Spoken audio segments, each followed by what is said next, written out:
everyone. Welcome to the first model and acting boot camp for 2024 for VIP Ignite. We are so excited to have you. So before we get really started, there are some of you that are watching us on Facebook. There are some of you that are watching us on YouTube. I don't know what you're doing over there. How do you expect to get discovered by an agent by not being seen? So this is what I want you to do. I want you to come over here and join us on the Zoom. Okay, so this is what you're going to do. You're going to go to VIPigniteSummit.com. Again, I repeat, you're going to go to VIPigniteSummit.com and you're going to come over here and join us on Zoom. All right, everyone, this is so exciting. This is our first Model and Actor Boot Camp for 2024. Can you please bring me the energy right now? Show me your excited faces. Okay, I'm going to let you know my expectation of all of you, and then I'm going to let me introduce myself first. My name is Deneen White. I'm the president of Talent Services for Truth Management. Do you know what that means? That means it's my job to find some amazing talent to be represented by Truth Management. Then it's my job to get you guys ready to sit down with agents, managers, casting directors, so you kick butt. VIP Ignite and Truth Management, we have a huge goal for 2024. This is what it is. We want to get the largest number of talent signed by agencies that we ever have. And let me tell you something, 2021, 2022, 2023, they were great years. So we're setting some lofty goals. Is it okay if you are one of our next success stories? If that is okay for you, type a 1 or 1 in the comments. Or you know what? I don't want that to be okay. If that is amazing to you, type a 1 or 1 in the comments. Because it's our job to make sure that you are ready. If you are here, I want you to give yourself permission right now to put a new title over yourself. Okay? 2024 for us is a year of action. So here's the first action I'm asking each and every one of you to take. I want you to allow yourself to say that you are successful. All right? I want you to allow yourself to say you are successful. And if you're on this call and you're like, but Deneen, I haven't done anything in the entertainment industry. You don't even know what you're talking about. You know what? You're here right now. So that means that you are successful. So this is what I want you to do. In those comments, say, I am successful right now. I'm also watching to see who's following instructions. And let me tell you something. What you say about yourself is extremely important. The words that you speak over yourself are your truth. You're going to hear more about that in just a couple of minutes. And I am so excited. All right. Oh, good. How does it feel to be successful 2 weeks into 2024? Give yourself a round of applause. All right. So this is what we're going to do. We're going to make sure our cameras are on. Type camera on in the comments. I want your cameras on today because you know what? The only way that we're going to get to know you is if we can see you. Okay, so cameras on. Number 2, I want you to take a lot of notes. Our first presentation is going to be life-changing for you. Show me your notebooks. If you don't have a notebook, scurry away real quick. Go find yourself a pen and paper. I don't care if you have to go get toilet paper and write on it with a pen. Go get yourself something to write on. The reason you're going to be writing down notes is because it's going to get seared into your brain. And that's my goal for you. If you want to elevate your success, you need it seared into your brain. Third thing, when I ask you to type something in the comments, I'm not doing it because I want to be scurrying, trying to read everything real fast. The reason I'm asking you to write something in the comments is I want you to affirm what I'm telling you. When our speakers do that, they're asking you to affirm what they're telling you. So if you understand that, type a 1 in the comments right now. The other thing I'm going to ask you guys to do is drink a lot of water. I'm asking you to drink water, not because I want you to run to the restroom every 5 minutes, but because your body is comprised 70% of water. That means this is the most important thing you can put in your body at any time. So when I ask you to drink water, drink up. Okay, one other little ground rule, and then I'm going to tell you how our day is going to go, and I'm going to bring on our first speaker. Here's the other thing. If you need to use the restroom, we're not in 2nd grade. You don't need a hall pass. Just turn your camera off, go, come back. If you need to eat, Turn your camera off, munch down, turn your camera back on. We don't need to know. You're here until we're done. So don't ask me, oh my God, Deneen, how long is this going to be? Because that will get you booted off. Because you know what, when you're on set until it's done. Got it? If you got it, type a 1 or type a 1 in the comments. What else? Oh, here's the other thing. We're not sharing personal information in the comments. Here's why. That's distracting, first of all. Second of all, there's no need. What do you, if you share your photos in the comments, bye-bye. I have someone here who's going to watch. Okay. If you're sharing your personal information, bye-bye. You know why? Focus on why you're here. If you want to elevate your success in 2024, your focus should be on this camera. Okay. Everyone got it? All right. So let me lay out how this day is going to go, and then I'm going to bring on our first speaker. So this is what we're going to go over today. The first thing we're going to do is we're going to talk about creating a covenant of confidence with yourself. How many of you know that you need more confidence in your life? Raise your hands. I don't care if you're the most confident person in the world, you can still elevate your confidence. And we're going to teach you not only how to elevate your confidence, but we're going to teach you why sometimes you're holding back a little bit. What? That's how we're starting off 2024? We're also going to talk about what type of modeling you qualify for. How many of you know that you're a model? Type a 1 in the comments. Even if you don't, you're going to soon. Okay. We are going to have Bobby Finaro from The Sopranos. He's coming on to do an acting workshop with you. How many of you think it might be really helpful to kick off 2024 with someone who consistently works with the likes of Martin Scorsese, Denzel Washington? If that sounds amazing, type a 1 in the comments. We're also going to have someone from The Greatest Showman come on and tell you his experiences in The Greatest Showman. How many of you have watched The Greatest Showman? If you haven't, after today, I promise you, you're going to want to. So make sure you find it wherever you can watch it, okay? And his story is amazing. Like when he tells you his story, you're going to be blown away, okay? Then we're going to have, oh my gosh, we're going to have Model Garage. How many of you want to get how many of you need to learn where you fit in the industry? Raise your physical hands, right? Yeah, a lot of you do. What we're going to do is, first of all, we're going to have Alicia Kabak, co-founder of VIP Ignite, put Ryan Colby, former art director of Vogue, in the hot seat. Let me tell you something. That's one of my favorite segments. After that, what we're going to do is we're going to evaluate some of you. Then we're going to tell you how, if you are not already working with us in person on a future, we're going to tell you how you can do that. Because you know what? Zoom is cool. In person is better. Type better in the comments. Then we're going to talk about Actors Cookbook. How many of you know that there is a formula for success that you can follow, that every actor that has gone before you has followed? If you start putting these things into practice, your life is going to skyrocket. Everyone type skyrocket in the comments. All right, then we're going to end our day with this. How many of you know what's coming up in a couple weeks in New York City? It's called Fashion Week. What? Yeah, it's New York City Fashion Week. The castings actually start in about 2 weeks. So we're going to get some updates from the one and only Mr. Ryan Colby. How many of you want some updates on Fashion Week? Type a 1 in the comments. All right. We got a lot to go over today. We only have so many hours in our day. And this is what I need you guys to do. I need you to bring the energy. When I introduce a guest speaker, I need you to bring the energy. So this is what I want you to imagine. I want you to imagine you just landed your first 6, 7, 8-figure job. Okay. I want you to celebrate like that every time I introduce someone to the stage. And this is why. I want you to celebrate them, but I want you to celebrate your future self at the same time. Got it? If you understand, type a 1 in the comments.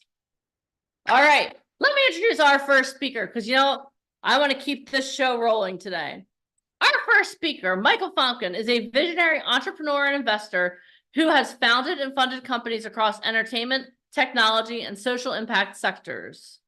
As a Broadway investor and producer, he has been honored with over 38 awards, including 6 Tony Awards. In 2013, he achieved the rare feat of winning the Tony Award for Best Play. Beyond Broadway, Michael is the founder of Truth Management, one of the fastest growing talent management firms in the USA. Through Truth Management, Michael has empowered models, actors, and musicians to unlock their potential and connect with top influencers in the entertainment industry. His firm has catapulted talent into major TV shows, films, and fashion shows domestically and worldwide. An innovator at heart, Michael has over a decade of experience pioneering new techniques in online marketing and brand building. He is regarded as an expert in leveraging digital platforms to build influence. In addition to his entertainment and business ventures, Michael has dedicated himself to social impact programs, including Operation Underground Railroad. Through strategic partnerships, his initiatives have helped rescue over 3,500 children from sex trafficking globally. Michael's unique synthesis of entrepreneurship, entertainment, marketing, and philanthropy make him a one-of-a-kind business leader. His ventures span industries, yet are united by his core vision of empowering people and ideas. In addition to that, he is the author of the Amazon #1 best-selling book, Finding Fame. Everyone, give it up for the one and only Mr. Michael Fomkin. Hey guys, can everybody hear me? Yes. All right, awesome. All right, well, let's get started. Let me share my screen real quick. Okay. Oh, here we go. All right, everybody can see my screen? Yes? Should be coming up? There we go. I think it should be good now. Okay, good. All right, so hey, Happy New Year. Welcome to 2024. Time definitely flies. I know I talk about this a lot. Time is your most valuable resource that you've had. Today's a one-day boot camp. Our next boot camp is going to be a two-day boot camp. We have a lot of exciting things coming up on 2024. So when I was kind of sitting down thinking about how I wanted to kick off the very first boot camp, I wanted to really be impactful. I wanted to really kind of set the standard for people to really be able to change their life. And whether you're interested in modeling, acting, music, we all have a purpose, right? We're all driven by something, right? There was a call for you to be here today, right? You just didn't show up. Maybe you got an email, or you saw an ad, or maybe you saw one of Alicia's lives, but there's a reason that you're here, right? Beyond that, there's a reason, there's a calling for that. So I want to kind of talk to you guys a little bit about that, and kind of go through how to create like a life that you can really actually live to the best of your ability, like to actually live the life that you were destined to live.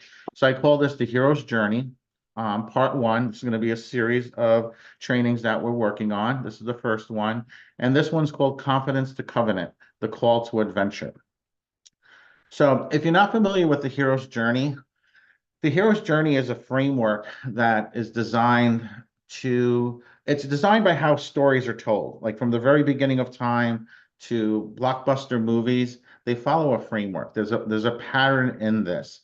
And the author who kind of discovered this and kind of wrote the main book about this, his name's Joseph Campbell. And the book's actually called The Hero's Journey. Joseph Campbell's on his life and work, the collective works of Joseph Campbell. And it's a really interesting book. If you guys want to take a screenshot and order this off of Amazon, I definitely recommend it, especially for those of you who are pursuing a career in acting, because it really breaks down the patterns that he discovered in storytelling and how all great stories follow the same exact pattern. And he calls it the hero's journey. So if you're not familiar with it, today we're going to talk about just the very beginning. So today's part one. So we're going to talk about the first three parts of the hero's journey. We don't have time today to go through the entire wheel, but if you think about all great movies, they all start with a person who's living in the ordinary world, right? And there's some type of call to adventure, right? All of a sudden they become aware of something. So if you think of like Luke Skywalker is a great example of this. He was living his life on the farm with his aunt and his uncle. And all of a sudden, you know, Ben Kenobi comes and there's this call to adventure, and he refuses it at first, right? So part of how these stories are written, there's always a refusal. that they refuse to go on this adventure. And then there's some type of catalyst that will push them through from the ordinary world to that next level, to something that's outside of the realm of what they're used to every day. So you can think of like Lord of the Rings as another great example, where, you know, Frodo has to go through the ring in the volcano, and at first he refuses. Okay. So based upon that, we're going to talk about the first three today. So we're going to go over the first act, right, which is the ordinary world, the call to adventure, and then the refusal of the call is what we're going to talk about today. And what I want you to think about as I'm going through this is, for most people, right, for most people, they're living in an ordinary world right now. You may have a dream of being an actor. You may have a dream of being a model or a musician, or you may have the dream of, you know, starting a business, or, you know, starting this charity, right? But right now you're living in that ordinary world, right? You have certain values that you live by. You have certain identities, how you identify yourself, right? You have certain beliefs, right? The values and the beliefs that you have. And you also have the stories that you're telling yourself right now. And those stories can revolve around the needs that you have, right? The needs can be, you know, paying the bills, taking care of your family, whatever it may be. So for a lot of people, when they have this dream, right, there's this calling that comes to them, for most people, they're going to refuse the call, right? They're going to be very reluctant to change. And it's really very interesting, okay? Because 98% of people with a calling will never leave their ordinary world, right? The world that they're comfortable in, right? And they will not leave that world and live the life that our creator, God, the universe, whatever it may be, whatever your life was destined to be, right? Whether it's to be a great actor or make an impact on the world, 98% of the people will never do this. They talk about it, right? They say they want to do this, but 98% of the people will never, ever leave the ordinary world. They will stay where they're comfortable. They will stay there with the stories they tell themselves. They will stay there with their beliefs, and they will never actually be able to achieve the greatness that is inside of every single person and be able to live their best life. And that's really a shocking fact. And I want you guys to really think about that for a moment as I go through this presentation, because I want to kind of go through not only the art of storytelling, but how you can apply this to your life, right? And when you understand this and you really get this dialed in, this will make you such a great actor, because then you can really relate to characters in a completely different way, because you can see yourself within those characters, okay? So the reason why people will stay in the ordinary world and they'll never leave, right? They'll never go on to become who they're meant to be, is fear, okay? And there's two types of fears, right? First is what I like to call the body, right? So the body is something, fear that you learned, right? It's fear that the moment you were born, it's already built into you, right? And I kind of can explain it to you pretty simply. If you think about like a baby, when they're first starting to walk, they're afraid of falling, right? They have that imbalance. But even if you go younger to a newborn, if you make a loud noise, you'll see the baby jumps, right? And it starts crying. So this fear is already built into you, right? There's fear that's already built into you, but then there's also fears that you learn as you're young, right? Maybe it's spiders or bugs or snakes, right? There are fears that you learn from your parents, fears that you learn knowing not to touch a hot stove. So as you're going through life, you're building up these fears, but fear is already built inside of you. Okay. Then the second type of fear is what's called ego. And this is also what holds most people back, because they feel that they are not enough. And this is from Tony Robbins, who's one of our partners in Operation Underground Railroad and business partner and very good friend of ours. And he always says that most people, the reason they don't live their best life is because they have a fear that they're not enough. And when they fear that they're not enough, they feel that they will not be loved, and that no, people will look down upon them. People will make fun of them, and then that they'll die eventually alone. Like, this is something that's ingrained into your subconscious. So it's a fear of losing status, right? Losing respect of others. So those are the two main focal points of fear that hold people back from becoming who they're meant to become, okay?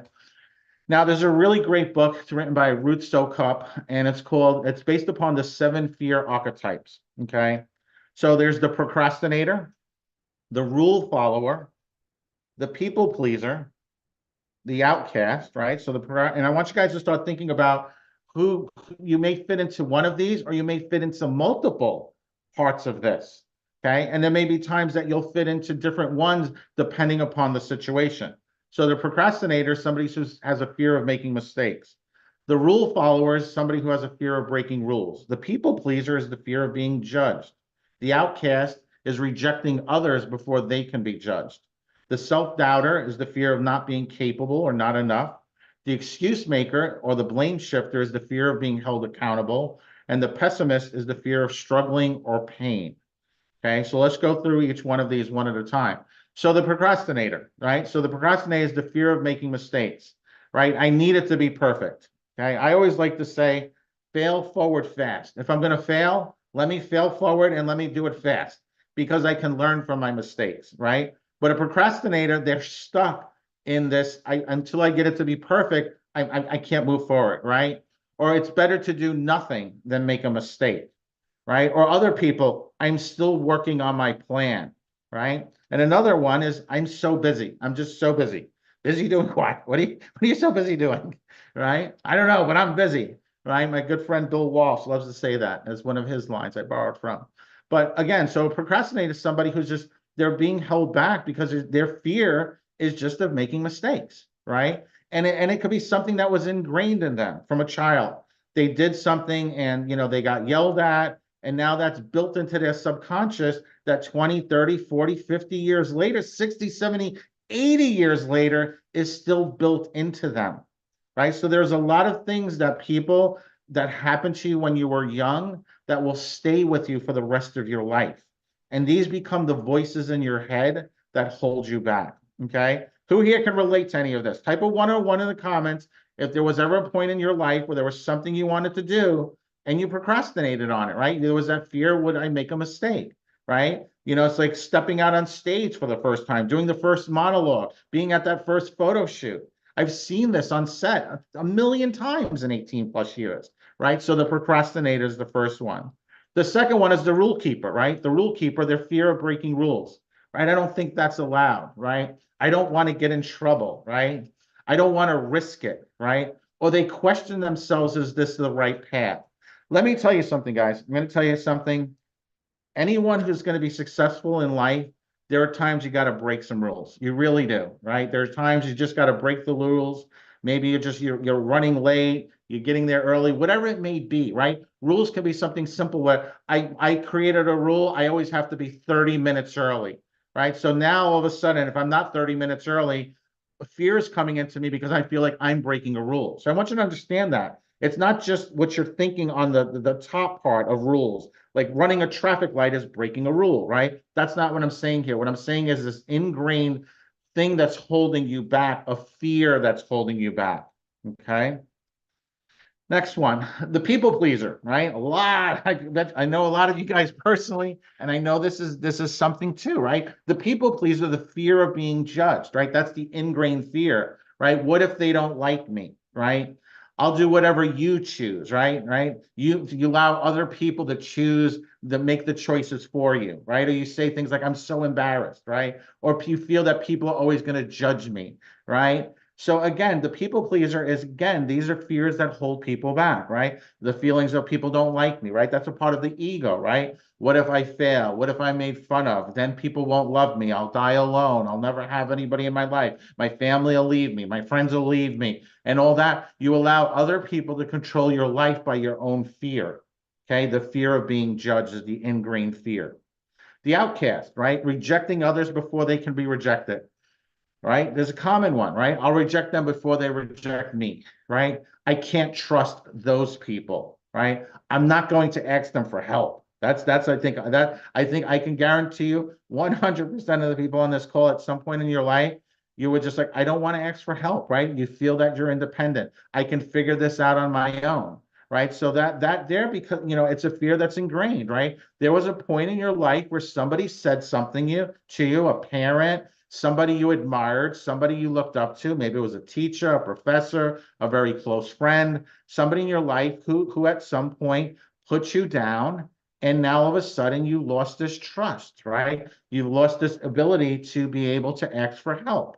Okay. So again, this is an ingrained fear, one of the 7 archetypes of fear, right? So I want you to think about this as you're learning this and as we're going through this process over the next few months.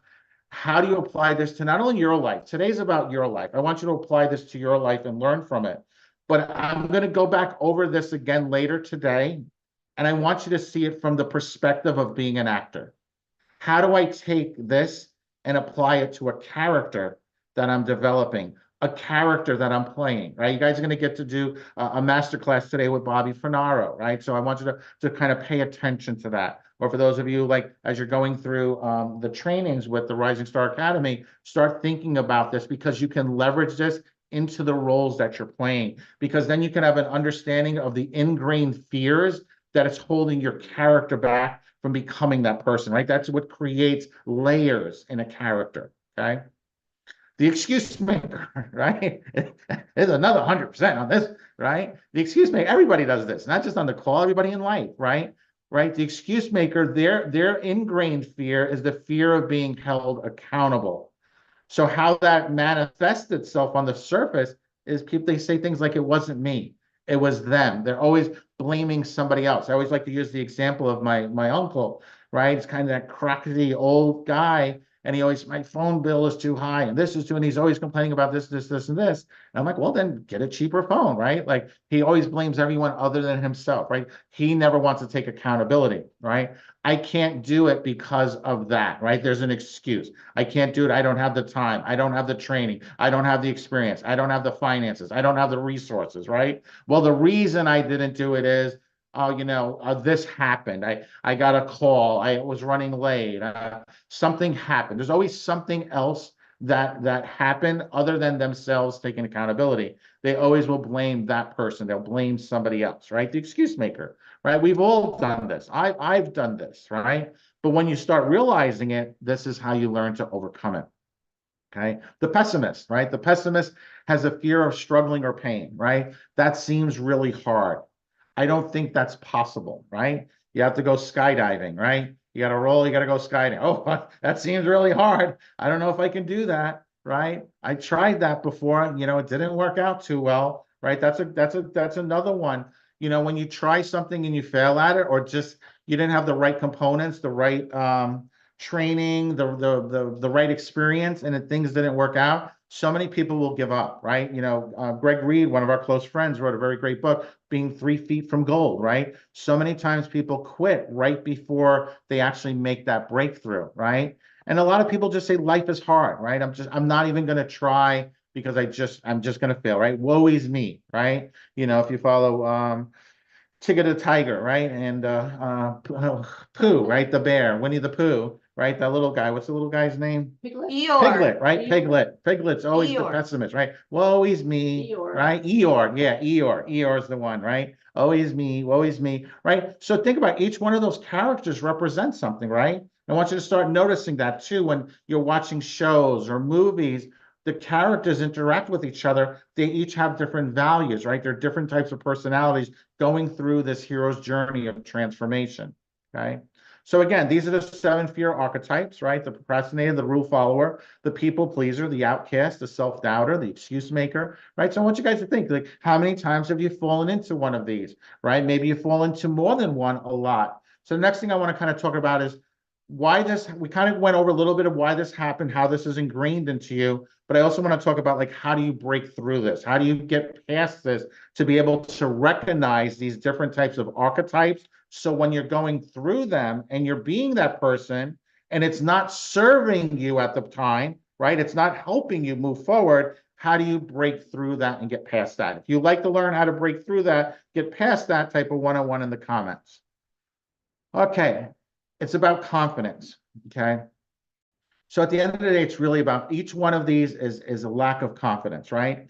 And again, 98%, that same exact number we talked about, the people, the life they were destined to be, the greatness they were meant to bring to this world, 98% will not live the life they were destined to live because they lack confidence. Okay, so let's talk about confidence. Let's break this down. You guys know I love breaking things down into smallest steps. I have a very mechanical mind. So let's break down confidence, right? So if we go to the Latin and to the French, right? Every English word has a history of where these words came from, right? So when you break down confidence, confidence means the actual meaning of it is, right, is means to confide and to trust, right? So to confide in something, to confide into someone, and also to have trust. That's what the confidence is broken down. When you go back further, right, to kind of the biblical times, confidence is actually a root word of it is covenant, right? So the word covenant. Now, if you're not familiar with covenant, okay, and we're going to use kind of give you the definition. A covenant is usually a formal, solemn, and binding agreement, right? It's a written agreement or promise, usually under seal between two or more parties, especially for the performance of some action. Okay. So if you go to the biblical times, right, covenant, what biblical times means, it's a formal agreement between two parties, witnessed by both humans and deities, so they're gods. So this would be a covenant is something back in the time, two people wanted to do a deal with each other. They wanted to make a promise. Maybe it was a marriage, maybe it was a business, right? So what they would do is they would create a covenant. And how a covenant was done, it was they would meet in a public place. They would meet in a public place. Each one of them would bring a sacrificial animal, right? So they would bring a sacrificial animal. They would then actually slaughter the animal. They would kill the animal. They would cut it up into little pieces.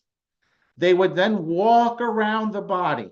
Each one of these people would walk around the body and they would look at it. They would look at this animal that they just killed and they cut it into pieces. Then they would meet. They would each cut their hands and then they would bring their hands together. They would become blood brothers, blood relations. And then they would say to each other, if I break my promise to you that I hope that what happened to this animal will happen to me, that I'm willing to die. There's nothing in this world that would stop me from keeping my promise to you. So that's a covenant, right? It's sealed by an oath and a ritual sacrifice. If I am not faithful to this covenant, may what is done to these animals be done to me. That's pretty powerful, right? It's very, very powerful, okay? So when you really take it down, right? People who lack confidence, it's they're lacking the trust in themselves. Okay, and I want you to think about that. Think about that. What it means is that they themselves know subconsciously that in the past, they let somebody down. They made that mistake. Something happened where somebody said something to them. It began ingrained into their subconscious, and now they're carrying that lack of confidence and trust in themselves 10, 20, 30, 40, 50 years into the future. There are people who, if you don't realize this, will hold this to their grave. Okay? So, again, to think about this, right? It's the same thing. It's the fear, right? The fear, the lack of trust in themselves that holds the procrastinator back, the rule follower, the people pleaser, the outcaster, the self-doubter, the excuse maker, the pessimist, okay? So here's the thing. When this happens, because like I said this a few times, it's being held into your subconscious mind. And I want you guys to understand, this is not wishy stuff. This is scientific, proven fact, how your subconscious works. They track this with MRIs and so forth. Whatever we plant in our subconscious minds and nourish with repetition and emotion will one day become a reality. So that works for both good and for bad. The words you choose are powerful. Your subconscious doesn't understand anything. You say, I'll never lose weight. Your subconscious goes, yeah, you're never going to lose weight. It processes it in just linear equations, right? So here's some interesting facts, right?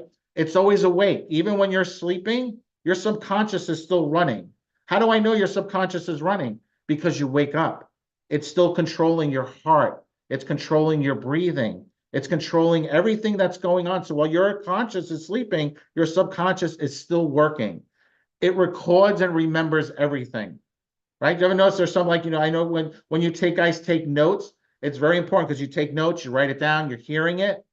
and then it helps retain the information in your conscious part of your brain, right? The frontal cortex.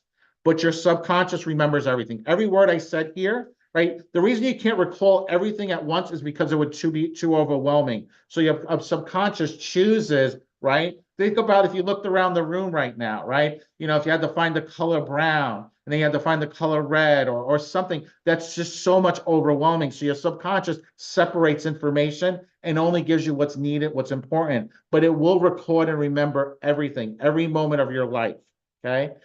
This obviously, again, keeps you from being overwhelmed by your senses, right? It learns through habit and it takes all messages literally, right?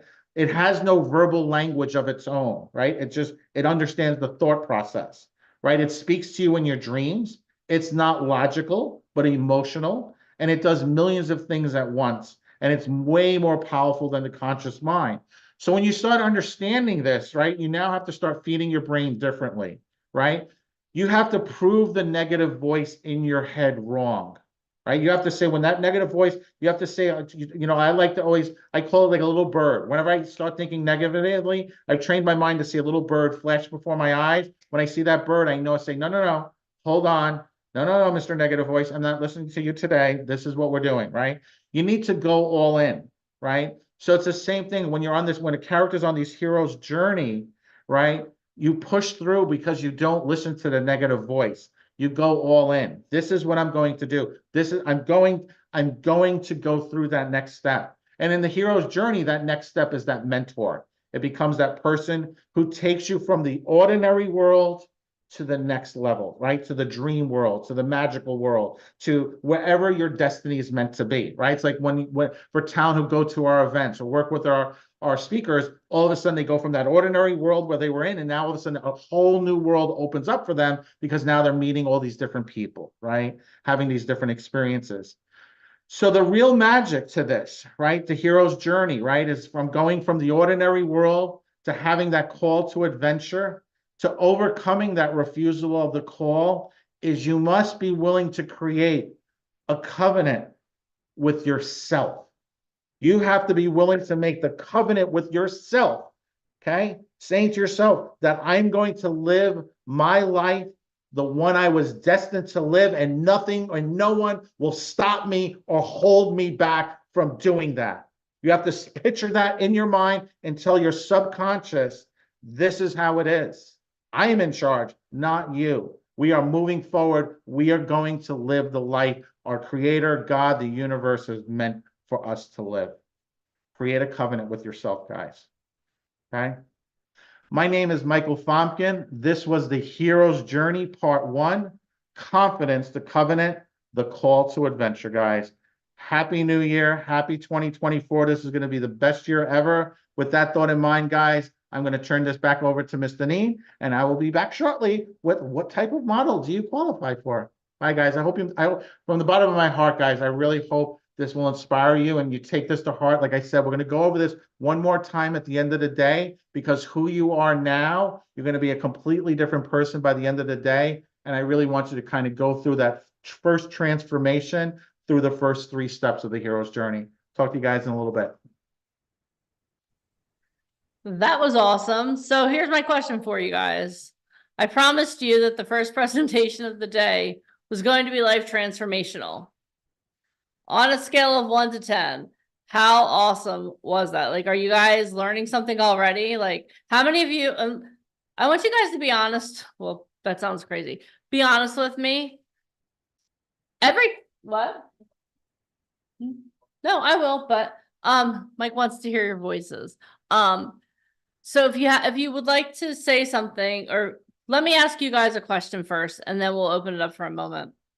So how many of you, as he was going through the different archetypes, you were like, oh, oh, oh, oh. Anyone else? Or am I the only one? Because let me tell you something. I was looking through those and I was like, dang, my heart, like, oh my gosh. And I was like, okay, this one is not me. And then, oh my gosh, every once in a while. And the reason that we are bringing this awareness to you is that if you want to continue to elevate your success, you have to become more and more self-aware. You have to understand what is it that triggers you to be more successful? But even more important, what is it that triggers you to not be successful? So would anyone like to share their biggest takeaways? I'd love to hear your voices today. So would anyone like to share your biggest takeaway? Okay, Roxanne Wilson, I'm assuming that because you had your hand up, you want to share. So let's unmute you and hear your voice today, ma'am. Can you hear me? I can. Hi, everyone. Hi. Well, it was really touching to me because of the fact everybody who don't know it, I just really had like a traumatic sickness I just went through.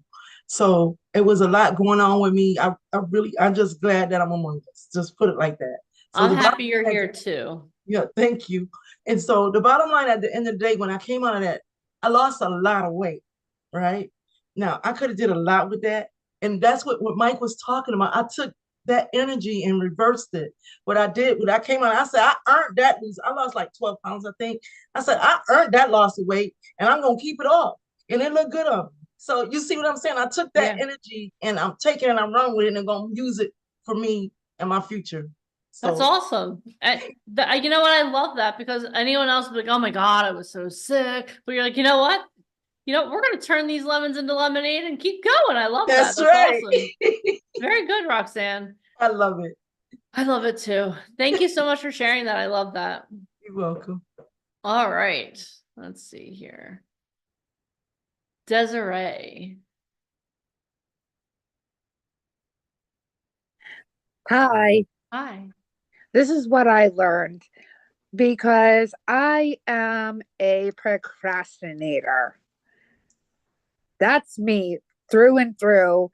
And I'm really bad at doing that. And I'm trying to make this year less about procrastination and more of no more excuses on why I can't do it and just do it and stop making excuses and procrastinating, because when he did that presentation, I realized that I'm my own worst enemy and I tear myself down and I'm like, I can't do this. So I'm just not going to do it right now.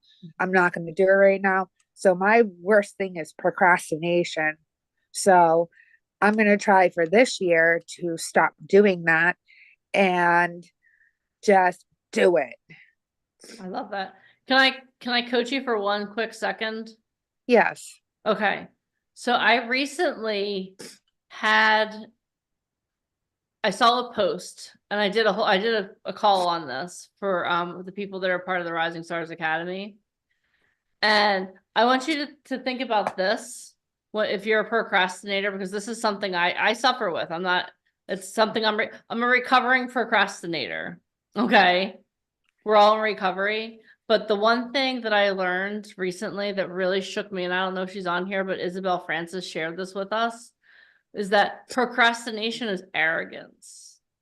Because you're so arrogant to think that you're going to have tomorrow. You only know that you have today.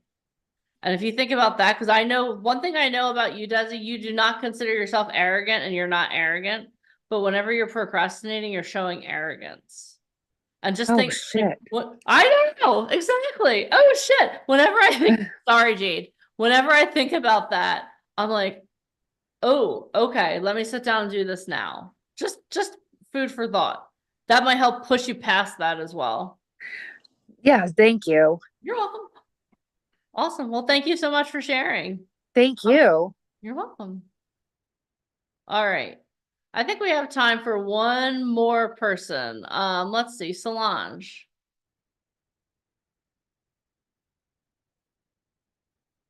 Hey, Deneen. Hey. Thanks. You're welcome. I was just thinking what a wonderful way to start, the morning and the first boot camp of the year. And thanks, Mike, for that. I am any one of those archetypes at different times of my journey, and so it's just so helpful to know that you always need to tap into talking to your subconscious, and it's helpful to understand, give it an icon or something that you relate to so that you can immediately visualize that, talk to it, and get it into check. So thanks for that, Mike. That's awesome. Thank you. Awesome. All right. Mike, are you ready or do you want me? Okay. All right. So if you didn't get a chance to speak, don't worry. We still have all day. I promise you guys, I will hear all of your voices. Just stay till the end of the day. Okay. But we have to keep this going because we do have other speakers that are scheduled today. So let me ask you guys a question. Are you ready to learn what type of modeling you qualify for? If you are, type a 1 in the comments. And let's show Michael some excitement as we bring him back to the stage.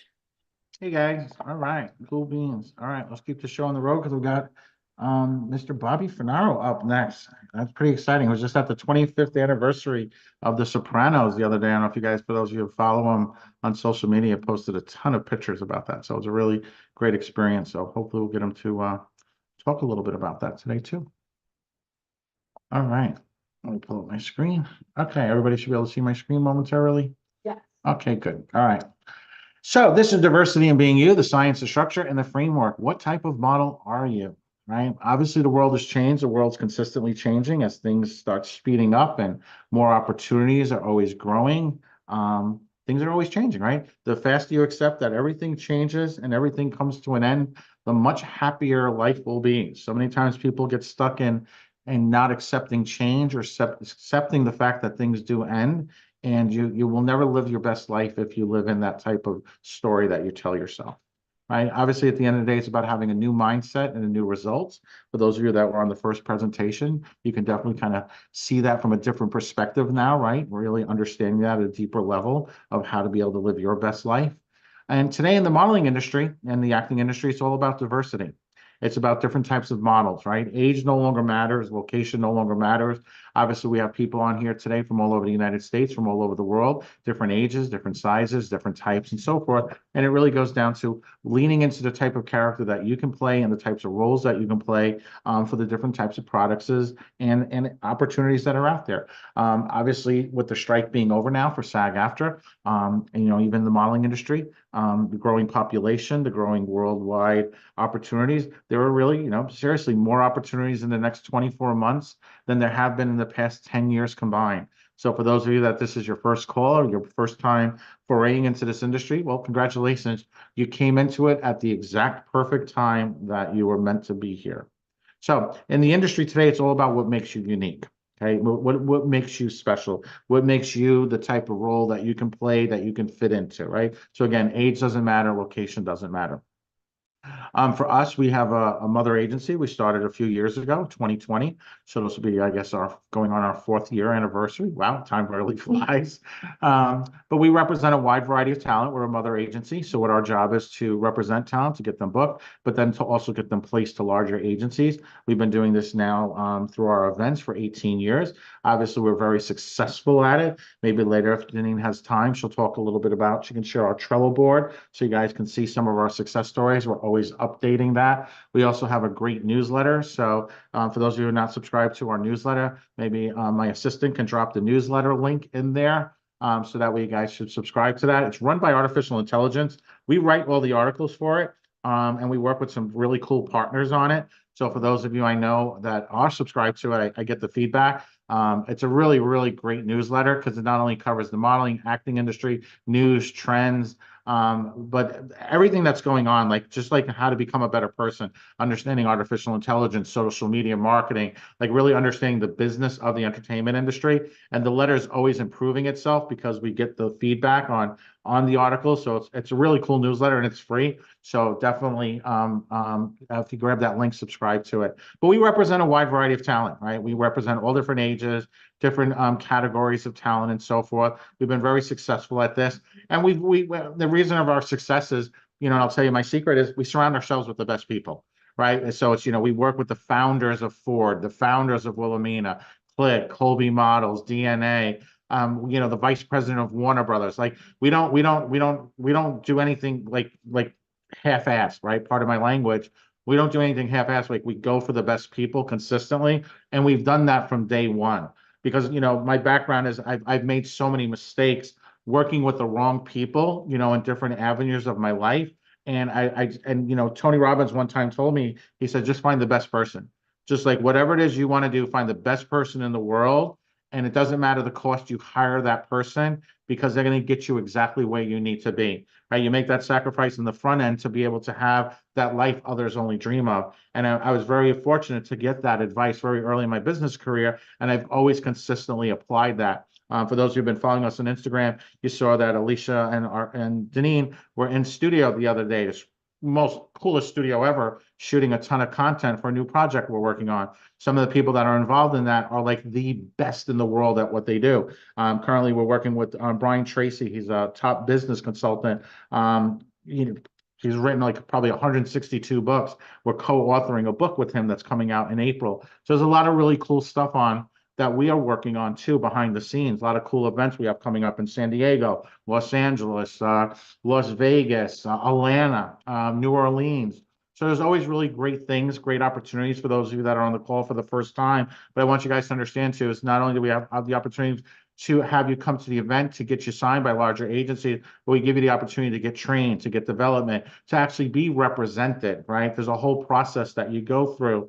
And we're the best at this. Like, we're literally the best at this because we hire the best people in the industry to do that. And we represent a wide variety of ages, experience levels, whether somebody's brand new. Always remember, when somebody's brand new, everyone had to start somewhere, right? Everyone starts someplace. It's always a learning experience. You know, even the most famous actors in the world all started someplace. Everyone has to be given a chance to be able to do this.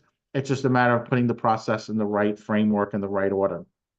Now, to get back to the modeling industry, most of the world, when asked to describe a model, they usually will answer the wrong way, right? So for people who don't work in the industry, if you go up to the average person, you say, describe to me, what do you think the average model looks like? This is the answer they will always give. They'll say they're tall, they're thin. They usually will always say female. They will always lean for runway, right? So the average consumer, the average person that doesn't work in the industry, when they hear the word model, they associate it with runway and editorial. So high fashion is what they will associate the modeling industry with. So just to give you the exact definition of high fashion, I know Ryan Colby will be talking about this later, but this is the high level. So when you're talking Mercedes-Benz Fashion Week, Paris Fashion Week, Milan, right? Throughout the world, London Fashion Week, right? So I'm not talking about local shows like in Nebraska or Miami. I'm talking about high end, like the top models of the world. They're under a strict standard. There's a set standard for this. So this is the exact definition, right? So tall, slender, unique looking models are typically hired for high fashion. The British Association of Model Agents explains that female models' heights should reach between 5'8", and 5'11", with a 6 to 8 dress size, 34, 24, 34 bust, waist and hip measurement, right? Set standard. That's it. If you want to be a high fashion model, those are the measurements. For men, on the runway, male models who wear the latest designer fashions must be at least 6 feet tall. Male models photographed for editorial advertising purposes are required to be 5'11" to 6'2" and fit into a 40R jacket. And here's a great example of this. The high fashion, high-end models, they consider what's considered unique looking with striking looking features. So he's not Brad Pitt, this guy, right? He's got a unique look. They're meant to be not overly attractive. If you really go through like Vogue or go through the different shows, you'll notice that the models are very quirky looking. They're designed, that's built into the system so as to not distract from the clothing. If the person is too beautiful or too good looking, and it doesn't, that's separate from spokesmodels that rise up to the top, right? They can be very gorgeous, but for most models, they're just going to be considered what's called striking looking or unique looking. The reason there's a set standard is because for fashion designers who only work exclusively with agencies, they don't post these types of jobs online.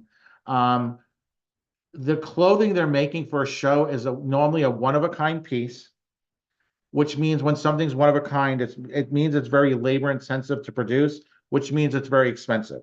So the clothing that you'll see at these shows, they're hand stitched, they're hand designed, they're cut from fabric.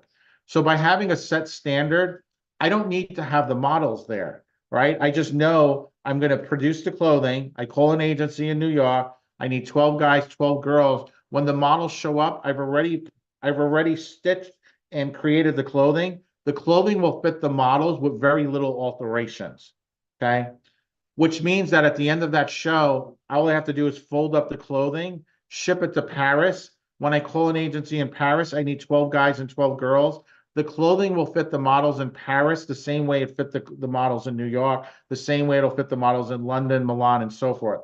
So if you take the glitz and the glamour out of high fashion, the models are really just kind of like walking clothes hangers. It's just genetics, okay? And here's the interesting thing. Most people, even though they think of high fashion, so most people outside of the industry think of high fashion as like, that's the only thing. The reality of the industry is high fashion is the smallest segment of the industry. It accounts for only 10% of the entire industry. Here's another fact. 98% of the world's population will not qualify for high fashion. Only 2% will have the exact makeup and measurement. So it's just genetics. The right mom met the right dad met the right mom, and boom, nice, tall, thin model came out of the situation, okay? So that's high fashion, right? High fashion editorial. The next segment of the industry is what's called commercial print. So commercial print is magazines, billboards, catalogs, right? So when you see here this photo, this is a commercial print photo for, it can be used as a stock photo. So you can see the mom, the dad, the baby. This can be used for a hospital, right? Hospitals advertise. You drive up and down, local highways in your area, you'll see consistent hospital ads. So this can be used for a hospital. Hospitals are big businesses. They compete with each other. They want to build brand awareness. So when the time comes to have a baby, you're going to choose that hospital. Your subconscious saw the ad. It's in the back of your mind, right? That's why big companies repeatedly advertise, right? Think of the two biggest brands in the world, McDonald's and Coca-Cola. Those are commercial print, right? Those are commercial print ads. They're consistently advertising because they always need to have brand awareness. The moment they stop advertising, sales will go down. And those are the two biggest brands in the world. There's not a single kid in the world who doesn't recognize Ronald McDonald, right? Those are the two largest brands, or Coca-Cola, right? Even without the name Coca-Cola, just seeing the can, you automatically know that's a Coca-Cola can. You recognize that. That's called brand awareness. That's what advertising is about. So commercial print is going to be 80% of the industry. So before, when Deneen was talking, as I was going through everyone on the call, you guys will all qualify for commercial print. Now, there may be a few people that might be editorial, high fashion, but because everyone was sitting, I couldn't see height. But the good news is everyone on here would qualify for commercial print, okay?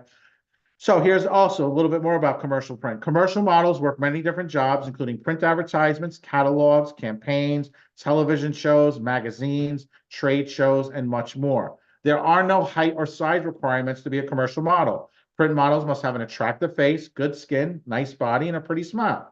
Okay, so here's an example of a flyer advertisement, right, for Macy's. These are commercial print models, right? So you can see the different, these are, appealing to women in their 30s and 40s for some sportswear. So these are commercial print models, okay?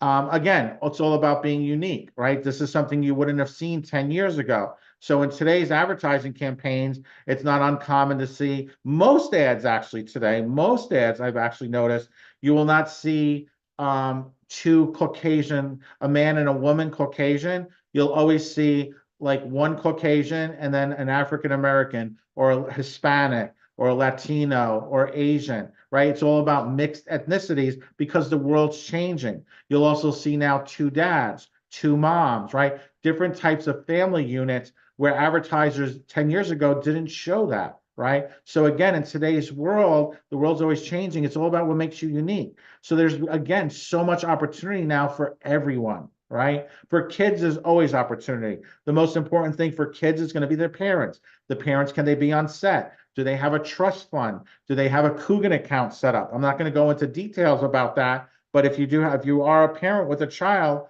and you don't know what a Coogan account is, or a trust fund, you need to talk to us because that's the first step to working with a legitimate agency. Those things need to be set up. And I cannot tell you how many times I've met parents that are saying they're working with some agency. And I'm like, oh, awesome. Did you set up your Coogan account, trust fund? They're like, no, they didn't tell me that. And I'm like, oh, okay. Did you book any work yet? Well, no. Okay, well, you never will because you're probably not an agent who doesn't know what they're doing, because you have to have that, right? So again, there's a lot to learn. I can't go through all of this today, but for those of you who have the opportunity to work with us, we onboard you and we go through the whole right process and the steps for all of that.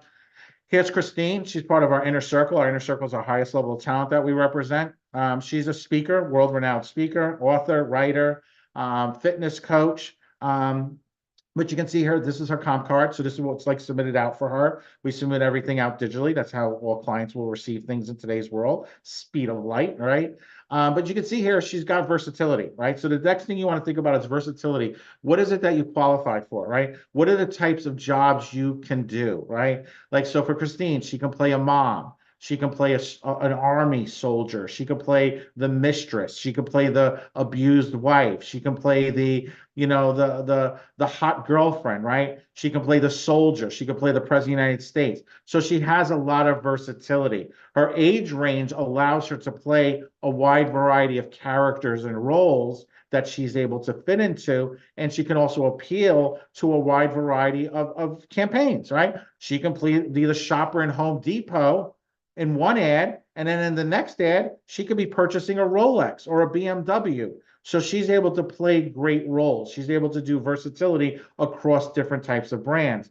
So, you know, a great technique is to kind of like look in the mirror and say, like, what are the brands you could represent? Who do you see yourself representing? What are the types of, you know, start paying attention to ads, right? Don't just look at the products in the ads, start looking at the people in the ads. And all of a sudden you start realizing how large of a market this is. Right? Most people, when they get junk mail, they kind of just throw it away. I go through it. I start thinking, oh, this person's represented. I wonder who represents this. I wonder who the photographer was. I do a whole training called the Dream 100, where I show you guys how to work with local advertising agencies, production companies, local clients. There's opportunities all across the United States. There's no market that's too small. There's opportunities everywhere. Obviously, in larger markets, of course, there's larger clients, but never allow yourself to tell yourself a story, right? Don't be that one of those 7 archetypes where you're making an excuse saying, well, I can't do this because that's not true.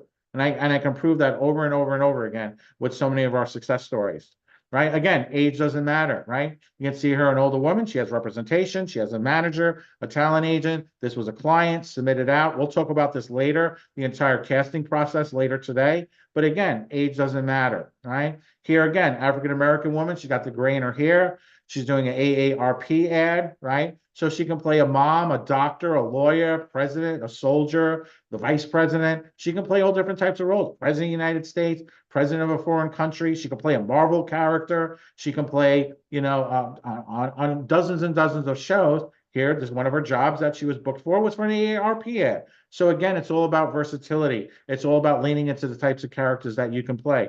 Again, here's a great example of an e-commerce ad. Again, you can see mixed ethnicity in here, the mom, the dad, the child, and so forth. E-commerce means these are ads. So this is commercial print, subdivision of commercial print. That this means when you have an agent, you're paid depending upon where the ad runs.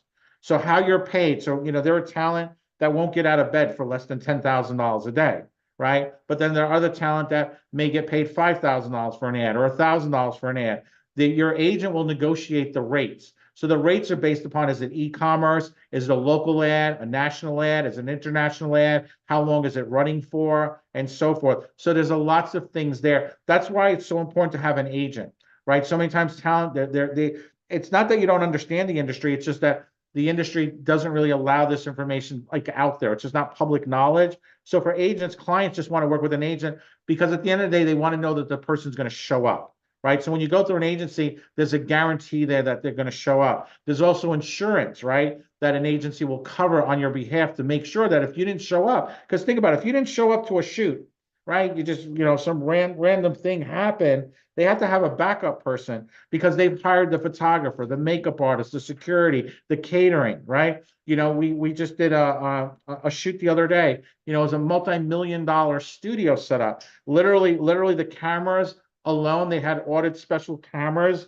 for this particular shoot. One of the cameras alone was like $10,000. He had 3 of those set up, which means he made an investment of $30,000 because we have a long-term relationship with the studio into having this set up for us, which means if we just decided to not show up, he's in the hole for $30,000 that he invested. So I want you guys to understand that, like, there's so many people depending upon you. That's why clients go through agencies, because they know the person will show up. Like, that's like the simplest way I can explain that. You know, there's lots more that we talk about on trainings and so forth, but just for today. Sid, here's a great example of Sid.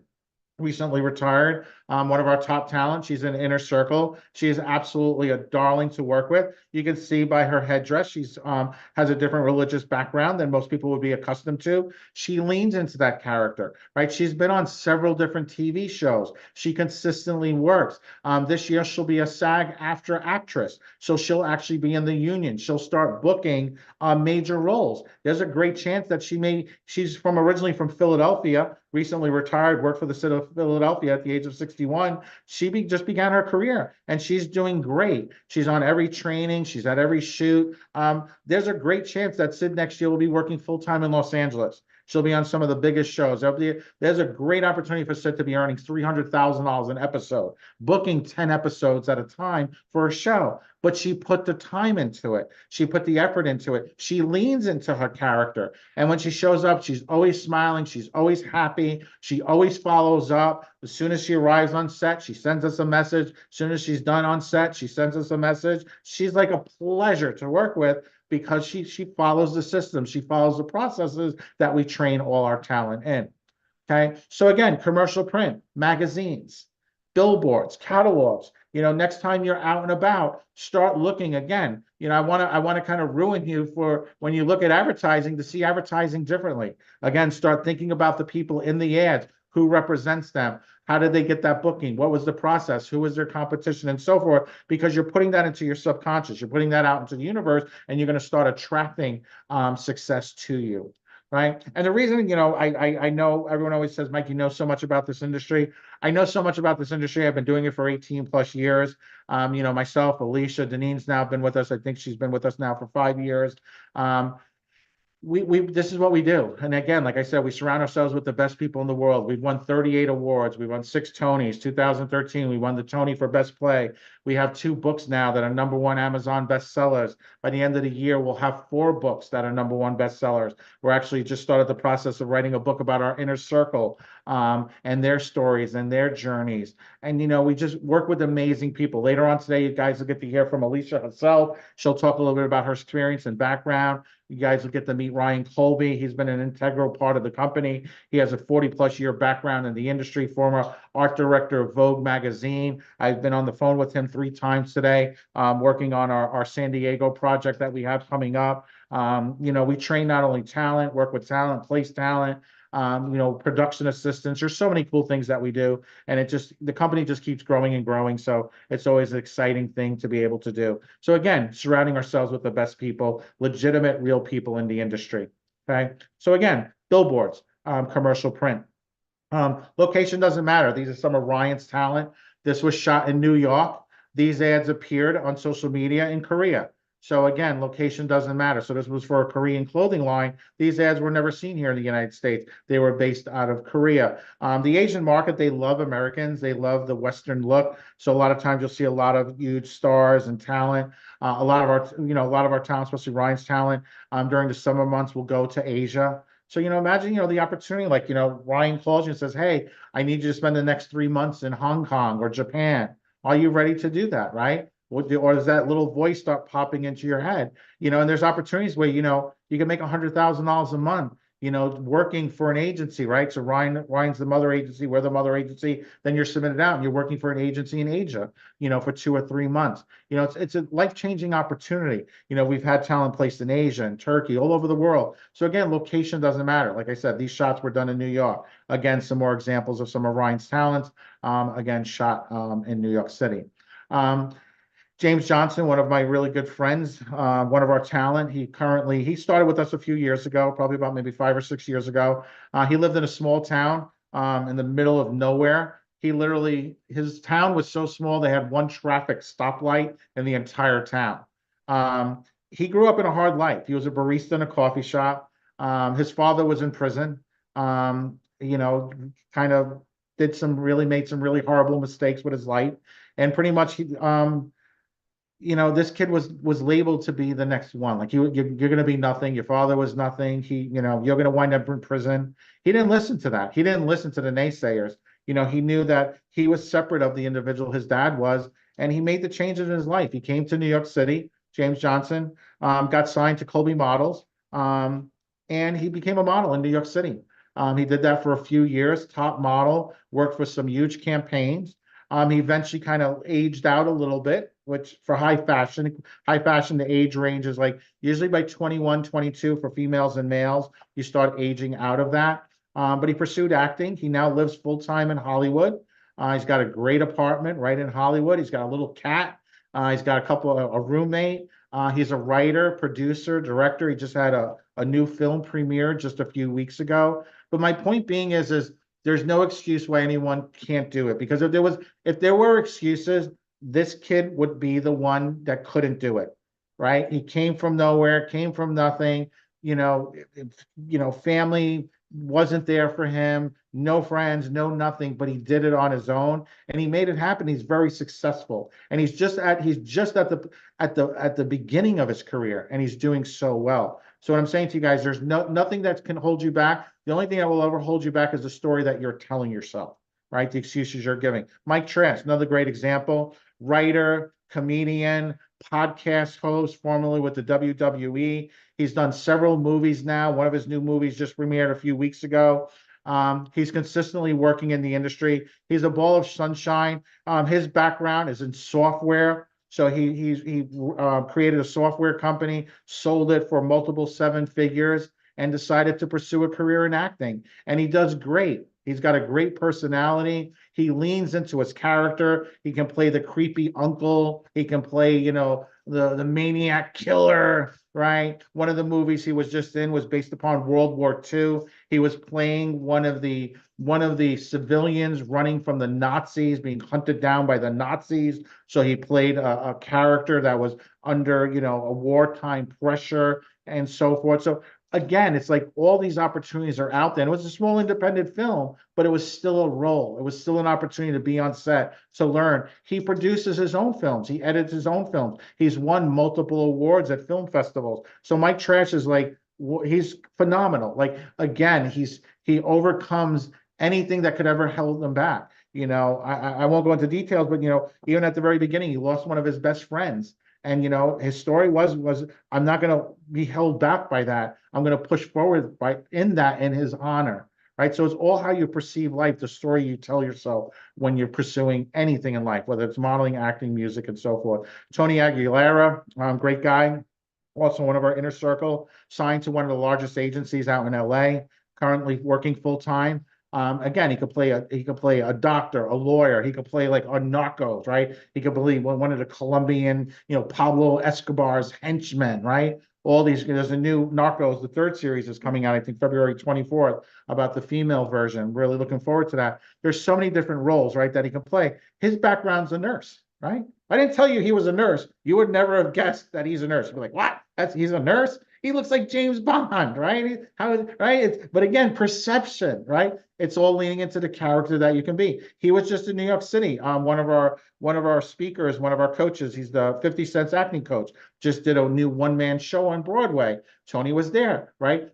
All these different people he's met through our events now become who he surrounds himself with. Right? You are the sum of the 5 people you surround yourself with. My good friend always likes to say, if the 5 people you know are all broke and sleeping on their couch, most likely you're sleeping on one of their couches, right? You have to change your life. You have to go from out of that ordinary life to that next level, right? You need to not listen to the voices in your head and be able to push through, right? You have to have the ambition, the drive, the determination, but you need the right tools and resources, and that's where we come in. We provide those to our talent.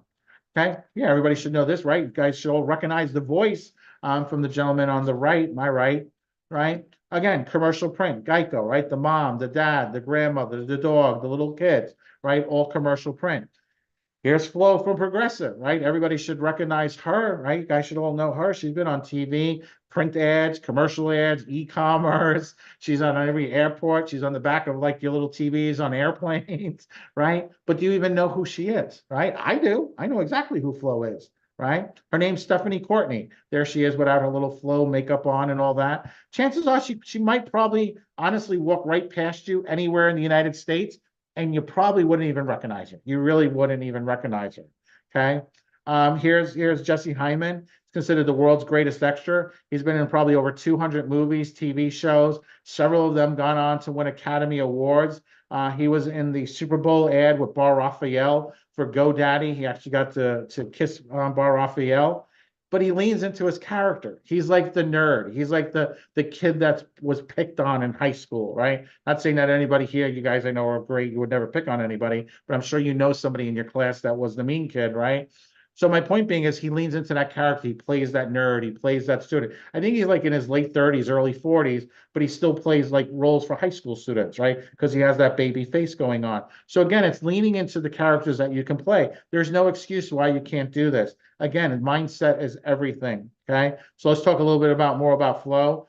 Now I couldn't cut and paste her whole resume, but you can see how far it goes back. She originally wanted to be a comedian. She actually went to Second City in Chicago. They have, it's called Second City. It's in Chicago. It's considered like one of the best schools for comedians. So her goal in life was actually to be a stand-up comic, is what she wanted to do. So if you look up Second City and you type in like graduates, you'll pretty much see like every single person that's been on Saturday Night Live, that's gone on to have, you know, multiple seven-figure careers, all started their journey at Second City. That's where she started. But you can see she also, you know, early on, she was in short films, right? She was in commercials.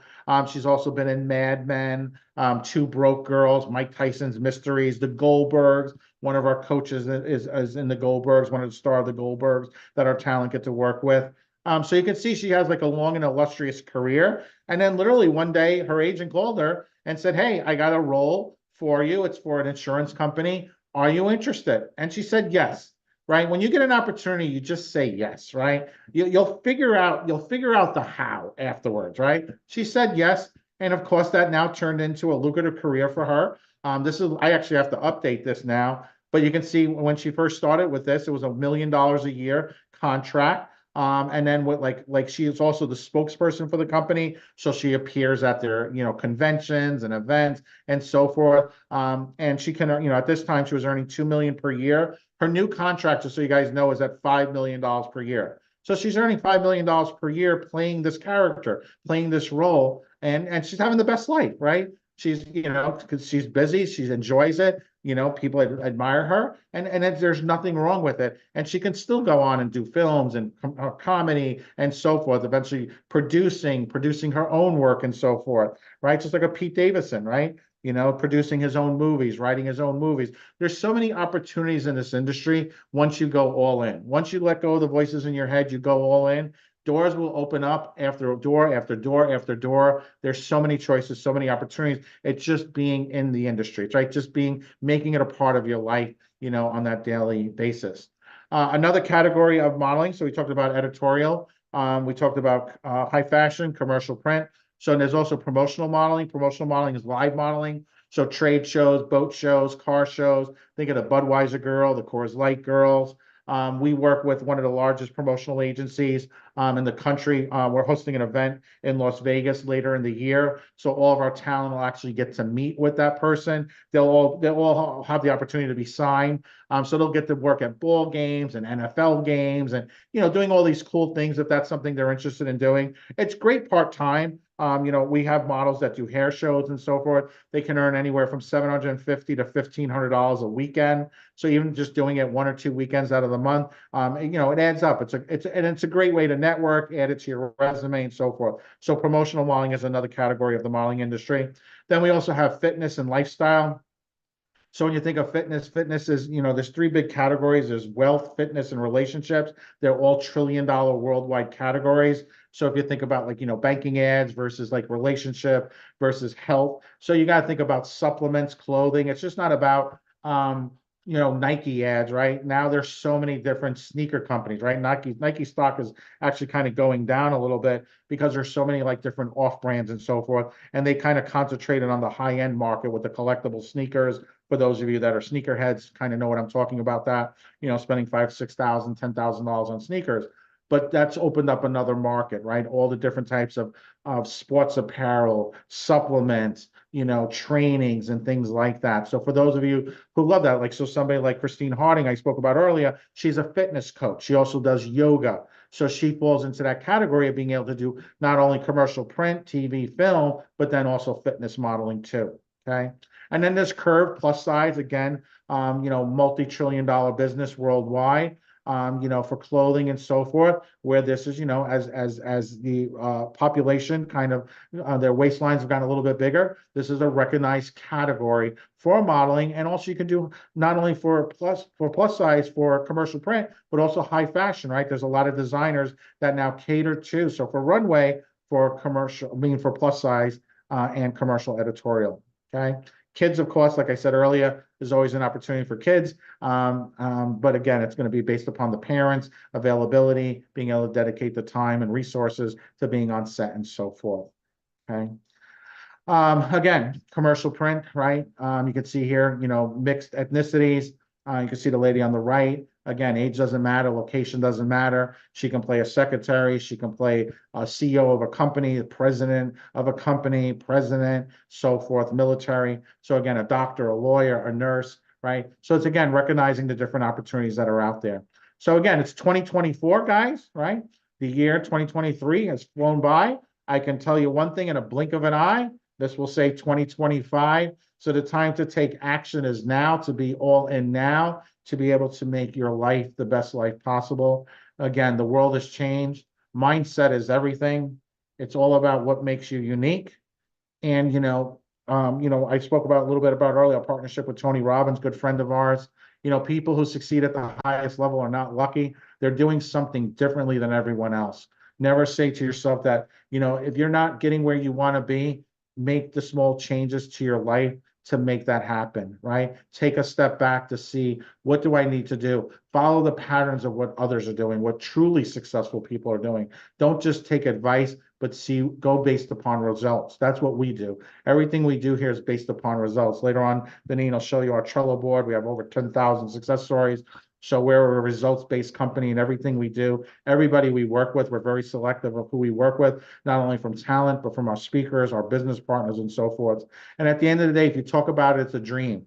If you envision it, if it's possible, but if you schedule it, it's real. You have to make that step. Otherwise, you're just living in the ordinary world. You have to face your fears, overcome them to be able to live your life that you were destined to be. Okay. So again, we got lots of cool shoots coming up. I'll talk about one of them later on today. For those of you that are brand new and interested in working with us, I'll go over that later today.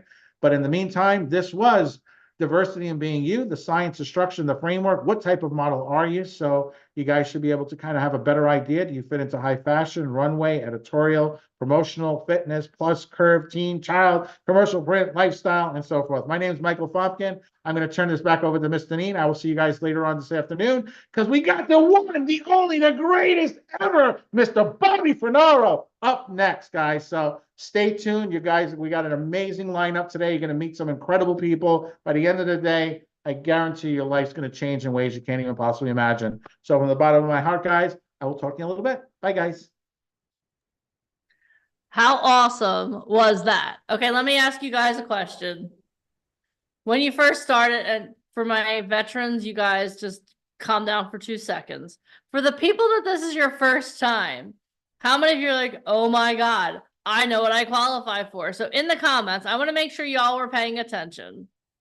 In the comments, what type of modeling do you qualify for? Let me know. I want to see if you guys are paying attention. Oh, the real Radcliffe, like, you of all people should not answer that question because you've been on every. I'm just joking. That's awesome. Yeah, no, it's great, right? How many of you feel even more empowered now? I know growing up, I had no dreams, no desires, no anything to be a model, because I didn't see people like me on camera. Like, I grew up in the 70s and 80s. They were all super tall, super blonde. I was like, well, I capped out at 5'5" in 1985. Shoot, that sucks. But the awesome thing is that now there are so many more opportunities, right? And I want you guys to feel empowered by that. Because how many of you have watched TV and seen a commercial in the last, I don't know, couple days, couple weeks? Okay. How many of you have been driving down the street and you saw a billboard? How many of you have looked in a magazine? How many of you went shopping and you're on Amazon, you saw the people wearing the things, right? They're all models. I remember one of the craziest experiences I had. I went over to my dad's house for Father's Day about 2.5 years ago. And I walked in and he had an advertisement for a local hospital sitting on his table. And I walked in, I was like, where did you get that? And he was like, what? It was one of the models I signed. She was the model for a local hospital. And I was like, oh my gosh. And the awesome thing is, like, when she first started working with us, she was like, yeah, I just want to try this out. But she's like, she was just about to turn 50. She was probably, I think she's a little shorter than I am. She had long gray hair and she was chubby. And so she wanted to try this out, but then to see her literally all over the world, it's such I tell everyone I have the best job in the world. You know why? Because each and every one of you on this call right now, it could be you. And this is the question I want you to ask. Why not me? Why not me? Like, and I know I have some people that are super dedicated to acting. Oh my God, I'm only an actor, Janine. I would never model. So you're telling me that if someone offered you like $100,000 to hold something, you wouldn't say yes? Okay, well then, I don't know what, like, obviously within reasons, but I want you guys always to be thinking, why not me? Why not me? Because you know what? One of the most unlikely people to be standing in front of you is me. Like, I'll tell you guys later, but like every one of you is here. And like Mike said, you're here for a reason. You are called here for a reason, for such a time as this. How many of you are already starting to feel even more successful? Type a 1 in the comments. If you're starting to feel even more successful, type a 1 in the comments. If you're learning more and you feel even more educated and more empowered, type a 1 in the comments. Because that's what you're here for today. You're not here just for us to tickle your ears. You're here because we want you to change. We want something changed in you. And I'm going to make you a bold promise I didn't make at the top of the day, but from here on out, if you continue to play full out, if you continue to be all in, fully focused, by the time you click end on Zoom at the end of this day and you don't hear my voice again for a little while, you're going to be a completely different person. But all of that is on the other side of you taking action and you being all in. So let me ask you a question. And I know I'm asking this and we're like an hour and a half in, but how many of you are all in? How many of you are like, you know what, I'm in it to win it? If you are, type all in the comments. Type all in the comments. And when you're typing all in, again, you're not making that promise to me. You're not making that promise to Mike or Alicia or any of our speakers. You're making that promise to yourself. And remember what you're telling yourself, your subconscious is processing. And now your subconscious knows that you're all in. Tricky, huh? It's pretty crazy how that works. I love that. All right. All right. So I am going to introduce 2 people to you now. The first person I'm going to introduce to you, you've not yet heard from today, but she's been sitting here working in the background on your behalf. I'm going to have her say hello because I know that it's not reverse psychology. It's just straight up psychology, just so you know. Anyway, I want to introduce Alicia to you. She is, let me just go on and introduce her. Alicia Kabak is the co-founder of VIP Ignite, which allows talent to network and connect with high-level industry professionals in modeling, acting, and music. She has launched multiple 7-figure businesses. She has executive produced 5 Broadway shows that have won 38 awards, including 6 Tony Awards. She had a successful radio show on CBS Digital. She opened NASDAQ with the cast of her Broadway show, Dinner with the Boys, starring Dan Lauria from the Wonder Years. She is a Guinness Book of World Records holder. She emceed the Israel Film Festival in New York City with the Prime Minister of Israel in the audience. She has been featured in Forbes, Huffington Post, and Entrepreneur.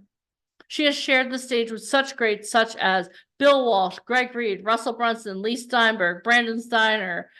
Oh my gosh, so many more people. Crazy. Her first film, Target, is currently available on all streaming services, and it's been recently sent to multiple movie festivals for awards. Sorry. I'm so excited I can't even talk today. She is a Fox News expert. She currently manages Francis Ford Coppola's protege, and she has helped over 10,000 talents successfully get signed and book work through her program. Who wants to be one of Alicia's next success stories? Type a 1 in the comments. Everyone give it up for the one and only Alicia Kalak. Hi, good morning. Hi, everybody. Hi. Morning, afternoon. Hello. I should Hi. have. You know what I should have added? She's also one of the best people to film videos with. We just did a kick butt podcast together too. Oh my gosh, I can't wait till that releases. We shot 30 videos in one day. And we're at still a here. to talk crazy about it. studio. I'm still like hoarse from talking so much. Hi, everybody. Hi. Awesome. All right. Well, I wanted to introduce you because we're also going to bring our very good friend Robert Fernaro on, and I know that you're going to wind up putting him on the hot seat.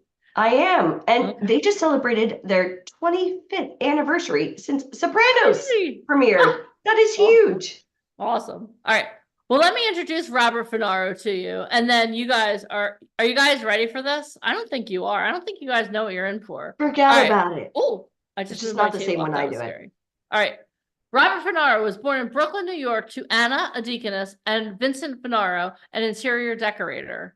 His parents are both second-generation Italians. Fernaro began acting professionally in New York theater with the European tour of A Streetcar Named Desire as Stanley with the late James Gandolfini, who played Mitch, where they became friends. Robert's breakthrough role was Eugene in David Chase's The Sopranos. From then on, he has been known for multiple TV and film roles such as The Sinner, Ron Sinetti with Jessica Biel and Bill Pullman, Ray Donovan as Lieutenant Bricker with Quincy Tyler Bernstein, and HBO's Vinyl as Tony Del Greco, directed by Martin Scorsese. He was also in The Irishman as Johnny with Robert De Niro, and American Gangster as McCann opposite Josh Brolin. He is forever thankful to his friend, James Gandolfini, for, as they say in show business, sending the elevator down. Everyone give it up for the one and only Mr. Robert Fernaro. Yay. Hi, There you go. everybody. Hey, how are you, Thank you very sir? much, Deneen. Thank you, Sure. Ally. It's a great pleasure to be here once again with the troops, so to say. Some of the troops that we have our workshop, our monthly workshop. I'm not going to name names because I know I'll forget a few people, and I don't want to go through this whole thing, this Zoom thing. And although everyone's on gallery form because it takes a gallery to make a difference, and VIP Ignite is part of that gallery. And if one succeeds, it's like the Great Escape. We've all succeeded. If one gets to the other side, there you go. Hi. Hi. Congratulations on 25 years since The Sopranos. What was that like to get the whole cast together the other night for that huge party? Allie, it was really one word, magical. Besides the building Oliva Deli crushing of like falling down, I was told by the police I couldn't go down the block. I said, why? You're taping for The Sopranos. I said, no, look up above, the building's falling down. Oh, I just saved your life. Go around the corner. I went around the corner. But it was really magical, Allie. It was to see everyone. I mean, I don't know how many times. I mean, 50 is going to be, I don't know if I'll be around for 50. Yes, you will. But anyway, and who else is going to be around, not here, and to see David Chase and everyone who were able to attend, it was a great experience. And plus, Danico's, I'll give it a plug on Mulberry Streets. If you come to New York, you got to check it out. Il Cortil was our place, but now we got a new place, Allie. Oh. Oh no, You I guys gotta heard tell it you, this here place first. is good. Cool. So, yeah. I was trying to get a glimpse of the food. Yeah, hold on, I'll get you the menu. Wow. I love that. I don't, how many of you guys love The Sopranos? The menu, there Right? it is, 25 years. Super And, cool. Hot So appetizer. Bobby played Eugene in The yes. Sopranos, and Vesuvio Scapriello, Big Mouth Soul, Satriel Special Calabrese, which was oven roasted pork chop with hot and sweet cherry peppers. Not for Tony, breaded eggplant topped with mozzarella. now we're going to be caprese sauce. hungry for lunch. Yeah. Yes. Agent Harris, Marcella, which is what I had. Oh, awesome. Check out it's Via Scalapini. We can't go through this but it was great, you know. It's like the Last Supper with like the coolest people on the planet. And David Yeah, Chase was I would be there. satisfied with that supper for my last supper. Yes. So for those of us who don't know who David Chase is, who is David Chase? The creator of The Sopranos. So that's David Chase, and he was a brilliant mind and genius who broke the barriers of television with The Sopranos and everything else that followed. Well, not everything, in terms of TV was modeled, in structurally speaking, conceptually speaking, like Breaking Bad and many, even Yellowstone, which I started watching a little bit with Kevin Costner, is a wise guy out there out west in Yellowstone. So That's super yeah. cool. Yeah. That's really cool. All right. So we do have, as I call it, old timers, people that have been part of the company for a while, but we also have a lot of new people. If you're new, go ahead and type brand new in the comments. Let's see how many new people are on here. Brand new. If you are brand new, you've never been on our calls before. Okay. So we've got some new people. Whoa. Okay. So Bobby, since we do have some new people mixed with, our old timers, go ahead and, if you can, give us a little backstory. Hello. How you got? Okay. Go ahead. Yeah, well, I was really working, not working, but studying acting with a former teacher, Bobby Lewis. Is what the same structure what I structure our workshop, our coaching workshop in. And after I had done that, I was given an audition. Before that, HB Studio, and I didn't understand the process of acting. And Bobby Lewis from the group theater really explained where you have to, the most important thing is where you have to be at in certain areas of rehearsal. You can't be a finished product. You got to shine, you got to mold it, you got to chop it up and mold it and then sand it down. So I understand, everyone wants results. That's like people doing a first reading. They come in, they memorize the whole thing. I tell everyone, I yell, I scream at people, have the paper in your hand. You can get, so anyway, I did an audition for Streetcar Named Desire, and James auditioned also. This big heavy James set guy. Gandolfini, for Yes, those of you James Gandolfini, yes. And he was this big guy in the doorway sweating, and he had the Mitch glasses. If you ever seen Streetcar, he had those glasses, the Mitch glasses, the rim glasses. And this guy, who's this guy? He looks just like Mitch. And we met each other, and we toured Scandinavia for 3 months, and Finland, Sweden, Norway, and we became friends. And afterward, he went to LA. I kind of lived my life. I was still in acting, but not pursuing it because I had a baby and stuff like that. So that's for everybody here who has lives. It's never too late to start, because I was a late starter myself. Although I had a training in acting, I let life mold around me a little bit, and I said I needed to really do this at a certain time, and which was to take care of my family. But in the process, I was working. I've always been in show business. Like Caroline's on Broadway.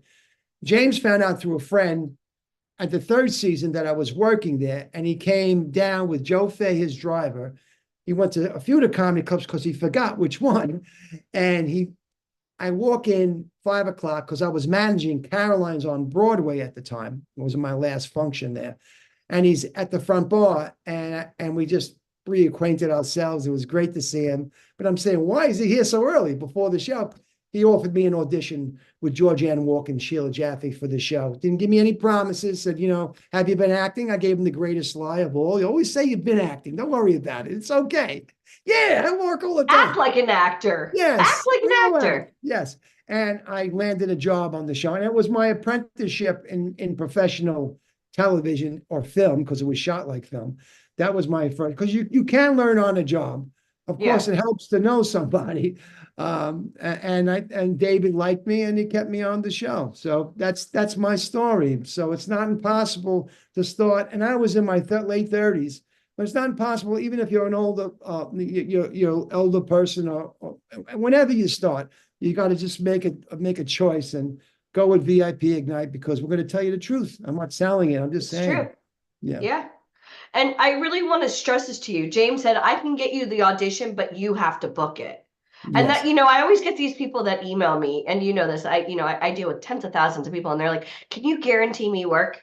I can guarantee I can get you in front of the right people, but the question is, can you guarantee you're gonna book the job? If that's not up to me, right? So how important is training in this business? And does training ever stop?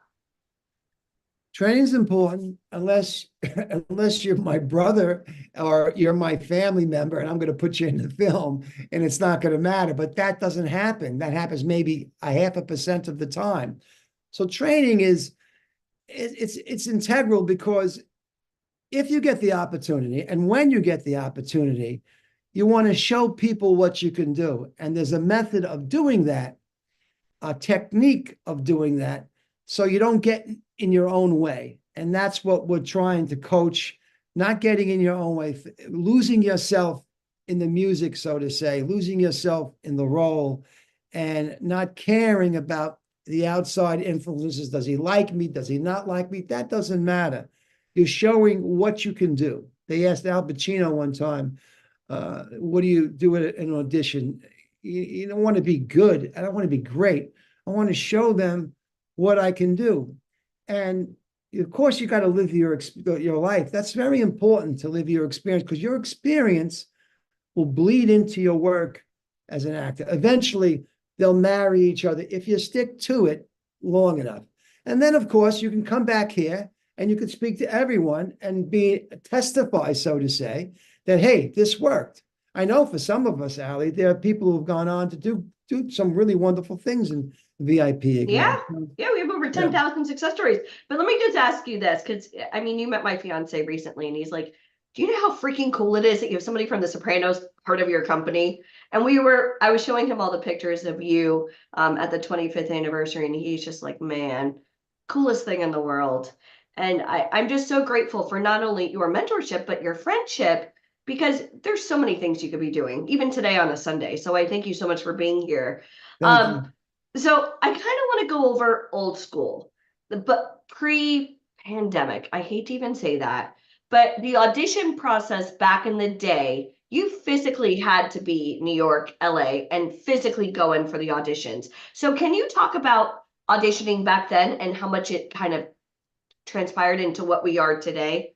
Like the difference that you find? Do you find today easier, harder, competition-wise?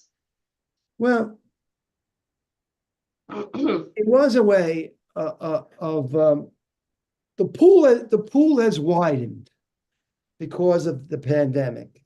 So there's a lot more. Yeah, they get 5,000 or competition. 6,000 submissions now There's for a one lot more role. competition. That's the Yeah. reason why when you make your self-tape, it's very important to have a background that's solid, which is what we try to say to people who come to VIP Ignite, to have these little things, these technical things, get someone to read with you instead of like reading the lines yourself or doing a monologue because you got the size. So in that way, the pool is wide. So you need to be ready when you're called. Okay. Now, pre-pandemic, you would go in. The pool was smaller. I liked going in and being one-on-one because I've said it before, the casting director looks at you, they know right away, could this guy fit into it? Okay. Now he's playing the scene.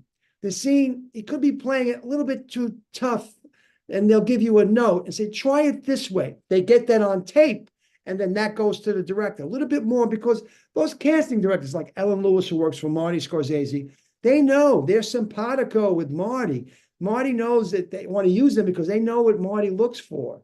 You understand? So they're giving you those notes. In that respect, Ali, you can't really beat that.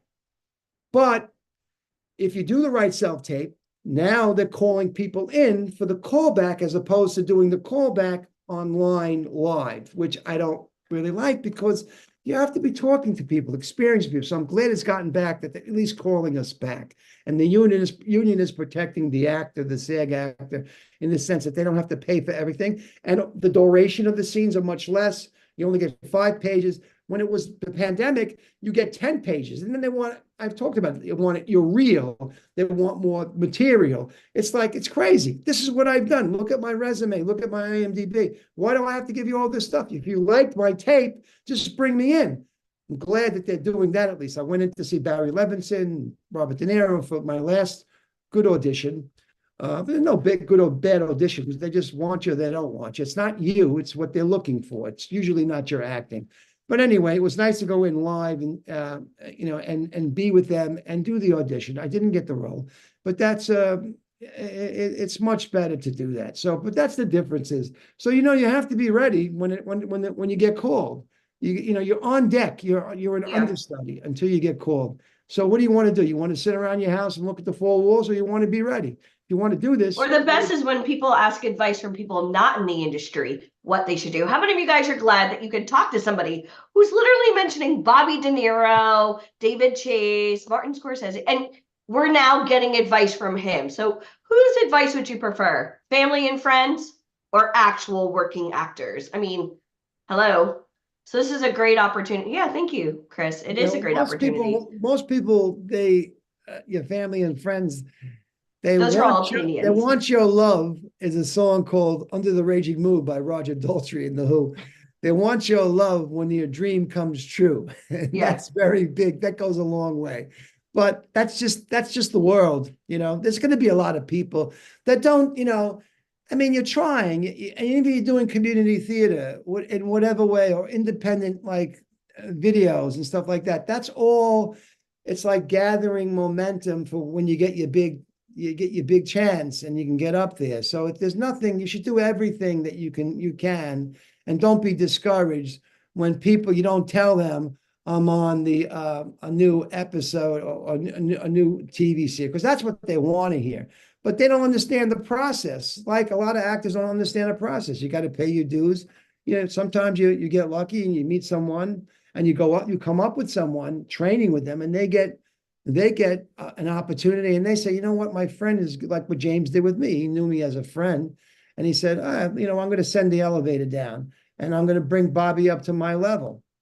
And that's the greatest thing you can do. But the world, like you're saying, Allie, it's true. But James would never put his stamp of approval and suggest unless he knew you were able to do it. And I think that's a really big thing. And even if you guys have been on our calls before, maybe you've been on my open calls, people always ask for favors in this industry, and there's no way, no one's going to do a favor for you unless you're trustworthy. It's a vetting process, guys. And so let me ask you a question. So when you were first getting started, and I think you said your parents were supportive of this, correct? Yes. They were pretty supportive of it. Did you ever have any naysayers? And then what happened after you were on The Sopranos? Because that role changed your life. I know it did. And it's still 25 years. I mean. Well, prior to that, it was, a lot of, it's just pipe dream or whatever, just prior to that, there really wasn't. But when I did get on the show, I got a lot of phone calls, and I got a lot more friends, and the family, people who never spoke to me before were like giving me the time of day, so to say.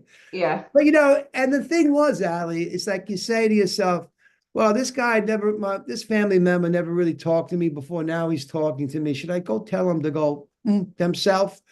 And I said, you know what? That's such a waste of time. I mean, I don't have time for that. I want to do the work. I mean, why would I want to get involved with that? It's just so negative. It brings you down to dislike the people who kind of never gave you the time of day.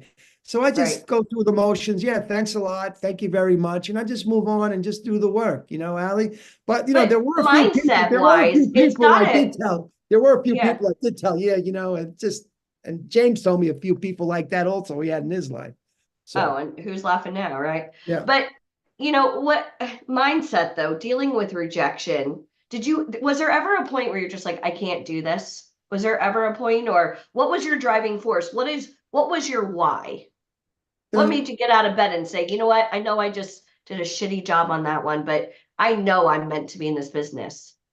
And especially you had a family to support, how did you do it? That's a good question. I'm full of them. I mean, I saw the, it's very frustrating, Allie, agents and managers, and I'll get my union card and then I'll start working. What people tell you, the union card, I tell you that the union card doesn't mean you're going to be getting work. There's And- 180,000 members of SAG-AFTRA, guys. And just because you go to you do the rounds with every casting Yeah. director and agent, doesn't mean you're gonna get an agent. What it all Exactly. came down to was the work. But I must say that at the time when James came in, I really wasn't pursuing acting. There were times that I was asked to audition, but I really was trying to make a living and for my family. And Because you never quit your This day was- job, guys. There's no Yeah. stability in this. It Yeah. is literally project to project. absolutely. So the door opened, and I said, well, there it is.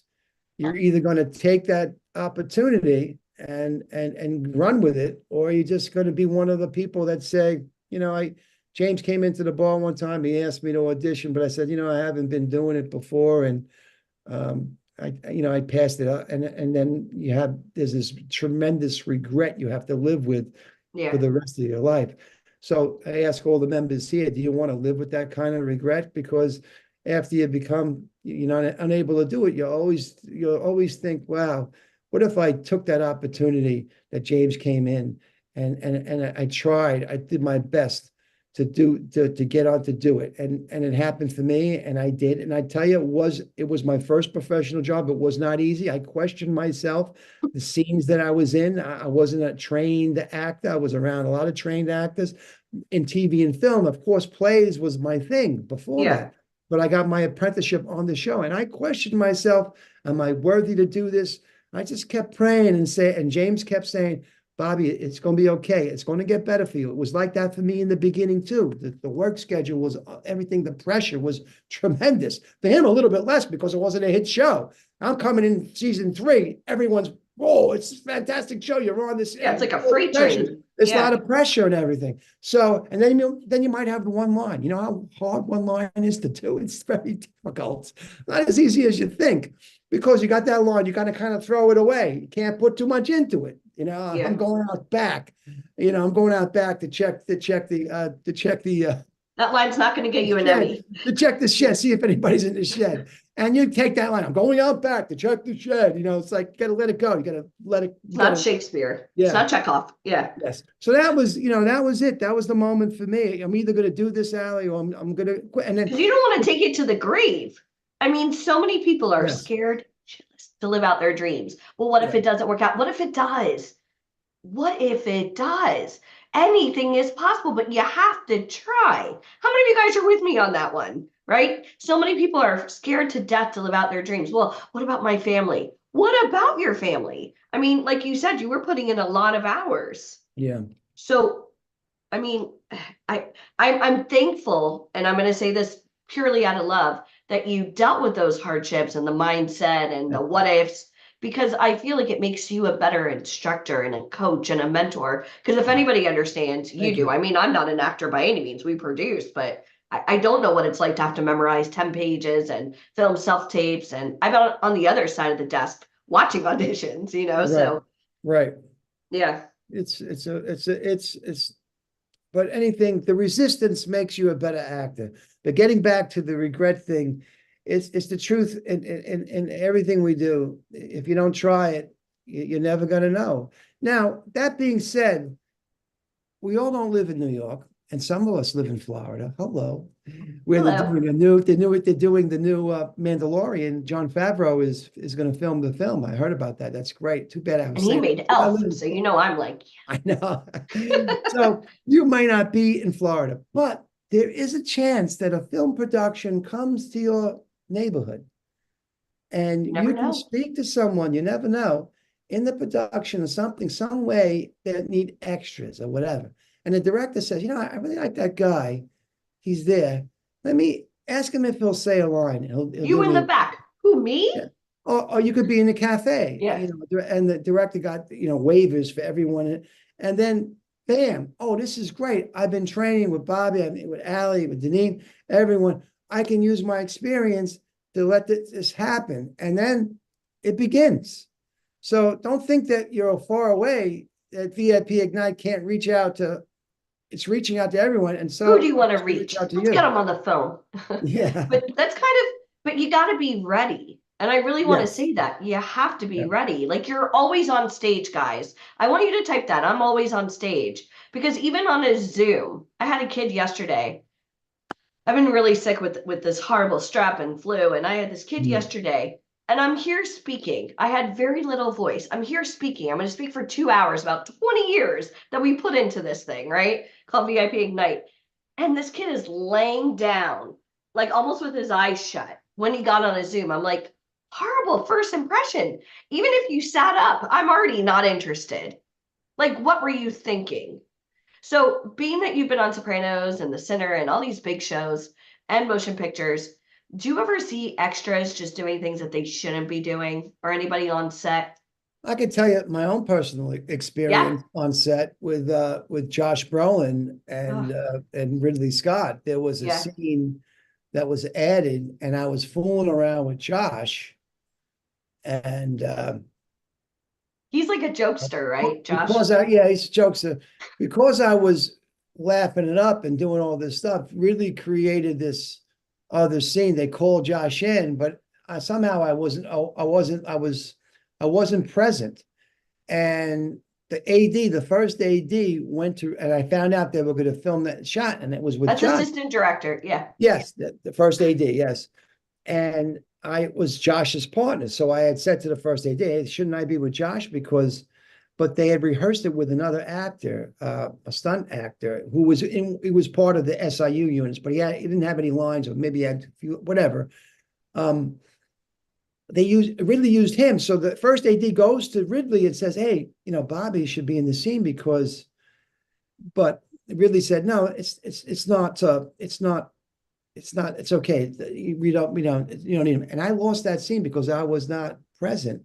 I should have been in that scene. And I was like, okay, it's not a groundbreaking scene, but you want to get in as many scenes as you can. And because I was not there, so when you're on the set, you got to know, be aware. Don't be laughing it up, fooling around. Just be aware that you might be called at any time. They called the other actor to be in the scene, whereas I could have been in that scene because I was fooling around. So, and what film was that? Which one was that? American Gangster with Denzel, and also Russell Crowe, who was a great guy, but with Denzel, yeah. Do you guys love these stories? I sit there and I'm just like, yeah, tell me more. But I mean, I think about even for us, like having people go to set, which is why they don't hire like real working actors off of websites. You need to have an agent. An agent gets a breakdown. And I really want to stress that to anybody here trying to get into acting, you cannot get speaking roles in major motion pictures or television shows without an agent. So if you join any of those websites are cute for extra work, but that's part of the scenery, just so you guys understand. It's not technically considered acting. Right. Which you always have to be ready. And that's kind of what Bobby's saying now. You always have to be ready. But even on set, Bobby, have you ever seen any of like the extras trying to do a little bit more than somebody else, or trying to become a star, like just doing things that they shouldn't be doing, or trying to talk to the actors, especially method actors that are like in the zone, memorizing their lines? Have you ever seen that when you're on set? Yeah, I have. And the AD, and it's distracting. The first assistant director would come in and step in and just calm them down a little bit.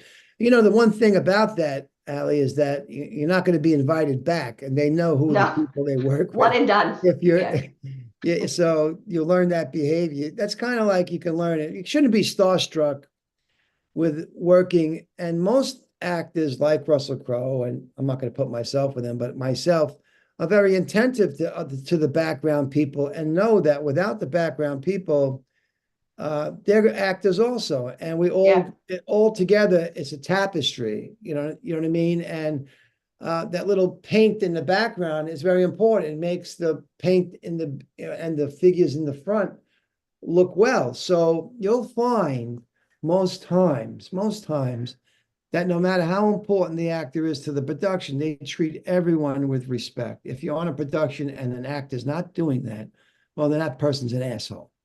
And because it takes a whole village to make a film, just like it takes you guys to put this together, VIP Ignite, to tell the truth and to pull down the veils of untruth, like, You said you need an agent to get, you do need an agent to get the speaking roles. But you could be on set and you could be asked if you're paying attention. And the direct election. Some of my friends who hadn't no lines in The Irishman wound up with close-ups, like the union members, Killer Joe, my friend Gordon, and it was nice to see themselves up close because Marty is going to use you because you're part of the tapestry, you're part of the painting. If you think you're not, and you're like, oh, I'm just a background, I'm background today, I'm just doing this, I'm just doing it. Well, then you should get off the set because you don't belong there. You want to be present. You want to be listening. You'll be invited back if you're listening. And then you know what? You might just get a few lines. You'll be invited back. You're on the right track. Now, you may not like to do it, so you don't have to do it. You can work to get speaking roles. You either like background or you don't. I didn't like it too much. So I didn't pursue it, but there is a career in that also. Can you talk a little bit about when it was the right time to get an agent or a manager? Well, for myself, of course, I had the best agent was James Gandolfini. He was like the greatest agent. But I mean, once I got onto the show, I had a little bit more leverage. Agents are all about leverage. And they like a lot of youthful people. There's not many agents but there are agents that see you. The main thing to do is to get yourself involved in something that gets a little buzz. And then you have a little bit of a calling card. Oh, I was in this. And then you have a little bit more leverage and they will consider you. I have a manager now. I don't have a agent, but it's not the end all, but you still want to do your best. I would say to new coming actors, to don't focus on the agent, but just try to do the work. And then when you get your TV show or something, then you can make a call to an agency or ask a friend that has an agent. Hey, you think your agent might take a look at me? Usually you want to have a friend that maybe it's a female to a male.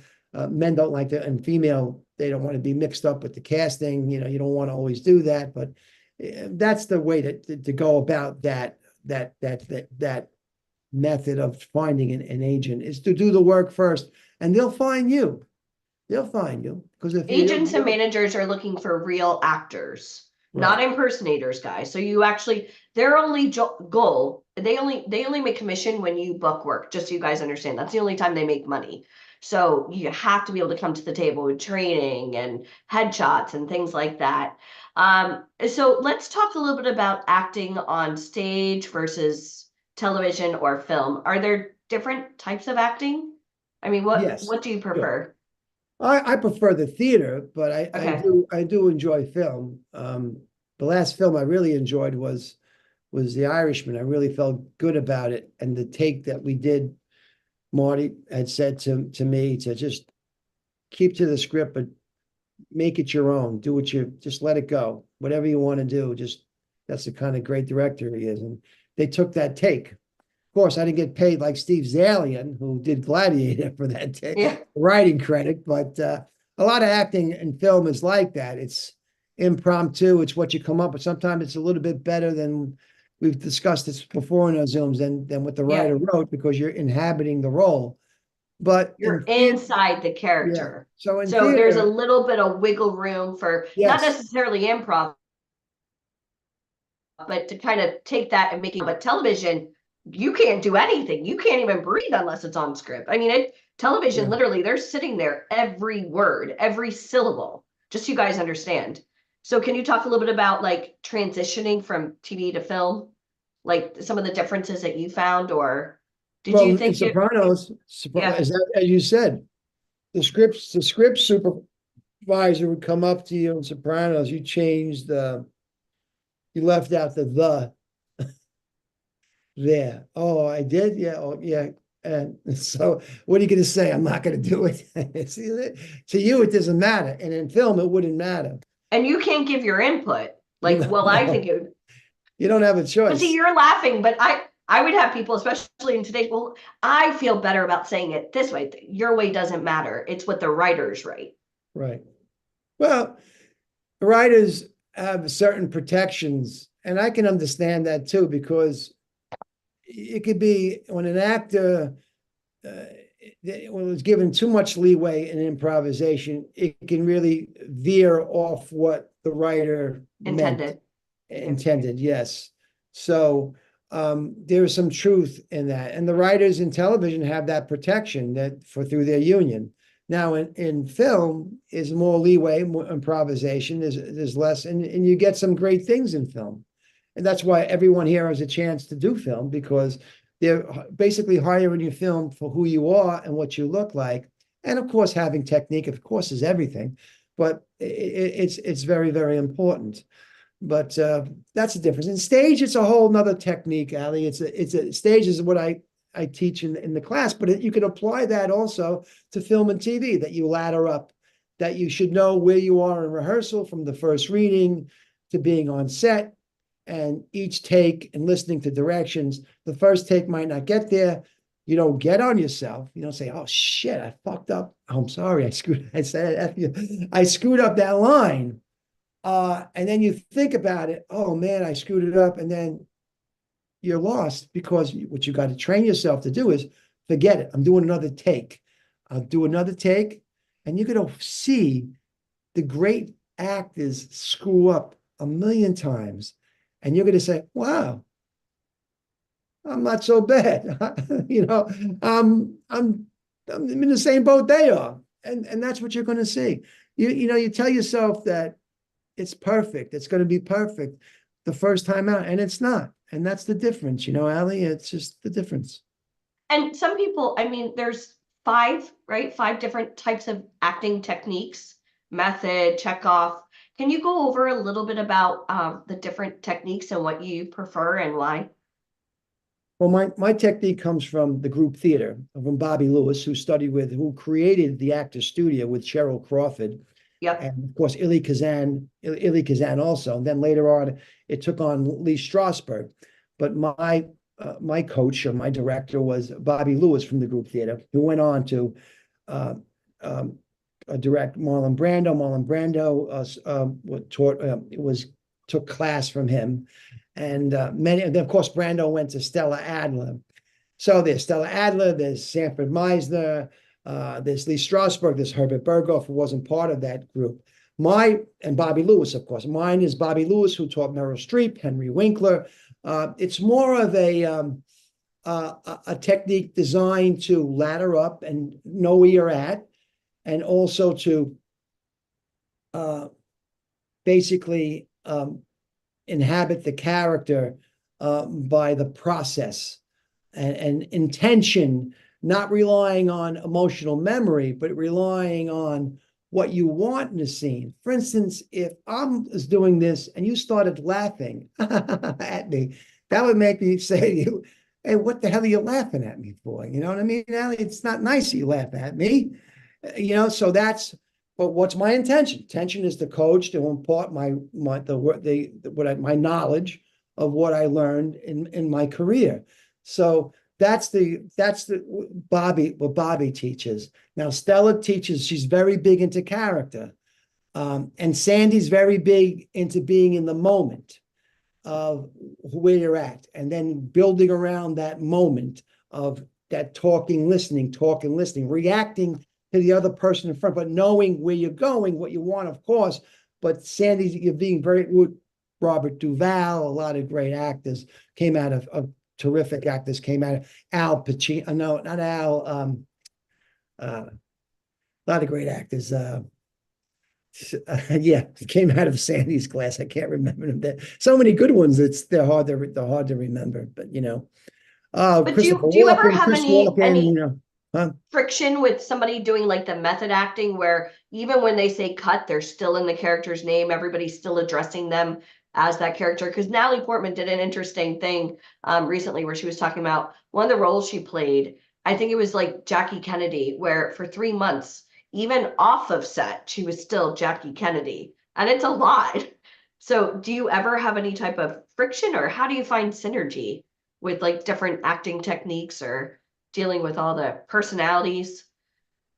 Well, it's just, that's a good question, because a lot of times you try to work the character in your life, and try to and you test it with people. You might, people you don't know, to try to be as if you were that person. How would they react? So it's, you got to come out, of course, when you leave the theater and when you leave the set, you got to come down from that.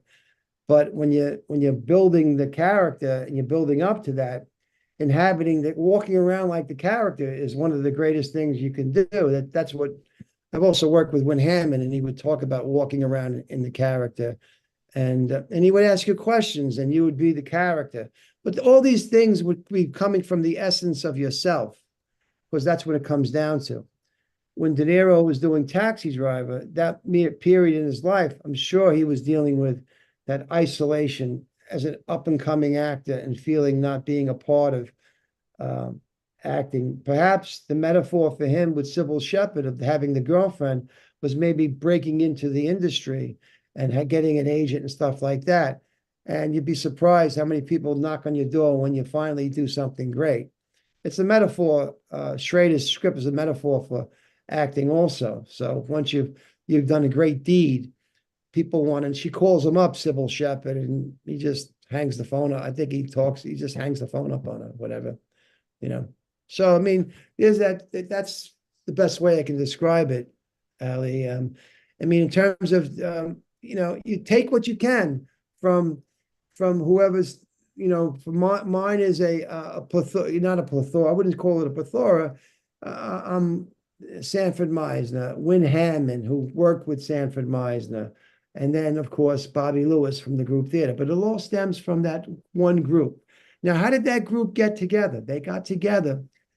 Why couldn't there be, we're going to discuss it, a VIP Ignite theater company? There could be a theater company using all these actors, but that's what they did. They got together. They said, we want to do plays. And they had a great playwright, Clifford Odets, of course, but there was one of these people, one of us can come up with some good plays. And they got together and they did the work. The Steppenwolf Theater did all that also with David Mamet. They got together. So it's about the work, getting it together. There's no reason why we can't have a theater company, us, Ali, and we put up productions. We're going to do it. We're going to do it.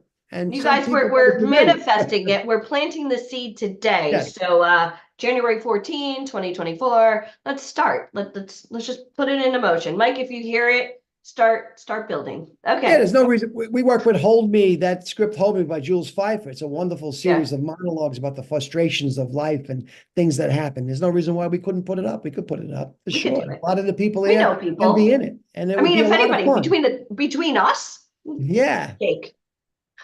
I'll leave Florida. I'll go back to New York. That's fine. Well, except in the winter. I'll be back here. Yes, I know. Okay. It's snowing as you speak. It is? Yeah, it's snowing. Oh man, I kind of miss it, but I don't miss driving in it. That's Yes. not fun. Okay.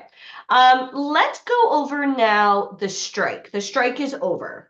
So can we go over a little bit about what the strike was about and what kind of transpired from it?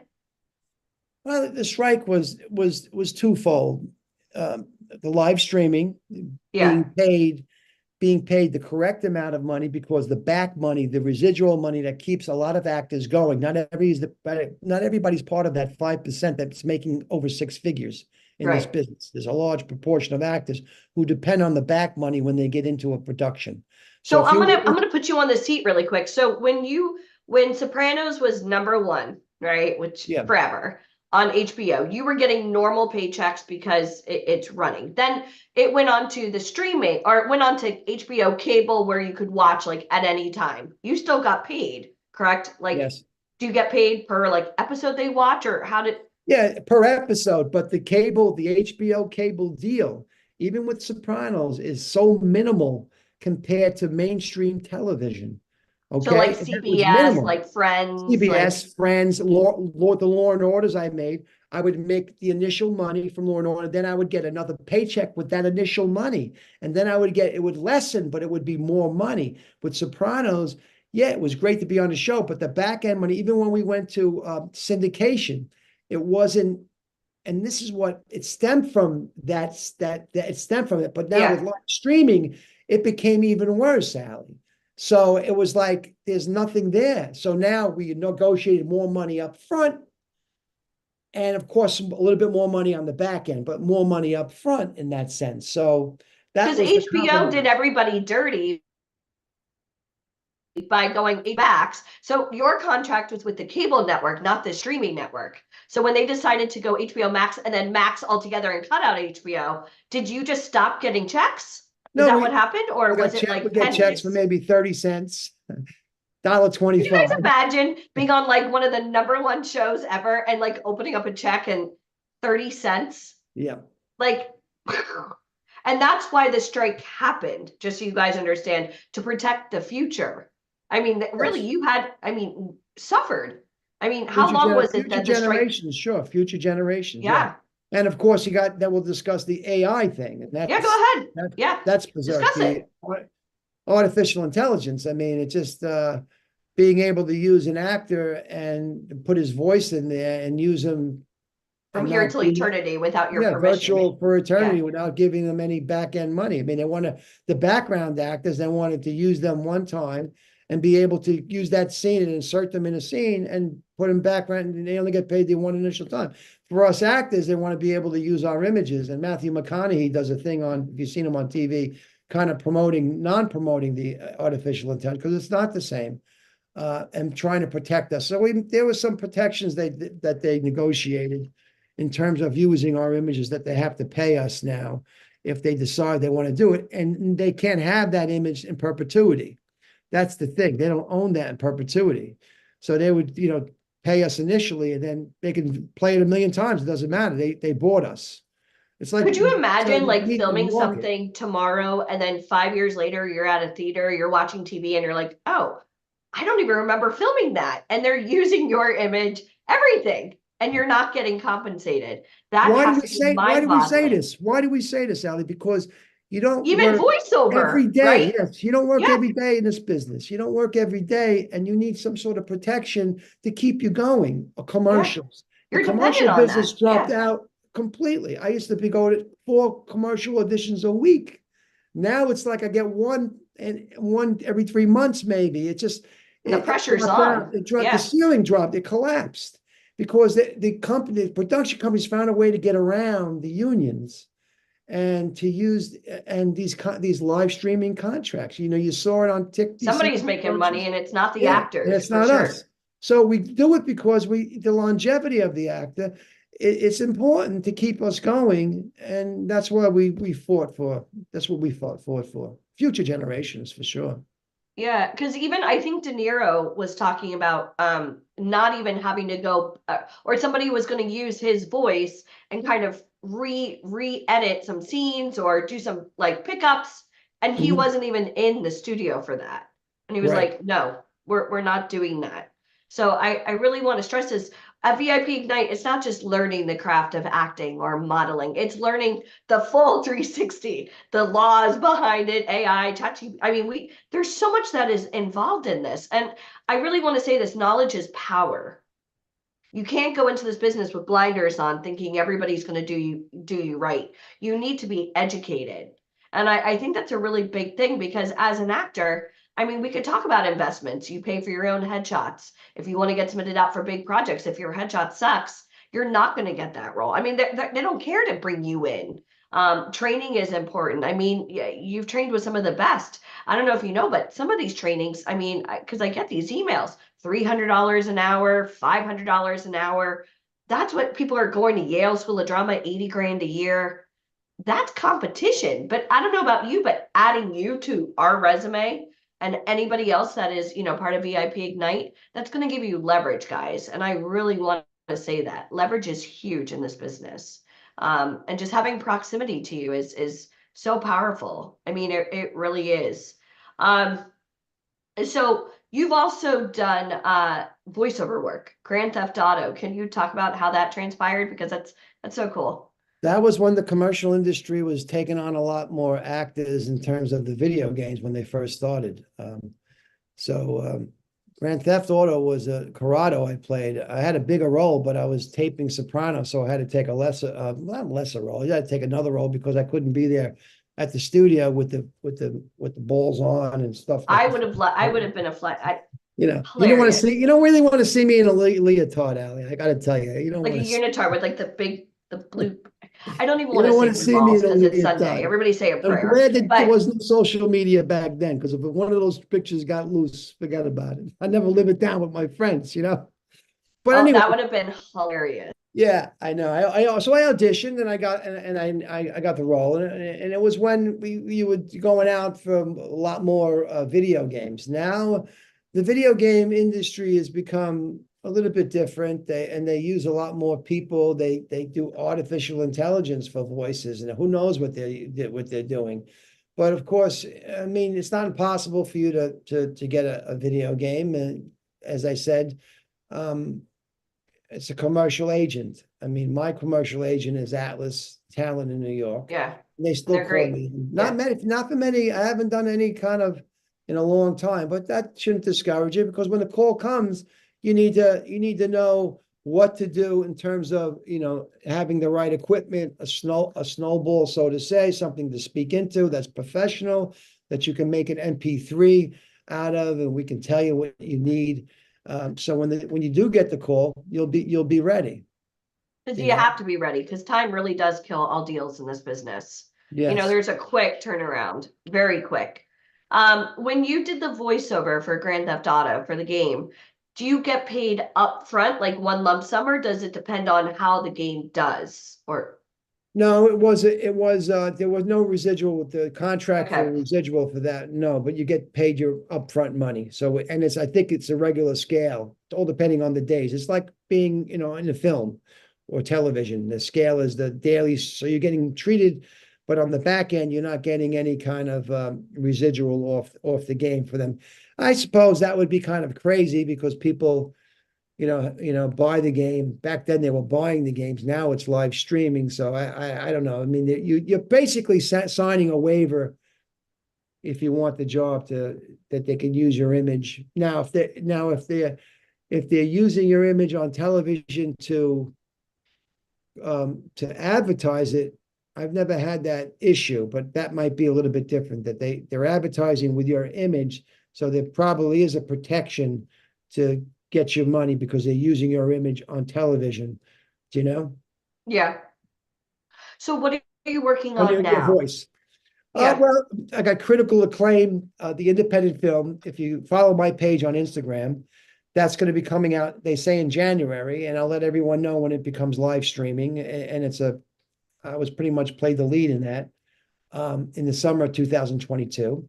I'm also working, trying to get together with a few people that I know to begin a theater project with some Italian playwrights that translate their plays in American through a friend of mine at the Siegel Center in New York at the college there, where Okay. I've done some readings with them. So I want to try to, a bell is not a bell until it's rung. A song is not a song until it is sung. And love is not love until it's given away, Ali. So you have to get up there, and it's okay to participate. So this is what I'm trying to do. And I'm not waiting for the phone to ring. I'm not doing that. If it rings, it's fantastic. I'm doing jobs, soprano, promoting coffee, Omerta Coffee, shopomerta.com. I'll You give a got the little plug. cigars. Yeah. Cigars and great coffee. We're on 1-800-Flowers now.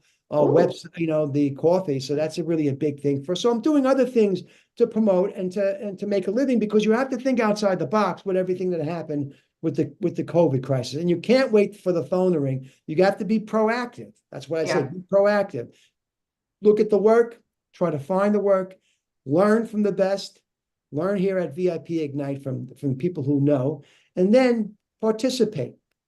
And then come back and participate again. You can do this in perpetuity. It's always good. I was always in class, even when I'm not in class now because this whole thing, I'm teaching class. But when I was doing Sopranos, I was in a workshop. I was still learning. You can never stop So wait, learning. even when you were on the show, you were still in I was class. with Win Hammond at the American Place Theater. I was working, taking class from Win Hammond at the American Place Theater. Yes, I was. Yeah. Did you guys hear that? Even when he was on a hit TV show, he was still in class. How Yes. cool is it that you're in New York City? I'm here in Florida. We have people all over the country, even all over the world. We have people on here from all over the world. How cool is it that you could possibly add Bobby as one of your acting coaches live on Zoom? Now, I also heard we're going to be working with 5 amazing talent that we're handpicking. So just a special little like side acting course. That's huge. Yes. And I think that That's that huge for those 5 anybody. people, when they Who- start getting yeah. jobs and that we can, and I spoke to Dean, work on their auditions and work on them when they book the job. They can come to that workshop and we can work with them. I can work with them in terms of their performance and coach them, because a lot of people don't know. I had a coach, and so did Jimmy. Suzanne Esposito, I believe her last name is. And everyone has a coach. It's important to have coaches. So there you're going to have a spot where I get something and I can get coached. And of course, you got to listen to the director, of course, but you can definitely work with a coach and it can bring you up to speed, so to say. Yeah. And guys, you can't get an agent unless you're in class. You have to have training, not past training, not Broadway 7 years ago or 40 years ago. You have to be in class today. No agent will ever sign somebody without training today. So I want you all to type training, because I want you to think about it. And I'm going to say this as loving, and I haven't really spoken today, but I'm very blunt, which you know. But if there were a casting today, what would you use? Do you have actors' headshots? Do you have training? Not past training. You must have current training. You're considered a liability unless you're an asset. Rewrites. Did you ever go into The Sopranos completely? Let's talk a little bit about when you would get your scripts. You want to go over that back in the day? They would drop Sure. it off at your house, right? Yeah, they would drop it off at the house. FedEx, UPS would drop it So off. they would physically come and bring the script to you. They wouldn't Yes. email it. They would physically print it up. And Yes. Reginald, we've already reached out for everything that we're working on, but go on. Go ahead. Yes, so they would bring the scripts, and of course you had to read over, and then we would have a reading of that script. It would be scheduled. HBO would call you and say, we're doing the reading such and such a day at Silver Cup Studios in Queens. And we would do the reading, and you would read the script. The benefit, you might have a one scene, maybe have a couple of lines. And like everybody's there, right? Like a huge the table. whole big Yeah. round table, Yeah. where you meet everyone, and you're not performing it. You're just talking it. You're just trying to Right. listen, like we do with the first reading. You're trying to hear it. When you try to perform it, you stress yourself out. You can't get too much into it. Like I do the what exercise. I tell people, what I went to the store. You went to the what? I went to the store. Now you know I went to the store. You could say it correctly because you know what you're saying. So Right. that's what the first readings are about. But yeah, we get many scripts that were delivered. American Gangster, Not Fade Away. What I was also in that. There are many scripts that are given to you. And your job as the actor is to sit down and read it in one sitting. Don't read it and start making your egg and potato omelet. You want to read it in one sitting. You Egg don't and want to have potato omelet. popcorn. You want to be not distracted. Sit like when you pray. You get your final place, quiet Quiet place to pray. The same thing. It's the same thing. If it's one a quiet place, I'll read this without any. Turn your phone off. It's okay. No We used to live- distractions. We used to live without Focus. phones. Yeah. We used to live without phones. I know. Back in the day. Yeah.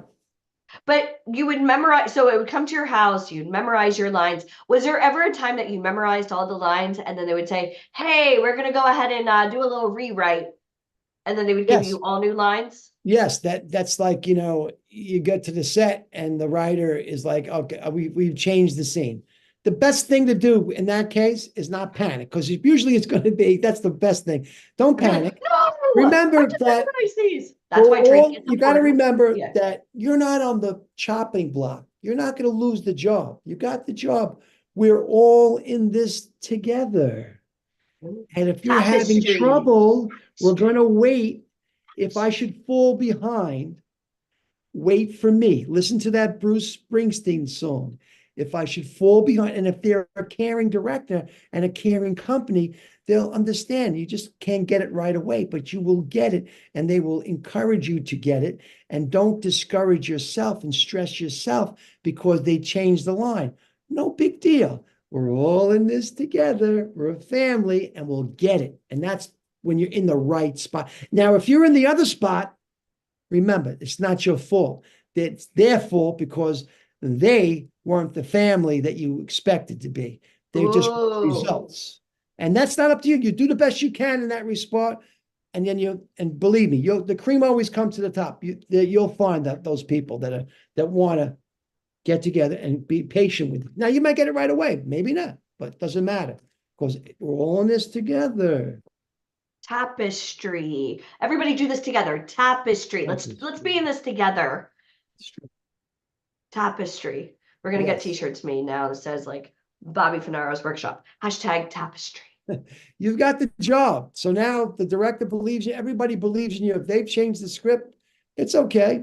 You let it, you just. But that's why they're Don't be so hiring an needy. actor, because you're a Don't be- professional. You Yes. got this. If You don't not, want to please like them. you do. You're Yeah. not there to please them, Yeah. okay? You're there to please the inside of yourself first. You feel good about it. You ran a 4-minute mile. I felt good. That was my best performance. And then they say, hey, that was great. You ran 4 minutes. Fantastic. But I didn't run for you. I ran to get my personal best, correct? Ooh. Let me ask you a question for everybody that's brand new. Did this help you? How many of you guys would love to add Bobby Finaro's not only name, but expertise to your tapestry? #res.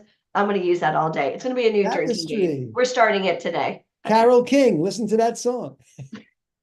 Tapestry. That should be the name of our theater. That's a good. Okay, that's a good register one. it. Let's do it. Tapestry- We're putting it Tapestry into action. Theater Company. This is how it's done. Tapestry Theater We're Company. looking for actors, so Awesome. I love that. Hey, D, Hey, hey D. hey, what's up? what's Nah. happening? I was listening in the background. That was phenomenal. I love it. And I have a whole thing about tapestries too, but I won't go into it here, but one day we'll talk. It's an Instagram live coming up very soon. I have a feeling. Ooh. There you go. I love There you it. go. Well, I love you. Thank you Thank so you so much. much. Thank you, Allie. Thank you. Thank you. Thank you, Allie. So Thank fun. you, Janine. Thank you, And Mr. everyone Finaro. at VIP Ignite for being here. And I'll see you in the next workshop. Yay. Ciao. Thank you so much. Love you. Kiss Mwah. Katie for me. Kiss Katie. I will. We went to the circus yesterday. He had a Oh my blast. God, it's great. Now we got a young Fellini on our hands. Oh, I Oh don't know my if that's so goodness. good. But no Oh, yeah. animals at Ringling Brothers. It's all people. Yeah, is that so? Yeah, wow. It they is. changed It around. is. Wow. And I have a feeling that our next speaker is going to talk about what it's like to work in a circus and major motion pictures, like show business. I mean, really, it's a circus. It really is a circus. It's a Fellini world. It is. Love you It is. guys. Love you. See ya. We love you. Bye. Thank you so much. Thanks, Steve. Bye. Bye. Oh my gosh. On a scale of 1 to 10, how awesome was that? Like, how much did you guys learn? Do you feel like you're A, elevating, B, do you feel like you got some behind the scenes? And even if you've heard Bobby speak before, how many of you learned something new? If you've learned something new in the last hour, type a 1 in the comments. You know what's Type a really 1 in the cool, comment. Deneen? And I think about this sometimes, like when he's talking to us or he's giving advice or coaching or mentoring, it's literally like Josh Brolin in his ear, Denzel, Russell Crowe, Marty. Marty. James Gandolfini, like all these amazing people. So when he's speaking, it's the tapestry of everything Yeah. he's learned and he's giving back. Like, Yeah. I love that. Yeah. And that's the beautiful thing about what we do here at VIP Ignite is like when we're, and you know, obviously you know this better than anyone, Alicia, but when we invite people to speak on these calls, we're inviting people that have worked with the best or who are the best. And because you, like Mike talked about this earlier, like you're the sum total of the 5 people that you spend the most time with. Yeah. So if you're spending time with a lot of broke people, you're going to be broke. If you're spending time, Your with mentality the- is going to be broke. Nevertheless, your bank account. everything. Yeah. But if you are like Bobby and you're spending time working with people like Josh Brolin, Denzel Washington, Martin Scorsese, then That's a good crowd. that's a good. crowd. How many of you want those people in your tapestry? Type a 1 or 1 in the comments. If that's who you want in your tapestry, type a 1 in the comments. Right. And For sure. that's what we're doing. And our next speaker as well, we're really excited. We had the opportunity to meet him a couple weeks ago. And I spoke with him at length this week, and it was just such an amazing conversation. And I learned a lot speaking to him. And I want you guys to, I'm sorry, I have to turn the comments off because I get distracted by the bright shiny lights in the comments. Anyway, so I had the opportunity to speak to our next speaker. So how many of you have seen a little movie called The Greatest Showman? Type a 1 in the comments. And if you haven't, I promise you, after you hear our next speaker, you're going to want to. So he was on Alicia's call. Well, he was on our call on when we did our call, the 3-hour call where we taught everyone about social media. Then he was on Yeah. Alicia's call for open call, and she's like, "Oh my Which gosh," I and we're get like, actors. Like I've had people from Boardwalk Empire, like real actors. I'm like, you're on my open call because my open call isn't just for new people. It's for people No. that sometimes have hit a roadblock that need to get past. they need So, to elevate. and he was on. Yeah. So I'm really excited to introduce our next speaker to you. His name is Sam Humphrey, and he is best known as the actor who played General Tom Thumb in The Greatest Showman. So what I want everyone to do is give it up for the one and only Mr. Sam Humphrey. Hi, Sam. How are you? Oh, hold on. I have to unmute you. Hold on. It's And my guys, first if you time haven't on seen The Zoom. Greatest Showman, it's Zendaya, Zac Efron, and Hugh Jackman. I mean, and I thought about Sam the whole time I was at the circus going, I couldn't even imagine like getting to film a movie, but with actual like insane. So I'm excited that he's here. Well, hi, Sam. How are you today? I'm good. How are you guys? Hi, We're Sam. phenomenal. We're so excited to have you here. Thank you so much for being here today.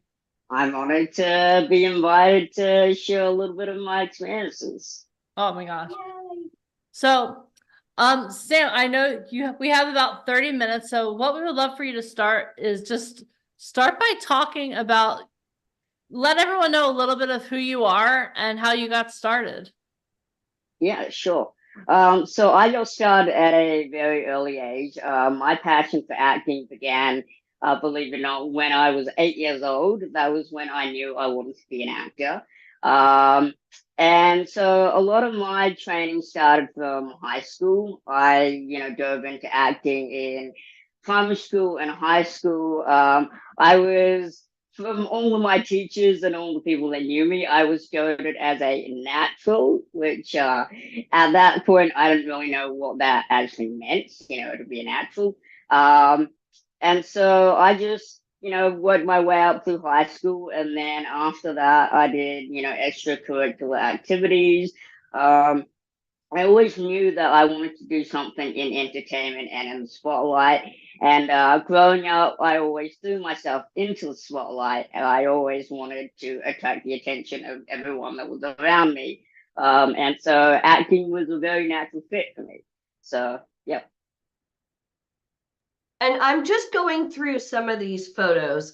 We seem to have a High School Musical connection. Monique Coleman is part of VIP Ignite. And here you are wow. with Zac Efron.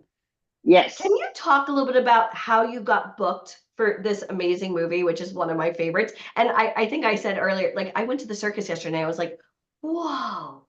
Like, what was that even like to get an audition? And did you, I mean, this is pretty cool. So can you talk a little bit about that experience? Absolutely. So when I first got the email for Greatest Showman, and at the time it was called The Greatest Showman on Earth. So when I got that, I was kind of like, well, this is a weird name for a film. But so I originally had my agent from the UK, which I completely forgotten I actually even had because I had signed up for them 2 years prior. And, as being a short-statured actor, there wasn't many opportunities back then when I was starting out in the entertainment industry, because these days, diversity, equality, and inclusion is a lot better than it was back then. So when I first got the email for this role, I did not believe it at all. I thought it was a hoax, and so I actually was going to delete the email. And I'm so thankful that I didn't because it absolutely changed my life forever. But yeah, so getting that email, I basically had a 48-hour turnaround time to get that audition in. And at the time, honestly, I was a little bit panicked because I wasn't sure how I was going to do this, and turned it in so quickly. But I had four pages, no, I had 6 pages of slides that I had to do. So basically, there were 3 different scenes of the movie for my role. So they basically wanted to see like 3 different scenes of the role that I was going to do to see whether or not I was up to the challenge of actually portraying that role and the different, types of scenes that my character would have to play. And so basically, when I submitted that audition, then it was sent to casting, and then casting basically got back to me within the span of like half a week and told me that I was shortlisted. And then, so that basically, when you get shortlisted, it means that the pool has been cut down from, at that time I was in amongst a pool of about 1,000 people. Right. So I was up against 1,000 other supposed short statured actors at that time. And at that time, actually, they had done casting in the US, but they had actually struggled to find a short statured actor that matched, what they were going for. So at that time, they then went international, which at that time I was in Australia. Open the pool. Yeah. Yeah. So they opened the pool to global casting rather than just national casting in the US. And so that's how I got the casting.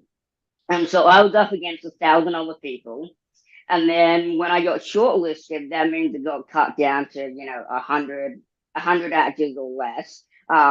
And at that time, I then got onto a Zoom call with the director, so Michael Gracie, who was directing, and I redid my audition for him over Zoom.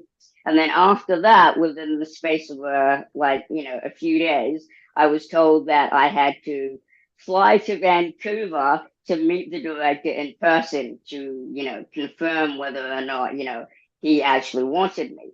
And so as I told Janine in our call, it was a 30-hour round trip. So I flew 30 hours to Vancouver for a 1-hour meeting. How many of you guys would fly 30 hours for 1-hour meeting? How many? I mean, there was a lot at stake. Now, did you know Hugh Jackman was tied to it? Initially, I didn't know he was tied to it. I had gone through the whole audition process, and at that time, and this was, to be honest, when I learned that he was tied to it, that was one of my biggest factors for being like, yeah, I'm definitely gonna do this, because I had no musical background, so at first I didn't know it was a musical, so I was like, well, yeah, of course I'm gonna do this film. And then I learned that it was a musical. I was like, oh, I don't know if I'm gonna do this anymore.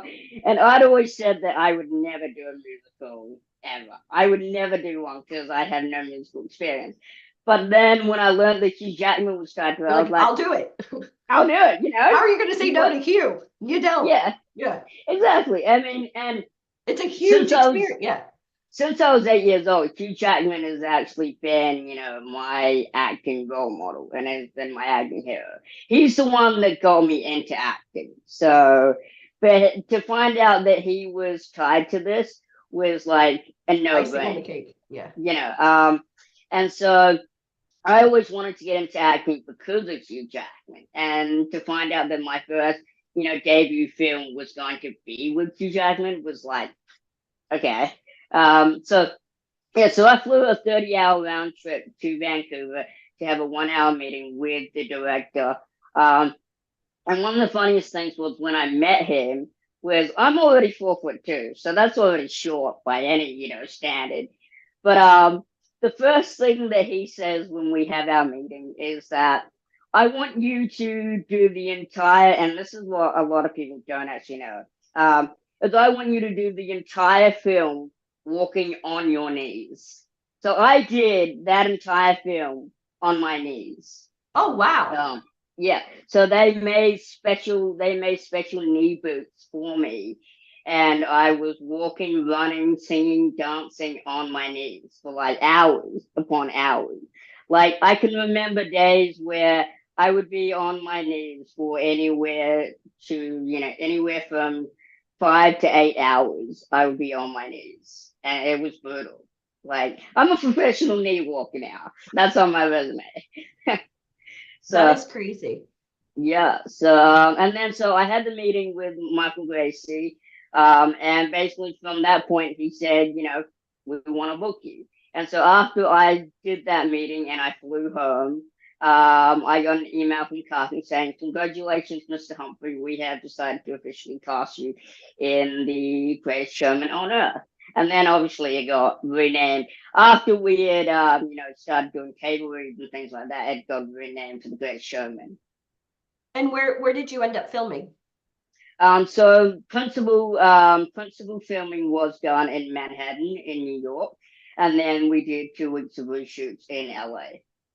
So my palms are sweaty just thinking about you meeting Hugh Jackman for the first time. Can you tell us the experience? Yeah. So when I met Hugh Jackman for the first time, I'll be honest, I was not as cool and calm as I thought I would be, because obviously he was, my hero, my acting idol. But I will say, no matter, whenever you meet an idol or a hero or whatever, never say that you're a fan, because that, or it's an honor, well. because now they're like done with you. Yeah, because when they hear that, they're like, "Oh boy, here's an autograph, kid," and it's not professional. So I mean, I did fan out a little bit. Person in your mind, because I said hello to Hugh at the Tony Awards, and I was like trying so hard not to fangirl, but I couldn't even imagine working with him. Like, did you ever just go, "Holy shit"? Like, I mean, I had some great conversations with, like, he's a good friend of mine now. So when I first met him, like, we had some conversations that, they really stick with me today. And like, it really inspires me for why I'm doing acting still today. But when I first met him, so I met Michael Gracie on the rehearsal, the rehearsal lot, when we were rehearsing. And when I met Michael, he goes, "Have you had a chance to meet Hugh yet?" I'm like, "No, I haven't met Hugh yet." And my eyes just went wide, like just staring his name. Like, and he goes, "Oh, just stay here and I'll go over and grab him, and you can talk to him." And so he goes over and grabs him, and I'm 4'2", and Hugh Jackman's like 6.5 feet tall. Yeah, he's pretty tall. So like, I'm looking up, like I'm already looking up to him, and people make jokes all the time. They're like, you look up to a lot of people, right?" I'm like, "Yeah, I look up to everyone, because I'm 4'2". And so I was looking up at him and we're having a conversation, and he comes over. He's like, "Hey Sam, how's it going?" I'm like, "Yeah, good." Trying to play it off all cool. I'm like, "Yeah, Hugh, how's it going, man?" And I'm like, "I'm not coming across cool, am I?" He's like, "No, you are not." I'm like, So, but then after that, that broke the ice. And so then we were kind of just having a normal chat. And we basically, he basically asked me, where I was from. And we basically just had like a normal friend chat. And he talked to me about like his experiences with acting. And to be completely honest, when I was on that set, like, I had imposter syndrome. Like, I had the biggest imposter syndrome you could ever have. Like, because not only was I with Hugh Jackman, I was with Zac Efron, Zendaya, Rebecca Ferguson. I was with 5 of like the biggest names in Hollywood. And we're here with Sam Humphrey. This was my first job. This was my first like major job in Hollywood. And like I say to a lot of people and a lot of new actors coming into the industry, is that your journey of acting is never going to be the same as anyone else's. Like, everyone's going to have their individual experiences. And like, I had done a number of smaller jobs, leading up to this, but never in a million years would I think that a 20th century tentpole film was going to tap me to be in the main cast with 5 of the biggest names in Hollywood. And I was thrown in the deep end. Like, that was beyond belief for me to, do that job.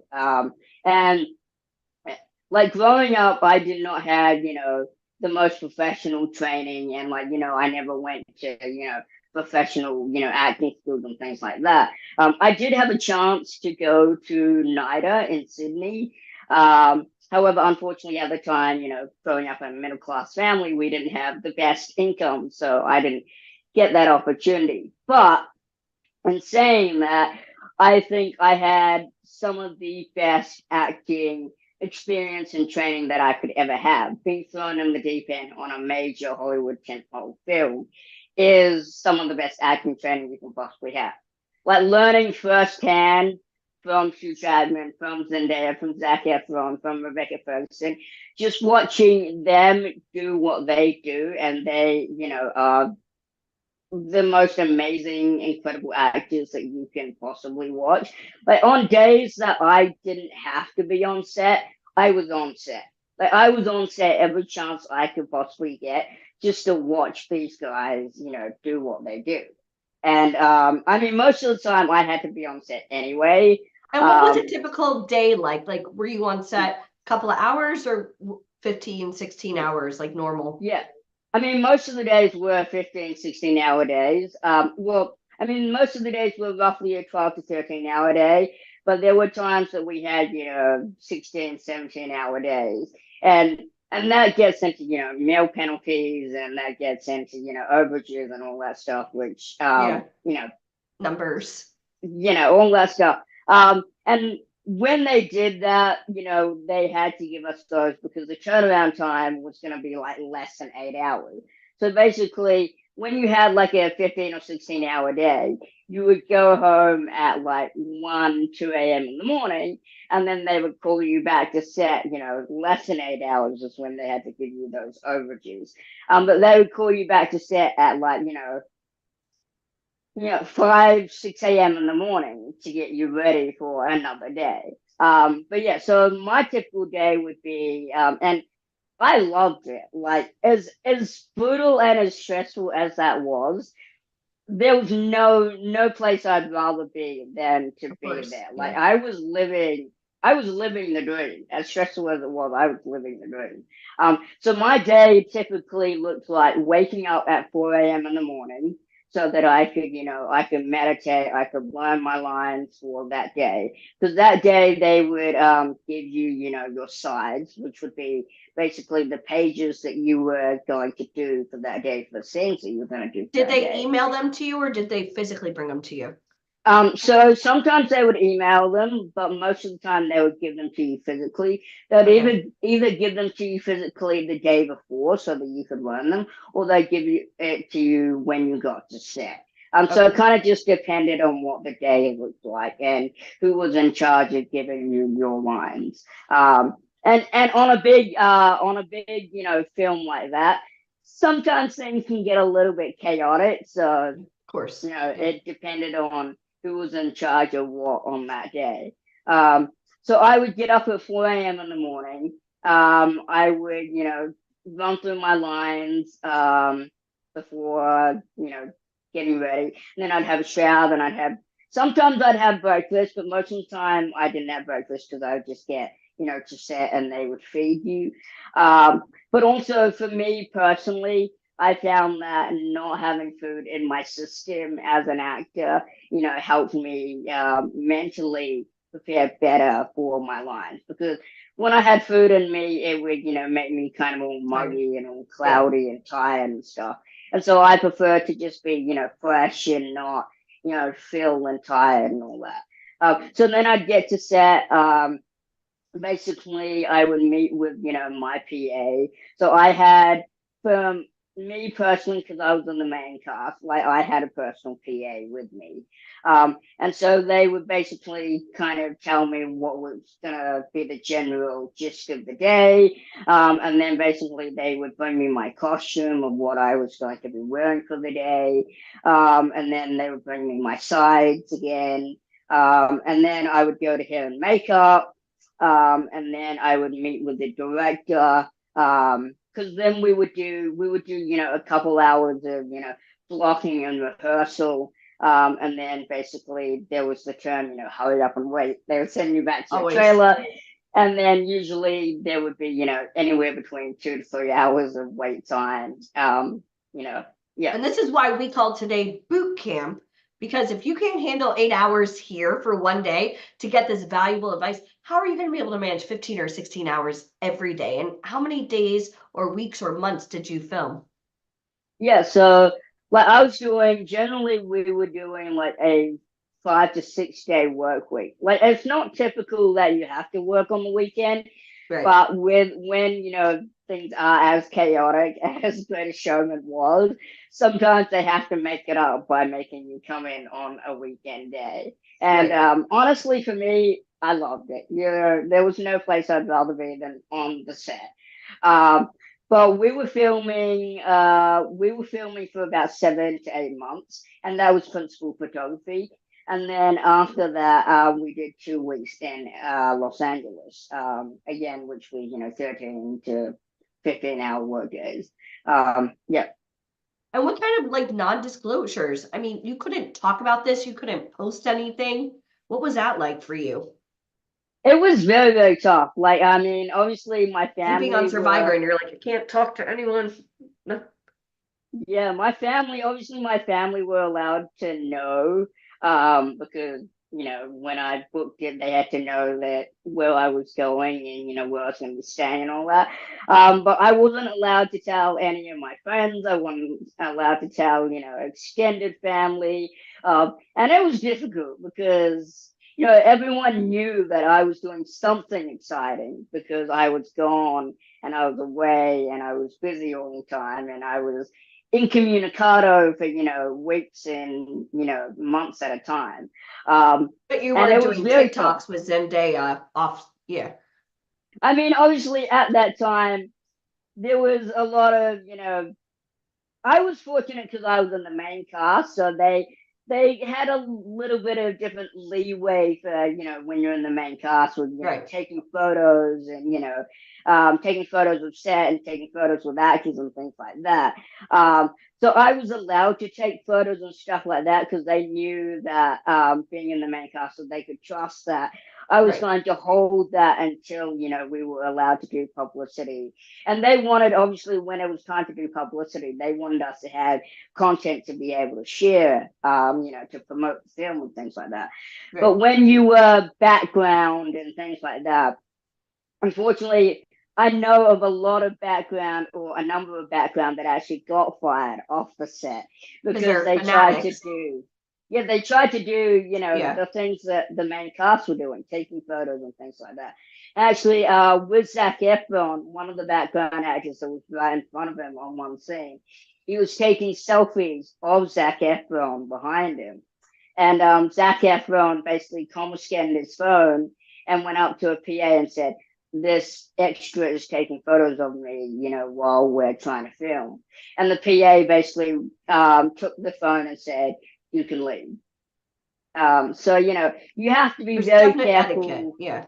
Yeah, you have to be very careful, and you have to know your place when you're on set, because, when you're on set, there's a lot of things happening and people don't want to have to micromanage. So, Of course. They're looking for professionals. Even as an extra, you're on set, which means you're always on stage, which we went over earlier today. Okay, so after you film the movie, can you talk a little bit about press and media, yeah. doing interviews? Did you have any training for that, or how did that come about? No, so I didn't have any training.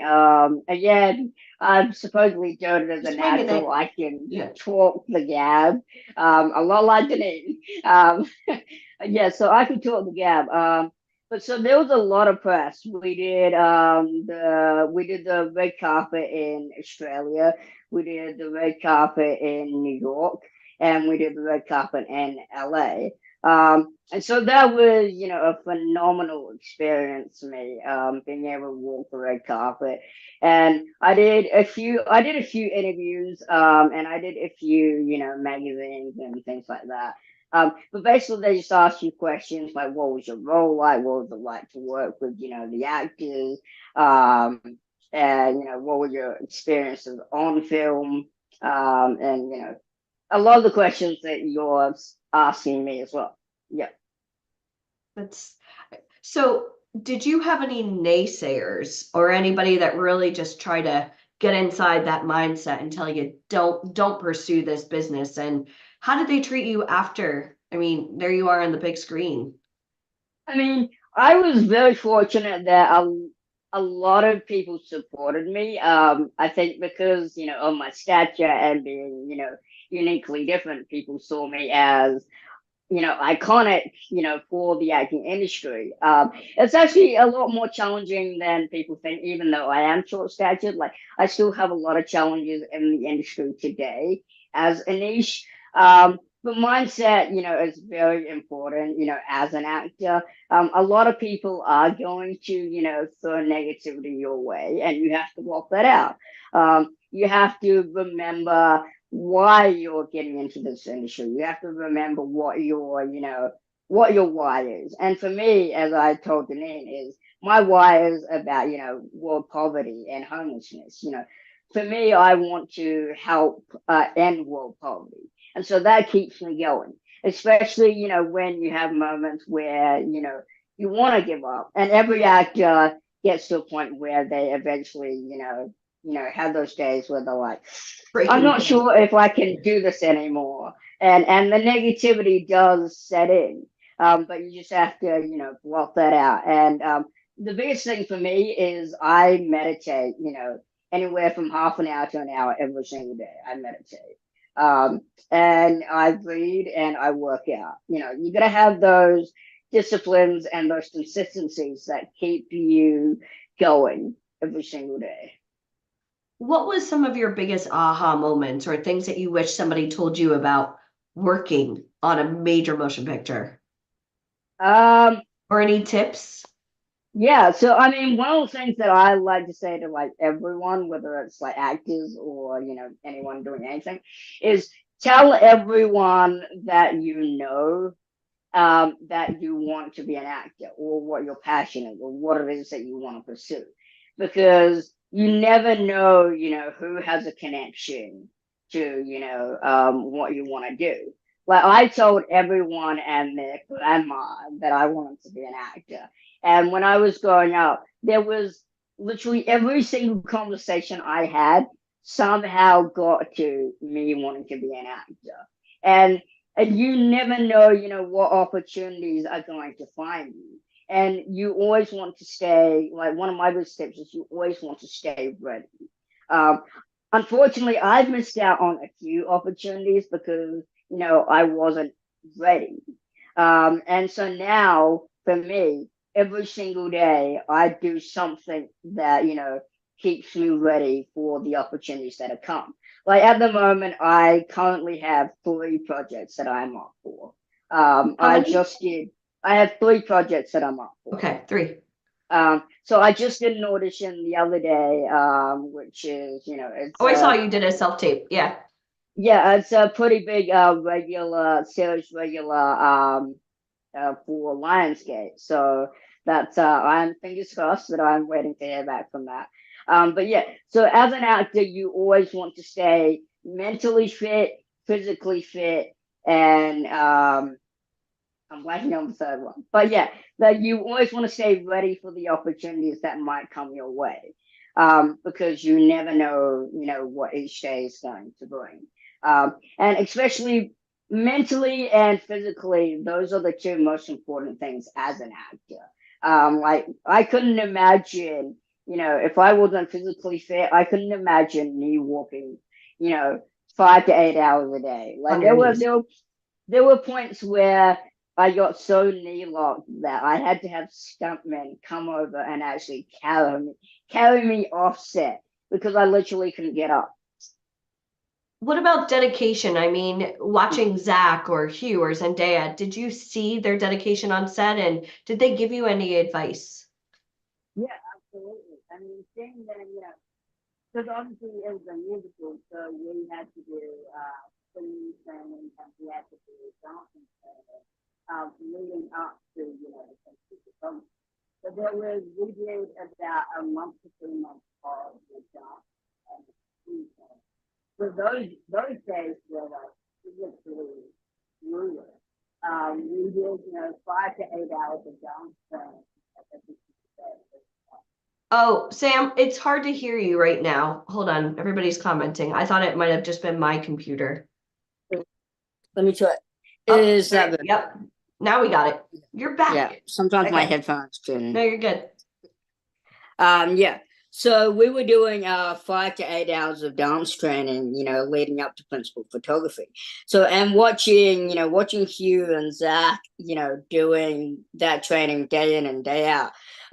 I mean, when we went there, because I did, I did ensemble dance training with everyone else with the dance crew, but knowing that Zach and Hugh and Zendaya and all that, they had to go in like every single day and do individual dance training with their choreographers and all that. And seeing their dedication was, inspiring to see I that. can't even.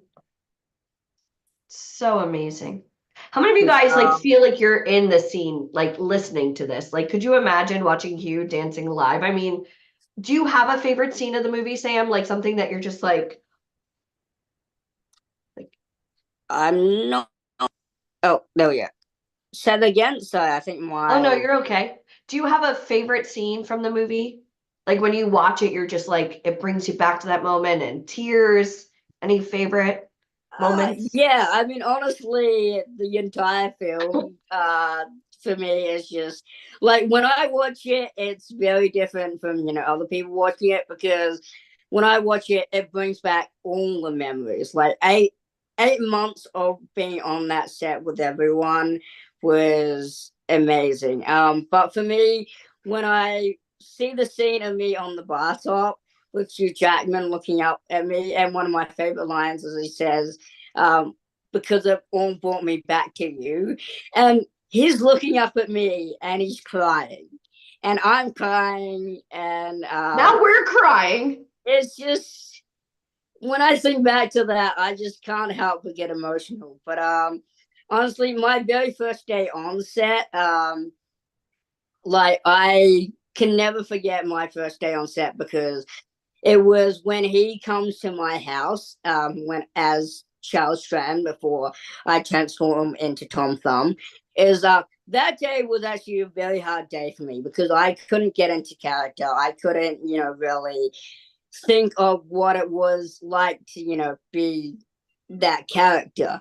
And you gave me this very inspiring speech, which made me, tear up a lot more than I was supposed to. So that we had to do it a few times over, because the first time we shot the scene, I was just like bawling my eyes out after Hugh had spoken to me. Like he gave me this quick, like inspirational speech where he was saying, out of all the people that landed the role, like you landed the role. It's very motivational. You came from Australia to, to be on the set, and like there's no one like you, and you're the only person that has been chosen for this role, and we all believe in you, and we're all inspired by you, and like it just brought me to tears. Absolutely. Oh, Janine is totally crying right now. And actually, he gave me a hug, and we did the scene. You're like, I'm in the moment now. I got it. I captured it. I'm in the moment. I'm bawling my eyes out. And so the director's like, okay, let's just roll with it. So we do the scene, like back and forth the lines and everything. And after they call cut, I come out. I'm still crying. I'm still bawling my eyes out. And I go up to Hugh, and I don't advise this, but I go up to Hugh, and I'm like, I know what you were doing. And I called him a dick. I called right up to his face. I was like, you are a complete dick.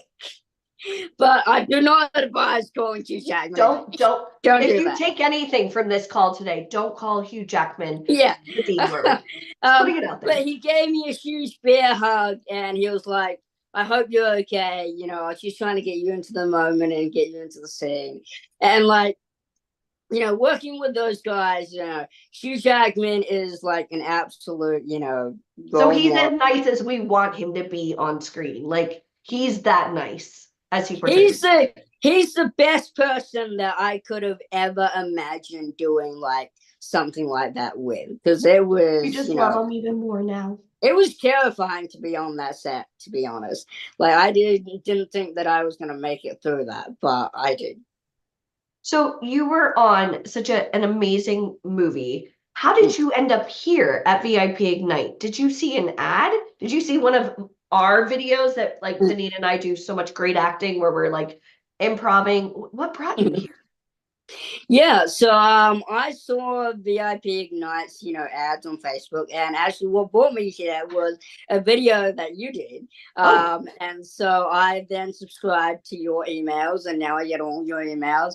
And so I tend to jump in, meetings whenever I can. And for me personally, it's like as a 4'2", short actor, I bring my uniqueness to the acting industry, but I've hit a glass ceiling where I believe that VIP can help me break through that glass ceiling. And, a lot of it, as you guys say, it's the connections that you make in Hollywood. We've got Obviously, a you have few. to have training, and you have to have experience, and you have to know what you're doing, and you have to have, a very strong why, because, that will get you through those days where you feel like giving up. And every actor goes through that. No matter whether you're starting out or whether you're at the top of your game. Every actor hits a brick wall at some point and decides, that they might get out of the industry. But we always eventually always come back. So that's And why that's why it's important to have the community, guys. Exactly. So important. Because acting can be very solitary, and as I learned with the strike that I met a lot of my fellow actors, during the strike, and it was the camaraderie and the solidarity on the strike was amazing. I love this. And I love the fact that you came on not only our call about social media, but then on my open call, where I typically talk to a lot of aspiring talent or people who think that they're in the industry. And did you find my call funny? Did you think I was too blunt? I always like to ask. Honestly, you are what the industry needs, because actors, unfortunately, to new actors, we need a lot of bluntness. Like we need to be told, what it's going to be like, because this industry is harsh. It's very rough.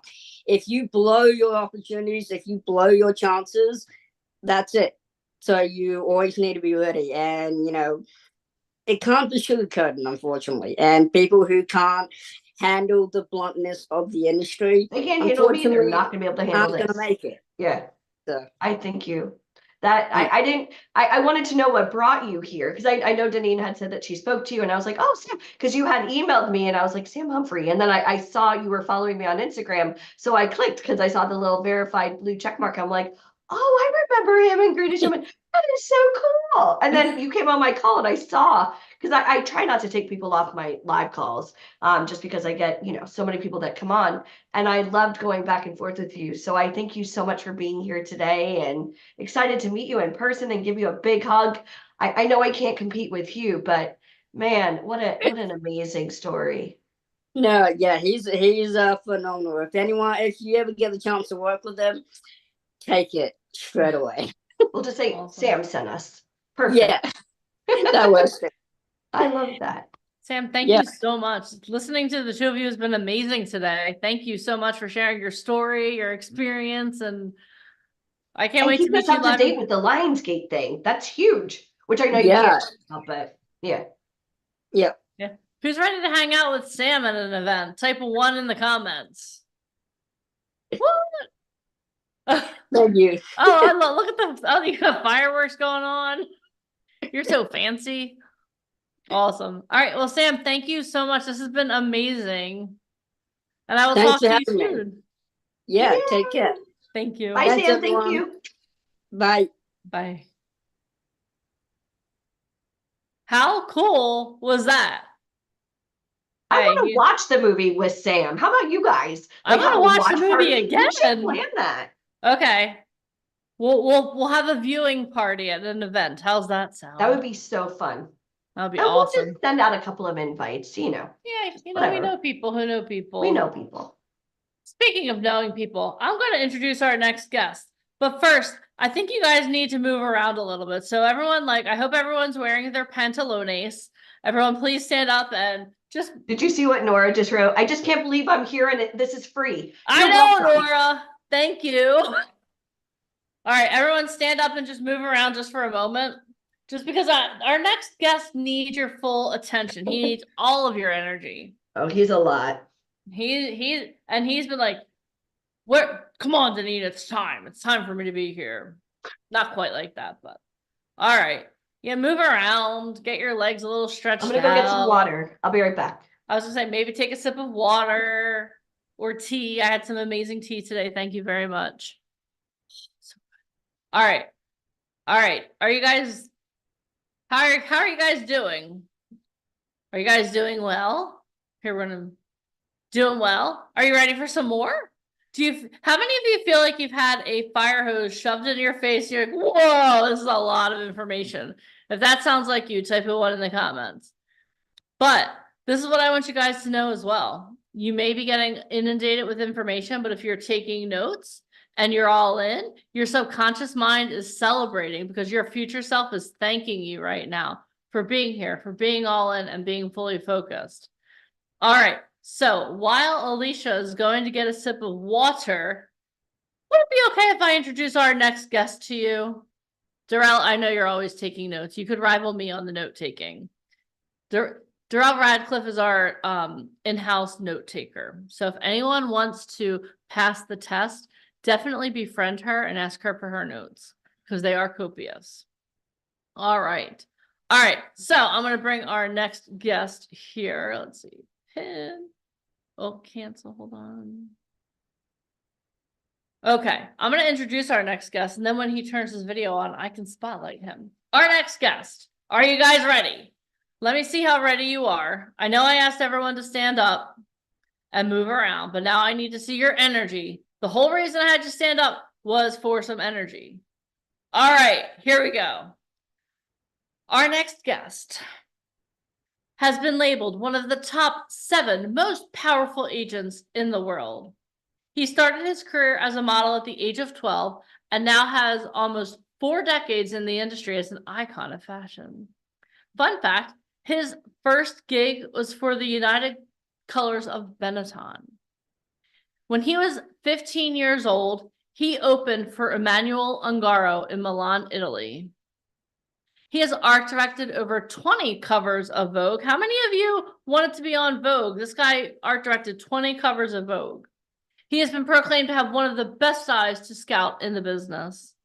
He has run his agency successfully for over 13 years. Through the good times and bad times, he has never once wavered. He had a record number of magazine covers for his agency, totaling 72 in 1 year. For almost 2 decades, he has styled some of Hollywood's biggest stars, taking them from worst dressed to best dressed. He has placed talent worldwide for campaigns for the top luxury brands in the world. Everyone, please give it up for the one, the only, Mr. Ryan Colby. Give it up for the one. He's so dramatic. The one, the only, Mr. Ryan Colby. Okay, keep giving it up. Up there. You're so dramatic today, Mr. Colby. Hold on, let's add pin. I know, unmute. There you go. Okay, sorry, I was on another screen. Oh. WhatsApp is blowing up today. What's I'm up? sorry. WhatsApp, because I have, Because you got lots going on. Steven's in China, and I have a couple boys in Milan for shows, and Steven is being annoying. So. Well, you know, I never thought models were annoying until I met you. But just kidding. They can be. He's kind of regretting going, but he begged to go, and I'm not letting him out of his agreement. So yeah, deal with it. Sometimes you really have to be careful what you wish for, because when you get it, it's He not exactly what you think it is. begged all last year to go. I found an agency to take him for 90 days, and he's been there for like a week, and now he's having anxiety and freaking out, and I'm like, Chinatown, walking around Chinatown in New York is not China, just so you're aware. So when you get there, it's definitely different than walking around Chinatown in New York, and he's freaking out, but I don't care. So. Well, the good thing about being in China is they have a lot of tea, so he should just get himself a nice cup of tea and calm down. He's gonna figure it out. Awesome. Unless he wants to start walking home. I don't know. That's a lot. Is he a good swimmer? Because I believe there's some swimming involved in coming back from That's China. True. That's true. That's true. Well, Yeah. Mr. Colby, Alicia's going to be back to put you on the hot seat. But I'm going to ask you, just for a little teaser, you're going to talk more about this later. But there's this little thing coming up in New York called Fashion Week in a couple weeks. And I know the castings start in about 2 weeks for that. Can you talk a little bit about Fashion Week? Well, the submittals start tomorrow, but the castings start on the 28th or the 29th. Fashion Week is a 8-9 day scenario experience. It's in February and September, and it's when all the shows are done for the following season. And the submittals start tomorrow. Most of the casting directors are in Milan and Paris for shows right now, but they obviously have their laptops and computers, and they will be working from there. What a lot of people don't know is that, the New York casting directors that do, say, the New York designers like Michael Kors or, Ralph Lauren or whatever, they also do the European shows. So they don't stay here during European shows. They're over there. And some of the American designers have decided to show over there as well, because it's beneficial. They do 2 different shows. They'll do one in Milan and they'll do one in the United States, like Ralph Lauren does. He just did a show 2 days ago in Rome, and he'll do another show here in February. But most of the casting directors that do the big shows aren't in New York right now, so you kind of have to track them down, chase them down. They're busy. They give you quick answers. But they do want to start submittals tomorrow, so they can start seeing pretty much a basic idea of who you have for the actual castings, which are in 2 weeks. Awesome. So can you explain what they're looking for? Like Mike talked earlier about the difference between like high fashion, commercial print, different things like that. So For what are the designers shows, looking they're for? looking for they basically want you to submit everyone you have. For the shows I deal with, they're looking for high fashion, which means teens to mid to late 20s. And the few shows that do want older people, they will tell you. They'll tell you that they want 30 plus, but the majority of shows are teens to late 20s, and sample size, 5'8" and over for girls, 5'11" and over for guys. Sample sizes 2 to 6 for females, and waist 29 to 32 for males. So those are the size that they're looking for shows. Obviously, there are some designers that are going to use older people, plus size models. They're going to use different types, but those are a couple of designers. And the casting directors will tell you. Usually what they do is they'll send you an email and they'll have a list of the shows they're working on. Sometimes it's just one show, and sometimes it's 6 shows, and they'll break it down. Like they'll tell you this show wants females and males, this show wants males only, this show wants females only, this show wants, they'll tell you what they want for the shows that they're doing. And then you submit the packages, and then they call in who they want to see in person, and you go to the appointment. It takes a minute, 2 minutes, 5 minutes max, and you leave. But sometimes you may be standing there for an hour to 2 hours waiting, for them to see you. But it is what it is. It's part of the job, and everyone is aware of it. So they make it fun. You meet people online, you meet friends, you get Instagram pages, you go to the gym with them, you hang out. It's all good. The only snafu is that February shows obviously are cold. So you got to deal with weather and unpleasantness sometimes. The past couple seasons have been okay. There hasn't been really any snow in New York, but there was a couple seasons ago, 4 or 5 seasons ago, there was snow every day for the entire week. Every day it was just piling on and piling on and piling on and piling on. So that was challenging, getting the models to these appointments, and shows are no longer what they used to be when I was coming up, where they were in one location. And even if it did snow, you didn't even know because you were inside all day.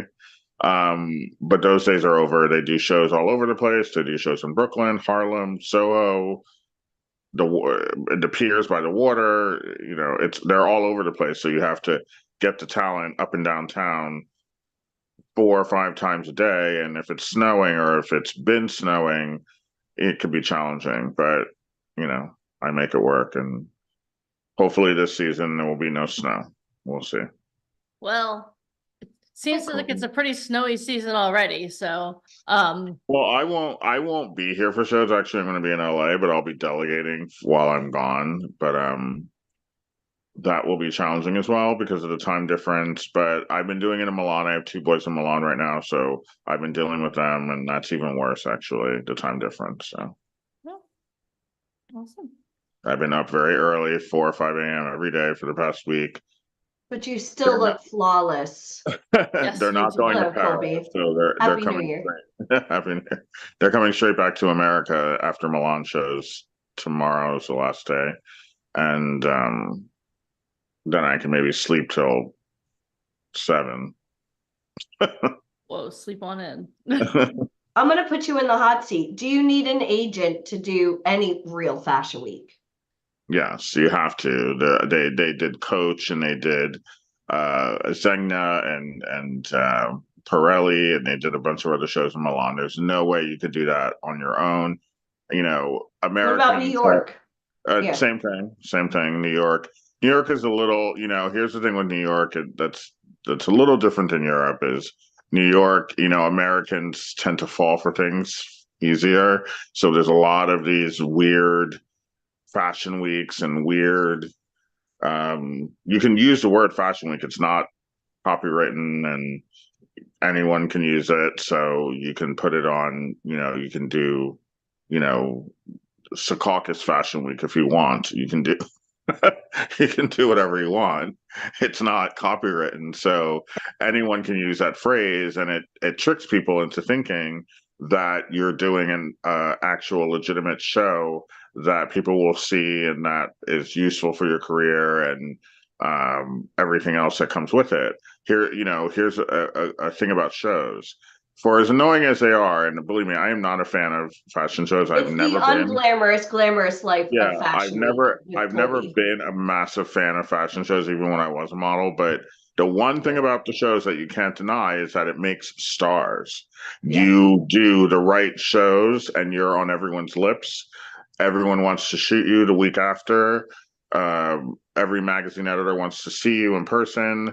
It really can make you into a working model. So it is a necessary evil if you're going to be a high fashion model to do the shows. But you have why to couldn't they just put the castings on websites, right? Why do you need an agent? I was going to get that. The reason you do them is to make you into stars. These designers are not going to run around the streets of New York or wherever looking for people. They hire casting firms to do that for them. And they will not trust you to tell the truth, like your height, your weight, your dress size, your hair color, what your skin really looks like, all of these filters and all of these weird things going on. So they hire casting directors to go to agencies that are quasi entrusted to tell the truth. I mean, we're not on trial, we're not holding a Bible, but if you lie to a casting director and say, oh, she's 5'11" and she's 5'7", and her hair is red and it's really brown, and her waist is 25 and it's really 29, they're just not going to call you again, and you've ruined your business. So they know this. So they know that more at stake to tell the truth. Yeah. 98% of the time you're going to be telling the truth. These are the girls you should see. These are the guys you should see. So therefore, the chances of screw ups are much, much, much less. Whereas if you put this out in a billboard on Times Square or on Craigslist or any other Any website that's casting site, popular, yeah. that's popularly viewed, you're gonna get every Tom, Dick, and Harry and Jane submitting, and none of them qualify. But yet you've got to go through all these emails and phone calls and office visits because you know they'll And they find may or out may where you show are. up. Yeah. And they may not, and they're most definitely not going to show up. And a lot of them aren't going to show up, and they're going to give an excuse. And they're living in Tacoma, Washington, or they're living in liabilities, yeah. Kansas. The show's tomorrow. Why would I even think about using you when I have fittings tomorrow? The show's on Tuesday. You know, you have to be here for 6-8 hours. Like, you cannot bring your boyfriend or your friends or your dog or your mom or your aunt. Like, you know, these are factors that real models know because they've been taught by their agent. So therefore, there's zero reason not to use them because they're ready-made perfect. Whereas if you use a layperson from, you know, a website, they're going to come with baggage. They're going to think this is a class trip, and they're going to bring people and luggage and dogs and baggage and weirdness, and they're going to be on their phones, and they're going to be taking Instagram photos. And there's nothing wrong with that, but there's a time and a place for it. If you look at any top models page on Instagram or Facebook, there are random pictures of them backstage or whatever, but it is hard to do because you're busy. There's no time for you to do that. So the 5 minutes you have, yeah, maybe, but a layperson will waste time doing that instead of using their 5 spare minutes. They will waste time doing silly little antics that aren't warranted instead of waiting for your 5 minutes. You know, your hair, makeup's done. Okay, you have 5 minutes, take a picture, say hello to a friend, go get some water, you know, et cetera, et cetera. But a lot of people who aren't professional working models, meaning people who go up on these websites, they don't understand that. They think the entire thing is a game. And if you're there for 4 hours, I have 4 hours free. Like, no, you don't. You have 5 minutes free out of 4 hours. The other 3 hours and 55 minutes, you're working, meaning you're getting your hair done, your makeup done, you're trying on clothes, you're doing interviews, you're practicing a walk in the hallway, you're, you know, there's other things you could be doing. So that's why designers only use agents, because the models have already been vetted. They've been screamed at, they've been yelled at, they've been told what they can and cannot do. So therefore, the chances of you getting a lemon are very low, you know. And how long would one be in the city to do Fashion Week? Like, they're not, I mean, they would like locals, but if somebody lived out of state, how long would you plan on being in the city? Shows you can plan for. So you have to be here from the 29th of January till around the 15th, 16th of February. So, and then you can go home. So designers don't expect you to, every fashion show model, to live in New York. It would be nice if they did, but for somebody that lives, let's say, in Raleigh, North Carolina, that wants to do Fashion Week, you have to be in the city for at least 18 to 20 days straight, and you cannot leave. So yes, if you can do that, then great, you know, but it's not a like show up the day of shows and be like, I want to do Fashion Week. It's not possible because there are 10 days of castings that you missed. So if you're a freelance and you ever see castings for Fashion Week, that's not real, is what you're pretty much saying. No, not on a website. It's not real. No, it has to come from an agent, because you can't cast for a fashion show when your show is tomorrow. Like, it's just not realistic. And then you know that the person is, you know, not legitimate. Like I said, you can use the word Fashion Week. It's not copywritten, so anyone can use it. They can. And there are dozens of examples of it in New York, LA. And those are typically the people like with grandma in the audience selling tickets. You can't do that. You can tell just by the audience whether or not it's real. Of course. The you know, unless you're a top model doing every show and raking in the press, raking in the money, they're not going to allow you to bring your mom and dad and girlfriend and boyfriend and sister and brother and uncle and aunt. It doesn't happen ever. It's really for buyers and press. It doesn't happen ever. It's for buyers, editors, celebrities, fashion writers. You know, that's what it's for. And the venues are very small. It's 150 people, 250 people max. It's not like they're Yeah. It's not like there are these massive venues. It's not a concert at Madison Square Garden where you can fit 10,000 people. It's 200 people. So every seat matters. And it gets you in and out. When you brought me to my first Fashion Week, I was amazed by how quickly they get everybody sat, Yeah. they sit down in the chair, and then as soon as the house lights are on, everybody's, that's it, let's go. And there's no like Yes, the what they average portray show to is be on TV between is 14 to 20 minutes max. max. The bigger shows like Marc Jacobs or whatever, they may eke into the 24, 25 minutes, but that's it. A little bit more theatrical. And for somebody who's not like a Gigi Hadid, what do typical high fashion models make versus like catalog or commercial print models? The fashion show rates are between $150 to maybe $1,000, $1,500 if they have a big budget. Like the biggest show last season was Montclair. They had like a $1,500 budget, whether you were a big model or not. So that's good. That's why everyone was clamoring to get those shows. Coach pays well. Todd's pays well. They all pay between $1,000 to $1,500. But they're European based and they have bigger budgets and they have bigger investors. So that's why. But the smaller, more indie kind of underground shows are 150, 300. Sometimes it's clothes. So sometimes you don't even get compensated. So let's say No, you get clothes. But here's the thing. If you get clothes and shoes, the clothes and shoes are more than the Stuff. rate. So Yeah. just put them up on eBay. A lot of girls, especially the females, the boys not so much, but the females do it a lot because they get these great dresses and shoes. You're never going to wear these things. Put them on eBay, sell it for $500 to some fashionista in Europe or Asia, and you collect your surpass money that and move on, 150. Yeah. and move on with your day. Like especially the girls, they sell the shoes because they always are giving them shoes. The shoes are the biggest thing they give the models are shoes. So you're wearing really nice shoes and you're never going to wear these things again and just sell them for $300 on eBay and move on. A lot of the girls do that. You do 6 shows a season. Guess what? You just made $2,500, you know. It's sell everything. You know. So it sounds super sexy to say you do New York Fashion Week, but there's a lot more money, right, in the commercial print and catalog. Can you go over a little bit about that and pay range? Yeah, I mean, if you know, shows are great because it does make household names out of girls and guys. It puts you in the biggest magazines. I mean, you know, the shows are necessary. Do I like doing them? Do I like booking them? No, it's annoying. There's too many models in town.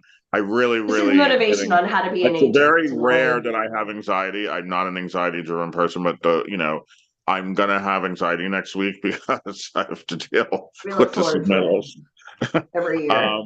It's Ryan's Super Bowl, but go on. It's kind of annoying, but it is what it is. But commercial print's different. You know, it's not as busy as Fashion Week, meaning it's not a frenzy. It's pretty more planned. Things are planned out. You have days in advance notice. If you're shooting an ad for, say, a hotel or Bank of America or whatever, these things rarely happen overnight. You kind of know. You go to a casting, they pick you. You have 2-3 days notice. They may bring you somewhere. It may not be shot in New York. So it's a little more of an organized chaos, whereas Fashion Week is sometimes they'll see models and they'll book them overnight at midnight, 1 a.m, 2 a.m. You need to be here at 6 a.m, 8 a.m. Like it's a little more That's frenzied. why you have to be in the city. Yeah. Yeah, that's why you have to be in the city. It's a little more frenzied and unorganized.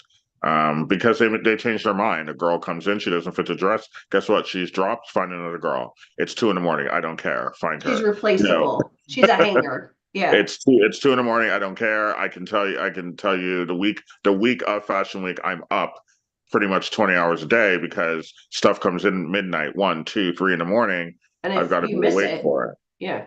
But for are they still primarily just doing high fashion, or are you seeing like more sizes and more diversity? Oh yeah, you're seeing more sizes, of course. There are a handful of designers, 5 or 6, that use different sizes and different ages. Absolutely. They haven't really contacted me a ton. I guess because my name is known for high fashion, so they don't think about me It's for synonymous. anything. Yeah. They don't think about me. I have to pursue these people. And I'm not that much of a pursuer. So I gotta really sit down and like gear up the energy for the pursuing. But do they still want certain heights, or do they want all? Like, It's a is there mixture. Sometimes I remember last season there's a clothing line called Gypsy Sport. They ages, booked measurements? they booked anybody pretty much. They had girls that are 18, they had women that were 65, and there were some of the women were 5'4", 5'5", Guys, 5'6". this is so Some of the exciting. women, You're hearing this. Yeah. some of the women were 5'11", 5'12". Like they had a really odd range of faces and heights and ages. I know the casting director. She did contact me. Actually, she's one of the few that did. She did contact me. She didn't use anyone from me. Because when you open up those ports so widely, it's a blessing and a curse because you get really interesting faces who would never see a runway in their life, but then you get everyone in the city submitting. So then there's more competition. When it's more high fashion, it's a little more, the box is smaller, so you have more chances of getting stuff, or at least I do. But that show, I didn't get anyone on that show because I just didn't. But hopefully they do it again this season, and we'll see. We'll see. All right. So I want to go through all of the photos here. I'm going to call somebody out. Go through all of what photos? I'm looking at the thumbnails of everybody on Zoom. Let's are we doing pull Model Garage, somebody or are we out doing that later? of the audience here. Nora. Hello, I thought we Nora. were doing Model Garage later. No. I'm gonna do a model garage now, and then we'll do some later. But let's just talk. I'm gonna pull Nora up. So Nora, when I take you off of mute, introduce yourself very quickly to Ryan. Just city and state where you live, your height, your age. Go ahead. I'm gonna hit unmute. Go ahead. Can you guys hear me okay? Yes, go ahead. Hi everyone, my name is Nora. I live in Utah. My height is 5 feet. My age is 30. And what was the other question? Sorry. Well, that's great. So Ryan, Okay. so for her, she's 5 feet. Could she do 5 Fashion Week feet. or what? She's commercial print. She's on the prettier tip of commercial print, so you could probably get away with some hair It's a and sliding skincare scale. stuff. You're the prettier type. Okay, good. You can get away with some hair and skincare gigs. As far as high fashion, it would be a no. I wouldn't promote you for that because it would just be a hamster wheel of just, wasting time. So I would promote you for higher end print. Make sure you have really nice clothes on at all times. Nothing too basic. I would definitely make you as expensive as possible, and some Cucinelli and some Escada and some higher end clothing lines, and just promote you that way, that use women that are smaller, because those women do buy the clothes. So yeah, I would definitely go that route. Michael Kors and stuff like that. And as I far love as those. hair, makeup, how would she dress to go to a casting or do it on Zoom? Oh, she'll go to a casting. She could wear jeans and a t-shirt. She can wear whatever she wants. Not a as baggy long shirt, but like as a long tank as it top fits or you. Yeah, as long as it fits you. For a casting, I would definitely keep her in pants, make her look as tall as possible, 3-4 inch heels, a nice tank top, maybe a jean jacket on top, have you look as young as possible. You look young, but I would definitely want you to look, as young as you could. Very little makeup, like you don't seem to have a lot on your face right now. No. So I would just keep you kind of the way you look right now. Just refine it. Okay. The t-shirt you have on right now looks fine. Stuff like that. For Okay. casting, for a casting. Now, if we were doing photos for her, professional photos, in order to submit her out, what would you dress her in? I would dress her in some sort of anything that makes her look taller. Skinny pants and blazers, a blouse underneath, just to make her look a little taller. 5 feet is it's a challenging number. For shooting, there are plenty of short actresses out there, plenty. Reese Witherspoon, Jada Pinkett Smith, and I don't know, the list goes on, who are 5'1", 5'2" max. So there's obviously room for that. It's just you've got to make them look. If you look at a Reese Witherspoon, if you look at her wardrobe, even when she's out in public, everything is kind of tight and makes her look, a little bit taller. You show skin at different places to bring the eye up, so it's nothing heavy to bring the eye down because that makes you look shorter. So I would just focus on things that make you look taller. Open neck, blouses that show the open neck, skinny pants, skirts that fit you, so you see the legs. Like I said, 4-inch heels, stuff like that. Nothing too crazy, nothing too high fashion, but just expensive looking. Everything can be from Target, I don't care, but it just needs to look expensive, meaning quiet luxury, no labels whatsoever. I don't want to know where it's from. I don't want to see a Calvin Klein logo or anything anywhere near you. And as far as location, where would she be most marketable? New York, LA? Probably LA. Probably LA. Okay. All right, cool. All right, so we'll do more Model Garage in a bit, but let me ask you a question. If Nora went to like a Barbizon or any of these modeling schools and learned how to walk runway, would that help you at all for any casting scenarios? No, not really. Besides giving her confidence to be in front of people, that's the benefit of it, and that's where it stops. That's where it would stop. It wouldn't benefit me because. But I mean, as far as the casting directors, do they want to see modeling training at all on anything? They don't want to. No, they don't. I couldn't tell a casting director that. I couldn't be like, "Oh, Nora's coming to a casting, and by the way, she went to Barbizon." They'd be like, "We don't care, and who cares?" Now, what if Nora did a runway show that wasn't CFDA? Would that ever hinder her from booking real work? If she ever if you did one, no, but if you did a bunch and you constantly promoted it and made it your life's goal to post about it every 15 minutes, then yes, it would hurt you because it would make you look stupid. So therefore, people wouldn't want to work everybody with you. gross them real quick. People wouldn't want to work with you because you should know that these aren't real. So if you're that dumb and you fell for it and you did them, then what else are you going to fall for? And we don't have time to find out. So let's just move on and call in the next. And they don't want affiliation. And they don't want affiliation. They don't want their shows mixed up with those shows. So just move on to the next girl or guy and just have a nice day. There's so many choices out there. They don't want to deal with idiots. So there's too many people out there that want to do this. This isn't a scarcity of people.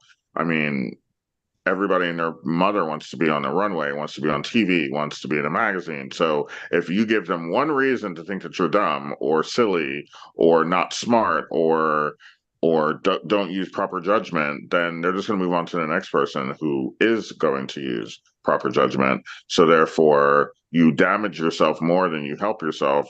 And, I don't really fault people for doing those things because you wouldn't know. But if you're on this call or any other call in the past or whatever, and you do know, and then you still do it, well, then yes, whatever happens to you, still helping you. Then that's what. And that even goes with getting crappy photos done over and over and over and over again. Just working with anybody because you think it's being beneficial. That could hurt you as well, correct?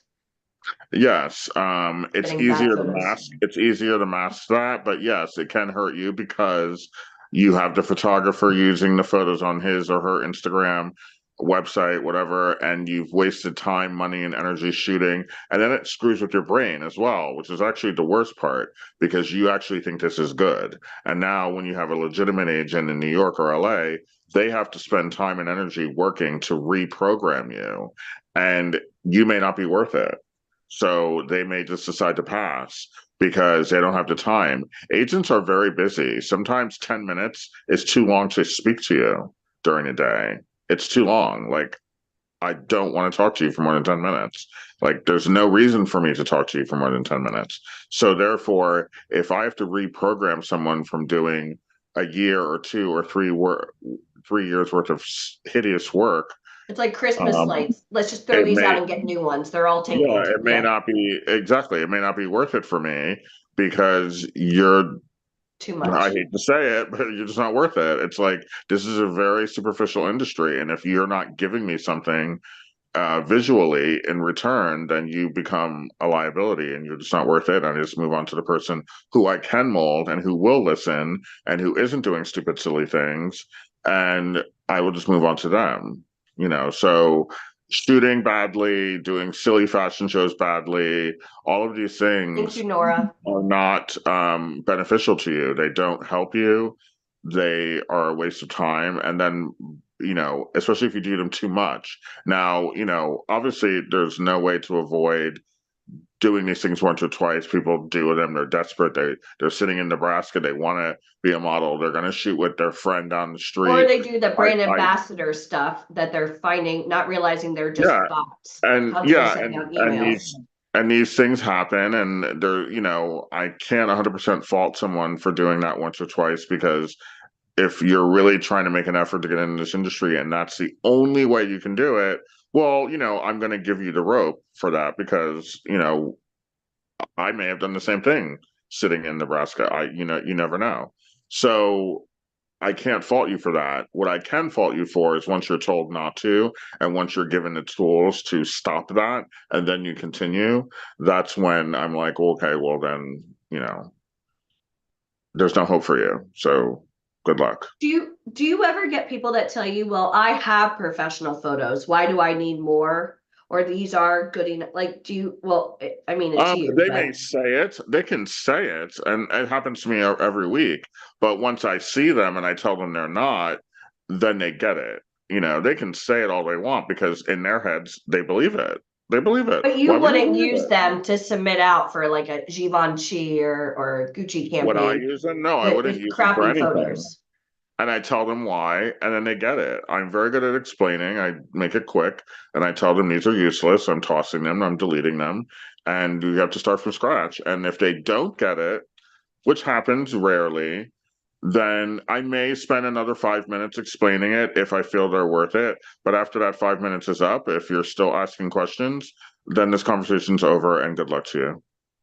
Now, if somebody doesn't live in New York or LA or Chicago or Miami, not in a big area, and they live somewhere throughout the US, can you take us through like what a casting looks like, and then who would pay to get them to New York if they booked a job? Like, can you kind of Well, go through like the casting process? If you're in the middle of nowhere and you happen to get an agency in New York and they take you and they submit you for things, and a client bites and says, "Oh, I like them and I want to see them," or book them, there's two different ways. There's a casting and then there's a job. They're two different things. So if a client wants to see you for whatever reason, whether it be for modeling or television, you got to get yourself to the city to physically see this person. And that is going to be the norm again very soon. It's happening every week. It's getting more and more and So more. it's and more opening and more. back up to live. Less people are doing Zoom meetings. In fact, it's funny. I found out just 2-3 days ago that IMG has ceased Zoom meetings. They will no longer see you during Zooms. Like, they literally will no longer see anyone over Zoom. If you cannot come in person, good luck to you. So travel is an expense that Yeah. the talent must invest in if you want to book real work in New York or LA. Yeah, you have to come in. Now, if it's a physical job and they're direct booking you, which sometimes happens, I actually texted all of you guys the other day about a direct booking in Chicago. They will pick from a photo and pick a person, trusting that I'm not lying and that the person is who they say they are. It's called a direct booking, meaning they will just book you based upon the images that an agent has sent and pray that it goes well. So if it's a direct booking to New York, 90% of the time, the client will pay for it and get you there because they really, really, really like you. For some reason, there's no one else in New York or LA that can fit the bill, and they just like you, and that's great, and that's a good thing. So therefore, they will get you to New York or LA, do the job, and they will get you home. Now, there are times where even with a direct booking, they may not have the budget to get you here, and depending upon the gig, it can be discussed with the agent as to how to get you to New York or LA, wherever city, or Atlanta, whatever, wherever the job is shooting, because sometimes the prestige of the gig is worth getting on that plane. If it's a big magazine or something like that. So it's all relative. Like I said, 90% of the time the client will pay. There is that 10% where they're like, we love them and we will use them on Wednesday, but they need to get here. And then you're in a conundrum. Then you're like, okay, how are we getting this person here? And that's why they say don't quit your day job. You have to be financially able to leave or call out sick to work that day to be able to get to New York. Okay. All right. So that does happen sometimes. Now for casting, they never pay. Clients never pay for castings. They may want to see you because they're curious and they like you and they like your look or they like your reading or your self-tape, but they're not going to physically pay for you to come unless, sometimes for big shows, they might. For big TV shows, they got a budget, they might. But for modeling, it never happens. So therefore, you've got to definitely figure out how to get there. Get to the appointment. But for jobs, like I said, 90% of the time they'll get you there if they really want you. Now, a lot of people think that if an agent really wants them, they should have never pay for anything. Pictures, test shoots, comp cards. Whose responsibility is it, Ryan? Like, do agents ever upfront investments and take it out of their paychecks or? Yeah, 20 years ago, yes, that was pretty much the norm between the 70s and the early 2000s. That was the standard. You would get a model 4, 5, 6, 8 photo shoots, put them in a model apartment for a summer, buy them some clothes so they looked presentable for their appointments. Give them spending money sometimes, depending upon, the circumstances of the person, especially in Europe and Asia, they're fans of spending money. They love doing it. But when you start to work, that money gets returned to the agency bit by bit until it's paid off. And then you start receiving your funds. If it's one job, great. You get it your second job, but sometimes it could be 5, 6, 7 jobs before you pay them back. You never know. Every model is different. So therefore, those days are over though. So in the past 15 to 18 years, agencies don't do that anymore. So now you're responsible for everything. In the rare case, they will bring a bunch of girls or guys in for the summer. They may house you. That is still. But you're paying for it. Yeah. That is still common, but you're paying for it with any job you get. And if for some reason you don't pay for it that summer because maybe you didn't get enough jobs, because they overcharge for these model apartments, they're $1,800, $2,500 a month. That's 3 times 3, June, July, August, you're paying all that money plus any test shoots.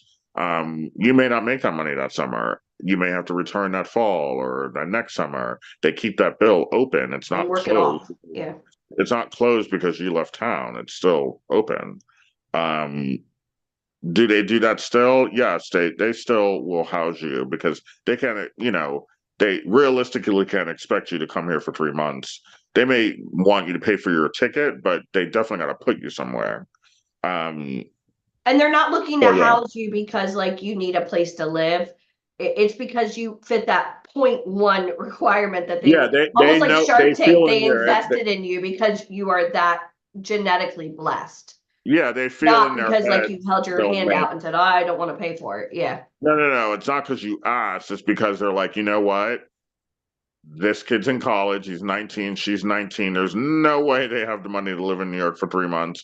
But look at them. They're amazing. They're going to make the money back. You have to make a case to do that. Yeah. You can't just arbitrarily do it because it's not. Most agents work for a company that isn't theirs. So therefore, they can't just arbitrarily decide to do these things. They have to make a case. Then they're given the permission, and then they buy the ticket, or then they, put them up in a hostel or apartment situation. But all of that's tracked. All of that is put into a computer, and all of it is expected to be returned as soon as possible. But I mean, today, January 14, 2024, for an example, like no agent is just going to cover everything for you. And no, they're not. They're covering less and less and less. I mean, they're barely doing housing, and that has to be because there's buzz about you. Say they put out your pictures for a couple weeks, they pump them out to different clients, and you get a 60, 70, 80% return, where every client is like, when's she coming in town? When's she coming in town? When's she coming in town? Once you hear that the 12th time, you better get that girl in town. Because if you start hearing it too much, but what do you think the change was? What do you think the change was into agents? Oh, well, if they're legit, they'll pay for me, versus, hey, we are legit, but now you have to cover everything on your own. What do you think that change was? The internet is to blame. The internet's the devil. The internet is to blame. It's the devil. Okay. Internet is to blame for everything when it comes to this. I mean, solely 100% the internet, because when the internet became a thing, and anyone had access to it, back in the day, internet was inter-office, meaning the agents had internet. You would email your colleagues, you'd email other agents in other markets, you'd email clients. Once it became a thing that everyone could use, it became a liability to the agencies, because now talent's online looking up photographers, trying to weasel their way into Fashion Week, trying to do this, trying to do that behind their agent's back. Even with representation, models were being sneaky. So agents were like, oh, okay, you think you're funny. Well, this is funnier. We're not going to pay for anything anymore. You're paying for everything, and it's going to make the models show up and be more responsible, reliable, and be held accountable. You would think so, and in most cases, yes. It's a new year, so I'm thinking optimistic. It didn't change anything as far as their irresponsibility. It just made it worse, actually, because now they're entitled. Now they think, now they compare themselves to other models, like, oh, well, I look like her or him, I should be doing Tommy Hilfiger. Meanwhile, you are still flipping burgers at Burger King, and you've never taken a picture in your life. But I like when they quote Tyra from like 20 years ago. I'm like, oh, I'm sorry, was that yesterday? Oh no, 20 years ago. But so they think that because they resemble someone that they should have the same accolades. You're no Kate Moss. Yeah. So therefore, it actually made things worse, and so agents are just tired of it. So they just don't pay for anything. So the liability is not on their hands anymore. You want to fly to New York and put yourself up for a month, but yet you don't want to show up to jobs. We have spent not $1 on you, so we don't care. And you also don't have access to real castings without an agent, so you're going to have to invest. Yeah, right. So that's why they've stopped, is because it became too easy for the models to screw over agents. So therefore, they just lessened the monetary blow if a model screws you over, because we spent no money on you, so goodbye. Yeah. We don't care. You want to play games? Play them by yourself. Not with us. Did you guys learn back in the day, you'd spend 8, 10, 15 grand on a model. They decide to screw you over. Then you have to fight to get it back. It's stressful. It's annoying. It's this and that. Now that doesn't really happen anymore, because agents are like, you want to play games? It's your money. Play games all you want. Yeah. Did you guys learn anything on that? And Ryan, you still can't work with major brands without a real agent submitting you. They won't ever hire a freelance for Nike. That part's never changed. Meaning, the same ways they were in the 80s and 90s, you can't just get gigs. That hasn't changed. So if you're up on a website, you can't submit to be like Victoria's Secrets, Nike, No, you cannot. No, You the have to have an websites are agent. useless. Okay. The casting director for Victoria's Secrets, her name is Anita. She's I assure you, not looking at anything but an agency package from an email that she sent out requesting a package. So no, If you you cannot. find any modeling castings with big brands, it's called clickbait. They're looking for Yeah. the naive and Yeah, the gullible. big brands, like I get them sent to me, forwarded to me every once in a while where models are like, is this real? And it's like coming Like from Revlon. Annie Leibovitz or Revlon Oh or yeah, my favorite, the David Annie LaChapelle Leibovitz. is shooting for Vogue. First of all, he's been retired for years, so they're picking the wrong photographers to use their names. So yeah, those things are not real because they would never have your email. They would never randomly write you. It doesn't happen. So You mean it's they're funny not that trolling? They're not trolling Instagram looking for models? they are not. Oh, so I can't be the new They're cover not. of Maxim because I saw they were running a contest. No. No, they don't do that. I mean, the few magazines that have a weird contest, they have to bear that burden of the fact that there's going to be 80 spin-offs of that, and there's nothing you can do about it once you've opened that door. Yeah. You're going to have 80 different iterations of it, and that's what you get for licensing your name, like Wilhelmina did in the 90s, licensed their name, and then there was 90 Wilhelminas all over the country. Maxim did the same thing. They had one contest, and now there's 900 contests. It's like, well, you shouldn't have done it. Yeah.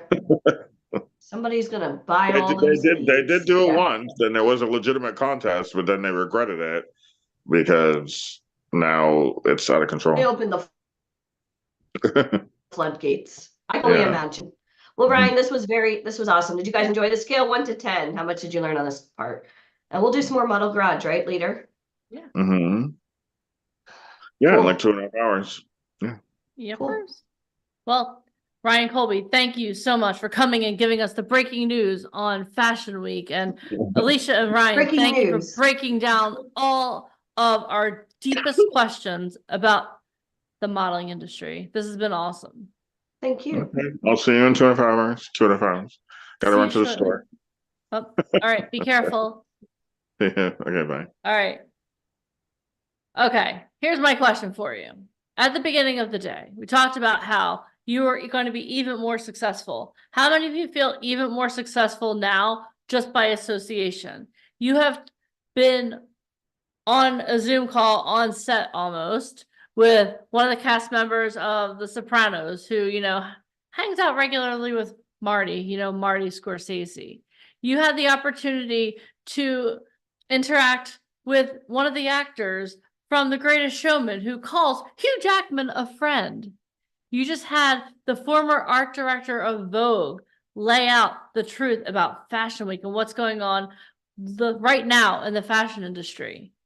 Do you guys feel the elevation? Do you feel your subconscious going, whoa, this is really kind of cool. I feel the change here. Are you guys feeling that? Roxanne just fell over in her chair laughing, but it's so cool, right? Come on now. Where else would you have this opportunity on a Sunday afternoon to rub elbows with some of the most amazing people? And Nora, I want to give you props to your right in my thing.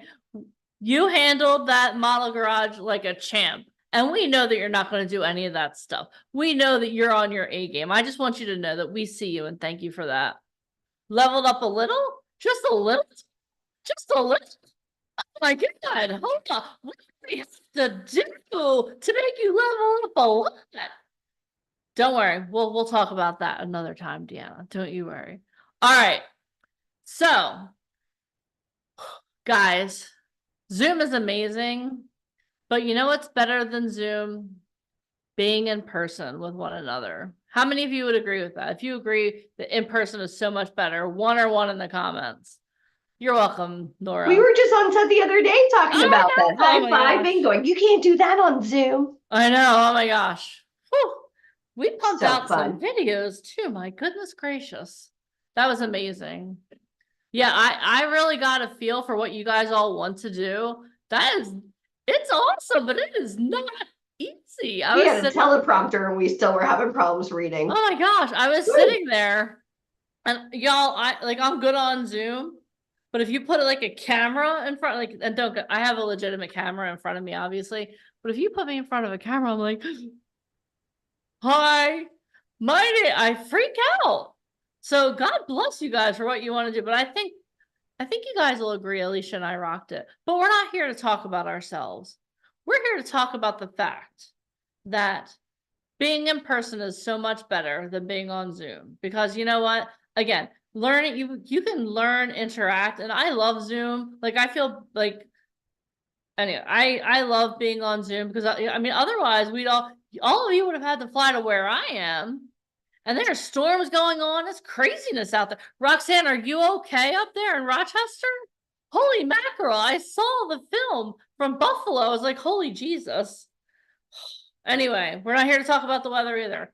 So are you guys ready to hear how you perhaps can have the opportunity to be interacting with all of us crazy people here at VIP Ignite in person? If that sounds amazing, type a 1 in the comments.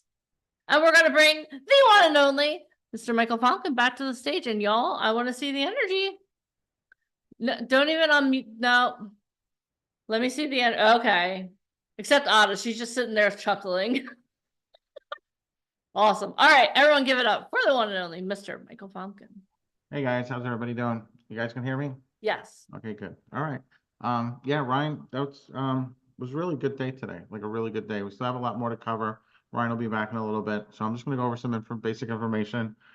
We have a lot of events coming up. So I just want to take this portion of the day to go over one of our bigger events that is coming up later this year. So we have events coming up in Atlanta, San Diego. Where else we got? We got New Orleans, Tampa. Vegas, but the we got big event of the year Atlanta, is we got gonna be Hollywood. in Hollywood in May. So I want to go over that with you guys. I know we have a lot of talent that are going there. So this will be a little bit of a quick review. From there, I'm also going to do the presentation on Actors Garage and so forth. And so if I have you guys' permission, I just want to go over this because obviously, you know, for those of you that are brand new, there's only so much information we can go over with you in a day. So we try our best to kind of really give you like a really strong foundation. But as Ryan said, and it kind of really hit me because we've been doing the Zoom events are so great, but it's just face-to-face is where it's at. You really need to be there live. You need to be able to be sitting down with people and so forth. So if I have your permission, I'm going to go over our Hollywood event with you guys. And what we'll do is I'll go through that, then I'll go through my next presentation. And then Allie will also be back later and we'll do a Q&A and we'll go over the whole scheduling process for anybody who wants to come out and go through the interview process. So let me pull up my screen. Hold on, let me share. Okay. All right. Everybody should be able to see my screen momentarily. Yes. Okay, good. All right. So this is Building Bridges in Hollywood, the ultimate model and actor networking event. So this is our live event. This is going to be the big event of the year. So this is the one, if there's any event to be at, this is definitely one. There'll be the opportunity for those of you who go through the interview process. If you feel maybe this event's a little bit too overwhelming or you may not be ready for it, we do have other events that kind of like stepping stones. But everything, I'm going to go through everything. There's a whole preparation and a whole process and so forth and getting anybody ready to attend a live event.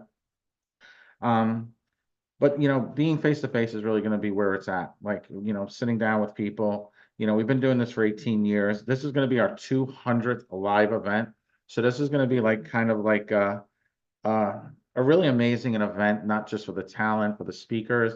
We have our new book, there'll be a book launch party. There'll be a lot of exciting things, but it really goes to show you the power of perseverance. So this is going to be like an amazing event. This is going to be like a historic event for the company. So for those of you who have the opportunity to be a part of this, I can tell you, if you think what you're learning today is pretty cool, we definitely over deliver our events by 10 million times 10 million to infinity and so forth. So that's what we like to do. We always like to outdo ourselves. So for this event, for being our 200th live event, we're definitely going to be going way over the top and over delivering. So let me go through what you're going to get. So the first thing you're going to get is going to be a 3-day live event. It's going to be in May in Hollywood. So you'll actually be able to sit down with some of the most powerful people in the entertainment industry. So there's a whole process of making sure that you're ready for this. But what's really great about this is we're getting the actual decision makers there. Our last Hollywood event was probably one of our highest success stories ever, for people getting signed, working with some of the biggest agencies. So we bring in the owners of the agencies, we bring in the decision makers. We're not bringing in interns, we're not bringing in like somebody who just started there. We're bringing in the people who have like started that agency. These are the ones that are going to be like the most powerful people. Like, one of our big speakers, one of our big agents is Tanya Kleckner. She represents people on Stranger Things, The Walking Dead. Her talent book out at, well over $300,000 a day. A lot of our talent that were recently in New York had the opportunity to meet with her. They're actually got hand selected, and they're going to be meeting with her in San Diego. So for a lot of them, they're going to have this opportunity now to be signed by like one of the biggest agents in the world. Their lives are going to change in so many ways they can't even possibly imagine. So for those of you that are brand new, I want you guys to understand like this works. Like when you're sitting down with people, the exact questions they're going to ask you. You're totally prepared for it. You go through the entire process like you're gonna hit a home run. It's just a matter of trusting the process and following the process, not listening to the voices in your head. And you have a support team there. There's always somebody consistently there, making sure that you're able to reach the next level. So the first thing you're gonna get is the Hollywood Connection, which is a 3-day live event in Hollywood. Get to meet with some of the most powerful people in the entertainment industry. The people can snap their fingers and change your life in 30 seconds or less. The next thing, of course, is going to be what's called Elevate Your Image. So you're going to get to go through an experience of a 4-look photo shoot with renowned celebrity photographers, acclaimed celebrity makeup artists in Hollywood. And this is really important. Like I've been doing this now for 18 years, and I work with all different types of level of talent. People who've been in the industry for 20, 30, 40, 50 years, and people who are brand new and just started, or a lot of people who've been struggling for a long time. They've reached a certain level of success, and then they just kind of got stuck, and they just couldn't kind of break through to that next level. And I can't tell you how many times I've seen people, invest thousands of dollars into photos, and they were just the wrong photos. Like they just did not portray them the right way. They were just not done right. It's really like, the photographers we work with, they're all celebrity photographers, celebrity makeup artists. And it's really important. And there's a couple of reasons why. And I just want to kind of touch base on this. I kind of touched on it a little bit earlier. But for one, I told you, like the secret that I learned from Tony Robbins early on in my career is if you're going to do something, find the best person in the world, because it saves you all the heartache, all the trouble. You're getting like the best person. So when you're working with somebody at this level who's been in the industry for a long time, who shot multiple, covers of Vogue, who shot major magazines, who's done like incredible campaigns, there's a couple of things that benefit from that. One, you're getting their experience. You're getting decades of their experience. So now you're working on set with the best, right? The same thing for the makeup artists and so forth. You get somebody who really understands, the lighting, the shadows, how to portray you in the best possible light. You're getting the quality, right? You're getting the photos that get you hired, the photos that get you signed, the photos that get you on set, right? That's the result part of it. But then the benefit part of it is you're also like now almost looking at it as a network to clients, right? A lot of the photographers, like when you're able to put these types of people on your resume and you're going in for auditions, it's really interesting. But so many times clients will judge you not only by your looks, by who's your agent, by your appearance when you come in, your attitude, but they also will look at that resume. Like Ryan, I could literally show him any photo from any major photographer, and he will tell me the name of the photographer who shot the photo. Like each photographer has their own unique style and look, right? It's like their own signature look, the way they do the lighting, the way they set up the lenses, the way they set up the photos. So it's really interesting when you shoot with the right people. It almost like clients look at it as like a rite of passage. Like, well, if you shot with this person, that means something. That means like you're like that next upcoming person. And then not only do you get the benefit of that, but then you also get the benefit of being on their resume. So now that photographer, as they're working with clients, you built up that relationship with them. So now a week, 2 weeks later, when they're getting, they're bidding for a shoot. A lot of times the photographers, they bid for campaigns. They'll bid for, we're shooting for, a certain product. And they'll say, okay, great. Do you have models for that? Or do you have an agency? So a lot of times the casting will go through photographers or through the makeup artists for making referrals. So now all of a sudden, now you got like this whole referral network being built up. And that's where social media comes into play, because now they're sharing those photos on their social media. You're sharing their work on your social media. Same thing for the makeup artist. And I've seen this like hundreds of times when you know, especially with tagging, where all of a sudden somebody reaches out, not because they may have seen the model on our feed, but they saw the model on the makeup artist feed and like, oh, you know, I was going through so-and-so's feed and I saw this person, they're great, and so forth. And like, as you do this over time, that network just gets bigger and bigger. That's the real power of social media, right? And you guys like think about numbers and likes and this and that. And yes, that's cool, right? That's the cool factor. But the real power is having that exposure and that availability. So the great thing is you're going to be able to come out to Hollywood, spend 3 days meeting some of the most powerful people, sitting down with them face to face. The way our events are done, you know, you come in early in the morning, you go through security, you get your wristbands, your bracelets, your badges. There's some workshops, there's some interaction. You know, a lot of the speakers are going to be speaking about their careers, speaking about their life, what they're looking for. Then we kind of take a break, you know, in the middle of the afternoon. And then the rest of the day, you're getting to sit down with people face to face, one-on-one. And there's a whole process. I always tell people, like, when you come to the events, you're going to be a little bit overwhelmed. It's going to be exciting. But at the same time, make sure you're taking notes. And it's not, you know, notes, of course, you hear Deneen talking about that all the time. The note taking is really important, obviously, for, you know, learning and you know, grasping the information they're giving. But what I really like, my little secret hack is for taking notes when I follow up with people. Okay. So realize this, when somebody's speaking from stage and they're sharing their life, they're sharing their journey, what I do is I take these little notes, and then what I'll do is at the end of the day or the next day, I follow up with them. And I do this all the time. Not only do I teach this to the talent, but I myself do this because I'm consistently at, you know, mastermind events and different events. I meet a lot of people, travel all over the world. But what I'll do is I'll always write a note to them the next day, or sometimes, you know, depending upon the person, I'll send them a text. And I'll say, hey, you know, when you were speaking on stage this morning and you were speaking about this, that, and the other thing, it really made an impact on my life. And I really just wanted to reach out to you and say thank you for sharing that, because I felt that was a message that really needed to be heard.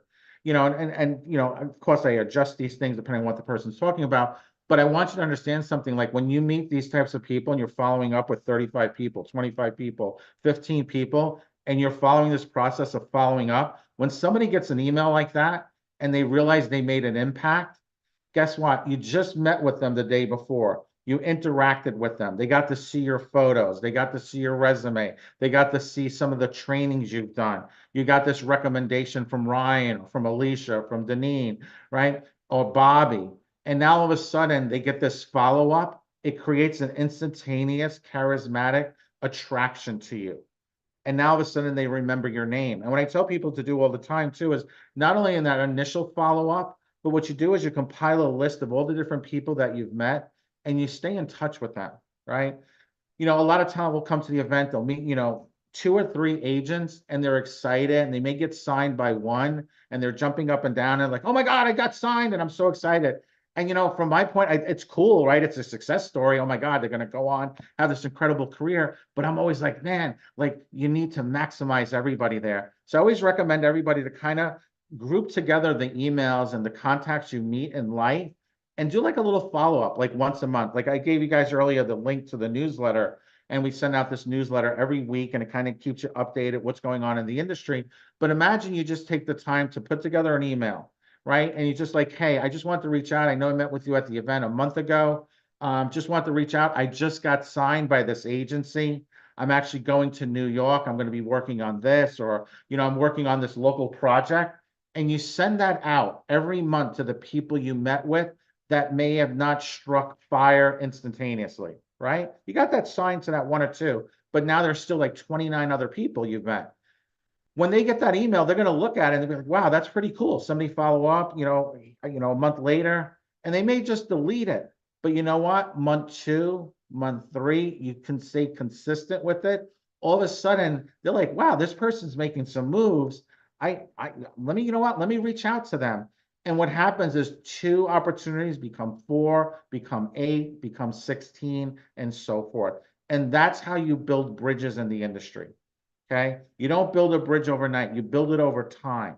But when you stay consistent with this and you follow a plan, I'm going to tell you something, guys. I planted seeds 10, 15 years ago that we harvest now by keeping in touch with our relationships. And I've seen talent all the time. I can tell you so many stories of talent who work full-time in the industry. They're earning 6, 7 figures a year. This is their full-time job. And I still, to this day, 18 years later, get that email from them every month. I have talent that literally to this day, and they're working full-time. And then at the end of the year, they'll do like a yearly update and they kind of take the whole year of what they've done. And I look forward to that every year. So it's something kind of like a little bonus thing I want to share with you guys. For those of you who have the opportunity to come to Hollywood, we're going to be starting prep calls actually this week for prepping for Hollywood. So I'm going to do a lot of this. We got like a nice lead time up to Hollywood. So we're going to be going into some like really in-depth training to really make this, the 200th event, the biggest event of getting talent signed than we've ever done in 18 years. So again, not only are you going to get the 4-look photo shoot, 3-day event in Hollywood, you're also going to get styling. So Ryan Colby himself is going to work with you. So he's going to help transform your wardrobe for this exclusive photo shoot. So he'll elevate your style with his expertise and embrace a truly enchanting and fashion-forward experience. What's really great about working with Ryan, he's a celebrity stylist. Not only is he an agent, one of the most powerful agents in New York and Hollywood, but he's also a celebrity stylist. He works with a lot of A-listers. He's really good at this. And he really is able to pinpoint exactly what you need to have to look like your styling to maximize your results. So getting to work with somebody at this level consistently really opens up doors, right? A lot of people always want to just get signed by Ryan, which is great. There's nothing wrong with that. Obviously, he can, change your life in a heartbeat, but at the same time, building that relationship with him, he's such a plethora of knowledge and connections that it's just having the chance to get to know him and work with him is truly inspiring. And currently right now, he's actually working with our talent on a weekly basis, kind of going through the industry, kind of going through the whole entire process. So if you think, just something like this on the call today is important, being able to consistently do this and build up that momentum and repetition is really what's going to make a huge difference, and being able to have access to people like this. That's what's really great about being a part of our community, is being able to have access to these people consistently. So not only are you going to get the three-day event in Hollywood, 4-look photo shoot, but also getting styling done with Ryan Colby. But we're also going to do some bonuses. We have over 600 hours of content. We've been doing this for a really long time right now. So I like to always recommend everyone to start with what's called the Insider's Access to the Business Side of Modeling and TV Film course. And what this is this is a training that we did. It's recorded, so you'll get a username and password to log on to the site. So not only do we have the live training, but we also have pre-recorded training. And what's really great about this is content you can't get anywhere else. Like this, one of the very first ones you're going to start with. He's the casting director who's worked with L'Oreal, Redken, and so forth. You'll have lifetime access to this, but it's literally like 8 weeks of training that he did on the entire modeling industry, like the entire casting process, the rights of usage, how models are paid, contract negotiation. Like you literally, you will be as knowledgeable as probably some of the larger agents in the world. Like you would literally be able to go toe to toe with like a top senior agent at IMG, Ford, Wilhelmina, for understanding the entire process. And I'm going to tell you what the value of that is. Not so much to impress you, but to impress upon you. The value in this is being able to be knowledgeable about the industry. When you're knowledgeable about the industry, you're speaking into this person's listen. So now instead of being like that model who's just kind of snapping her gum or clicking her heels, she's cute, she's there, but now when you're knowledgeable, you can have a better conversation with people. You understand the industry at a deeper level, and it just elevates you.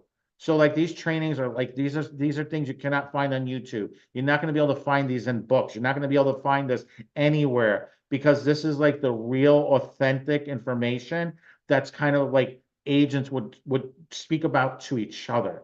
So this is something like there's nothing else out there. This is like one of highly recommend when you first start with us. There's a whole thing we call the 21-day challenge you go through, but also doing this as a part of that, it's going to be life-changing for you. Okay. Then in addition to that, we also have Robert Galinsky, who's 50 Cent's acting coach. I mentioned him earlier. He's doing a one-man show in New York City right now. Phenomenal. He's been on The View. He's been on Shark Tank, featured in the New York Times. He's a playwright and actor. An incredible person.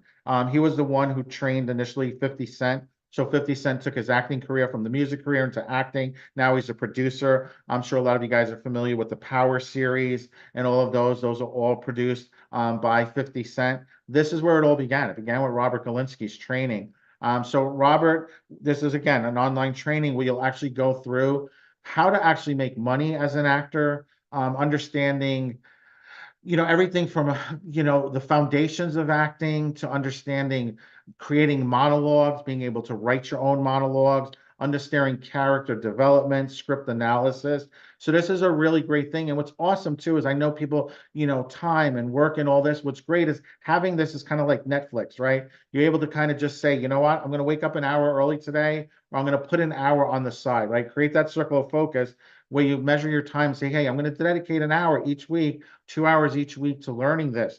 Because again, this is really great foundational stuff. This information we give you guys, like, just so you know, people spend $60,000, $100,000 to go to film school, to go to, Yale School of Drama, to go to Juilliard. These are the same people like training you, like that are working with you. These are their backgrounds. These are their resumes. Again, we only surround ourselves with the best people in the industry. So not only will you only get the 3-day event in Hollywood, the 4-look photo shoot, celebrity styling with Ryan, access to the whole modeling foundation video series, but then also now the acting video series done by Robert Galinsky.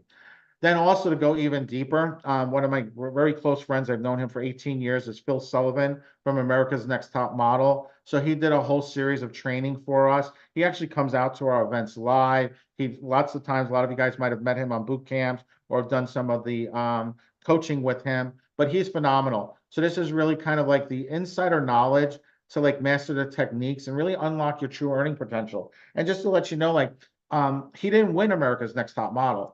And a lot of, for most people, they can't really name anybody from America's Next Top Model. He's 6'3". So for those of you who remember, when I went over the height standards for high fashion and editorial, he's over the height, right? But yet, so not only is he over height, so he doesn't qualify, he also lost on America's Next Top Model. Even most people can't remember any of the winners. But he went on and he made a phenomenal career. He still works full-time in the industry. He's worked with some of the biggest designers in the world. He's consistently traveling around the planet. And he's just a top model. So he really gives you like the insider knowledge to really how to break through the industry. And even though he's high fashion and editorial, he leverages that to elevate it to the level of commercial print, promotional, like the entire industry. He is like amazing. This is somebody who's like, his knowledge on the industry, like I said, he's been a part of our company for 18 years, so almost 2 decades. He is a true master at this. So anytime you get to spend with him, especially at live events and so forth, make sure you spend time with him because he's really a great guy. He's down to earth. He's funny. His foundation is all about helping homeless people. When he first started in the industry, he slept on the street. Like he's a very interesting journey, and he shares this all throughout the video series. So of course, then, like I just mentioned earlier, not only you get the 4-look photo shoot, 3-day event, styling, the different video series, but you're also going to get what's called the 21-day challenge. So what we do is we have over 600 hours of content for our talent to help prepare them in addition to the live calls. So when we first put this together, it was like overwhelming. Like nobody knew where to start. It was just like, wait, do I start here? Do I start there? Like, it was just like, and when you get overwhelmed, what do? You freeze. Like you're just like, oh, I don't even know. You know what? I don't. You just get caught up, right? The little voices in your head. So what we did is we spent like a month going through all the content, and we said, okay, how do we put this content in a sequence that makes sense? That will take somebody on a journey from being brand new in the industry to having a full grasp and a full foundation of the industry. And that's called the 21-day challenge. So everybody who gets accepted in the program, this will be like your first step. And the very first thing you'll do is you'll create a dream board. And a dream board is like kind of like where your vision is. Where do you want to be? And when you write things down, they become real, right? When you have a plan, right? Like you just can't get in your car and say, I want to go to California. You need to plug in the address, put it into your GPS, have a map, have, step-by-step written directions, because that's the only way you're going to get there. You may get lucky, right? But you're going to be driving around for years and years and years. And so many people do that in the industry. Alicia will tell you so many stories of people who came to New York when they were 18. They got a job as a bartender trying to break into the industry as an actor. And then, 22 years later, they turned 40 and they're still bartending, right? So you don't want to fall into that, right? Time is your most valuable asset. You can always make more money, but you can't get more time, right? Time is something that's so valuable because everyone has the same amount of time. And once your time is up, that's it. So the 21-day challenge allows you to maximize your time. Now, you don't have to get it done in 21 days. Some people take 30 days, some people take 40 days, but I want you guys to know that it's there. And this is probably like one of our highest rated programs for talent. Everyone who completes that, as soon as you complete it, you get a one-on-one call with Deneen, and then kind of starts opening up the next steps. Right. So again, day by day, the challenge unfolds, empowering you to uncover and develop your unique strengths and talents. It provides comprehensive training from leading industry professionals, covering critical topics such as acting techniques, audition preparation, self-marketing strategies, and much more. So, we don't just talk about acting and modeling. We go over mindset. We go over social media. We go over artificial intelligence. We want to make sure that you guys, what creates the success in our company is creating like the top talent, like really having them understand the industry at a very in-depth, everything from financing, how to manage your money, how to manage investing, and so forth. We cover a lot of different things as you go through the program, and we introduce you to so many amazing people from all different industries. Our talent have gotten to meet some of the most amazing people who spend hundreds of thousands of dollars to meet certain people in certain industries. Our talent meet those types of people consistently, from Les Brown to Mark Victor Hansen, to Greg Reed, to some of just incredible people, not only in the industry, but people who are at the best at life, at business, and so forth. Because at the end of the day, this is the entertainment business. So the more we can teach you these skills, these critical skills, the more successful you'll be, not only for years, but for decades to come. So unlike traditional acting classes or film schools, the Getting Started 21-Day Challenge goes beyond theory and classroom learning. It provides the practical tools and industry insights needed to bridge the gap between aspirations and reality. Plus, you get the opportunity to connect with like-minded individuals from around the world, expanding your network and opening up new avenues for collaborations. And then we have what's called the Spotlight Striders Facebook group. We also have a WhatsApp group, and we also have a Telegram group. So we got lots of groups. That's how we disseminate information to our groups. But what we really do is we have a community that's called the Fearless Rebels. So it's really great for talent. You always have somebody to turn to, right? Like the talent that you'll meet will become your friends and relationships for decades to come. So it's always great, like, to know whenever, like I'm a part of Tony Robbins' group, and that group's called the Plats. But there's literally not a city I can go to anywhere in the entire world, and I just jump on my WhatsApp and I'll say, hey, I'm in Dubai this week. Anybody want to meet up for dinner? And like literally I'll get 5 responses, or I'm in Miami, and so forth. So that same kind of level of connections and networking is what we created here for the talent industry. So it's, it's not uncommon for talent, to get an Airbnb together in Hollywood or New York and so forth. So again, this is like that community. So, so many times when you're trying to break into something, a lot of times you feel alone, right? Like, I used to be involved in doing a lot of the programming and a lot of tech stuff. So a lot of times I'm sitting in front of the computer, and I don't have anyone to talk to. So it's always great when I have that community, right? So I'm in a lot of different groups for different things I'm interested in. And that's where I'm able to find the voices, right? To find the information that I need. So Spotlight Striders is specifically geared for the entertainment industry. So become a part of a community in our private Facebook group for models and actors. There's a platform for our talent to share interest and provide mutual support. The VIP private Facebook community is not only about connecting individuals, it's also your access to peer-to-peer advice amid the distractions of the broader social media landscape. Our private Facebook group will also provide ensuring that members' personal information is secure, which is critical for models and actors who wish to share experiences and opportunities with wider exposure. This is a private group. This is just it's not open to the public. I'm in a ton of groups, and I'm sure like a lot of you guys are too, and you get all those spam messages and all those people from like the other side of the planet. Somehow some Asian girls trying to talk to you about Bitcoin or some, right? That's none of that nonsense here. Like, this is a private group. It's not open to the public. It's just for the talent. This is the reason why we have a selection process. This is why you go through an interview process. This is why we're so successful. This is why we get the speakers that we get, because we don't deal with any of that. That's just not even on our radar. It's not in our listen. Our thing is it's all about security. It's all about working with the right people consistently, not only from the speaker level, from the industry level, but also from the talent level. So the VIP Facebook group is a crucial asset for your personal well-being and professional development among models and actors, promoting social change and enhancing collective resilience within the industry. So just to go over everything I just went over, and like I said, we'll do a Q&A over on this later on today, but for those of you, this, just to let you know, the reason I'm doing this is the Hollywood event is at capacity right now. So I did open up 5 spots for this. This will be the last time you guys will see this. So for anybody who has been on the fence or anything like that, I'm very transparent, guys, and everybody knows who's been on these calls. When I tell you something, you know, I'm telling you the truth.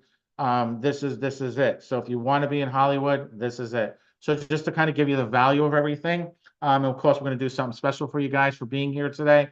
But you're going to get the Hollywood Connection 3-day live event, which is a $3,997 value. You're going to get the 4-look professional photo shoot, which elevates your image, $2,497 value. Okay. And trust me on that. Like, honestly, I could raise that, like the level of photos that we do and the quality, like what's out there, what like cost comparison, like that is so below value there. But just to be fair with you guys, $2,497 is the value that we put on it. Celebrity Style, getting to work personally with Ryan Colby, $1,997. The access to the business side of modeling TV film course, lifetime access, $997 value. Acting Pathway to Success, lifetime access, what's with Robert Galinsky, $997. Master the Art of Modeling, Phil Sullivan, $997. And then, of course, the Getting One 21-day started challenge. I put a $47,000 value on that, and I'm going to tell you the reason why. The 21 days challenge opens up the entire library of content. There's over 600 hours of content. Our speakers are compensated anywhere from $500 to $1,500 an hour to work with our talent, just so you guys know. We've had speakers that, you know, people like the Phantom of the Opera, Ben Crawford. If you wanted to hire Ben Crawford to come out and spend like a day with you, it's $100,000, okay? Just to let you guys know. So when I put a $47,000 value on that, it's like literally just divide that by 600 hours, and you'll see that that's way undervalued. But I just wanted to kind of, just the guys to show you, like you're literally getting like $1 million worth of value here, like content that you couldn't get anywhere else. So now you're going to get the 3-day live event in Hollywood, the 4-look professional photo shoot, celebrity styling with Ryan Colby, the 3 bonuses, but then also the 21-day challenge, which will unlock what's called the vault. So you'll have access to all 600 hours of content. Then, of course, the Facebook group, you'll have access to the entire community. If you total all that up, it's $58,979. For some of you guys that may be in a mindset like, wow, that's so much. Not really. And I'm going to tell you why. People will spend that 1 year just to go to college, to go to a Yale School of Drama. And that doesn't even guarantee them success. That doesn't even guarantee them to meet anybody. That doesn't even get their photos done. That doesn't even get their styling done. It doesn't get the community, right? But I want you to look at something else too. I want you to think about something. If you did, and that's not what I'm saying this is. We're going to do something special for you guys. But I want you just to say to yourself, right now, if I had to spend that, and this led me to live the life that I wanted to lead, that I got that opportunity. I'm signed to an agency. I'm working in Hollywood. I'm working in New York. I'm having the experiences of being outside that ordinary life. And I'm buying that first home, that car. I'm living the life I was meant to live, right? I'm making an impact. And you could look at yourself 20 years from now, and you could look back in time and talk to yourself, yourself today. Would it be worth it, right? Would that be worth it to do that? I've invested millions of dollars into training. Every single penny, it's worth it. There's never been a training that I've done that I have not spent, that I did not make it worth it, because to me, one golden nugget that changes my life made the entire program worth it. And those are just simple programs. What you guys are getting here are live events, live trainings. You're getting access to some of the most incredible people in the world. You're getting everything that you need to do to have a full-time career in this. And I can tell you, there's nobody out there who does what we do. There's nobody. We are so far light years ahead of anybody. So you're not going to get all of that for $58,979. but what you're gonna get it for is $49.97. Okay, so less than $5,000.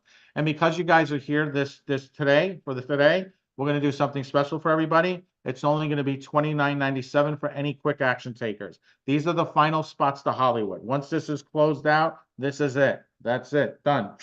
This is gonna be the biggest event we've ever done. This is our 200th celebration event, okay? So for less than $3,000, you couldn't get the photos at the level we're doing for that price on your own. I can guarantee you that. Not only that, but you're getting the 600 hours of training. You're getting the prep calls starting this week. They're live with Ryan, myself, Alicia. We consistently going to be having special guests. Actually, this Wednesday, I believe we have Tanya Kleckner is going to be the surprise guest. So for those of you didn't even know that, guess what? Surprise, Tanya is going to be there this Wednesday doing training. Okay.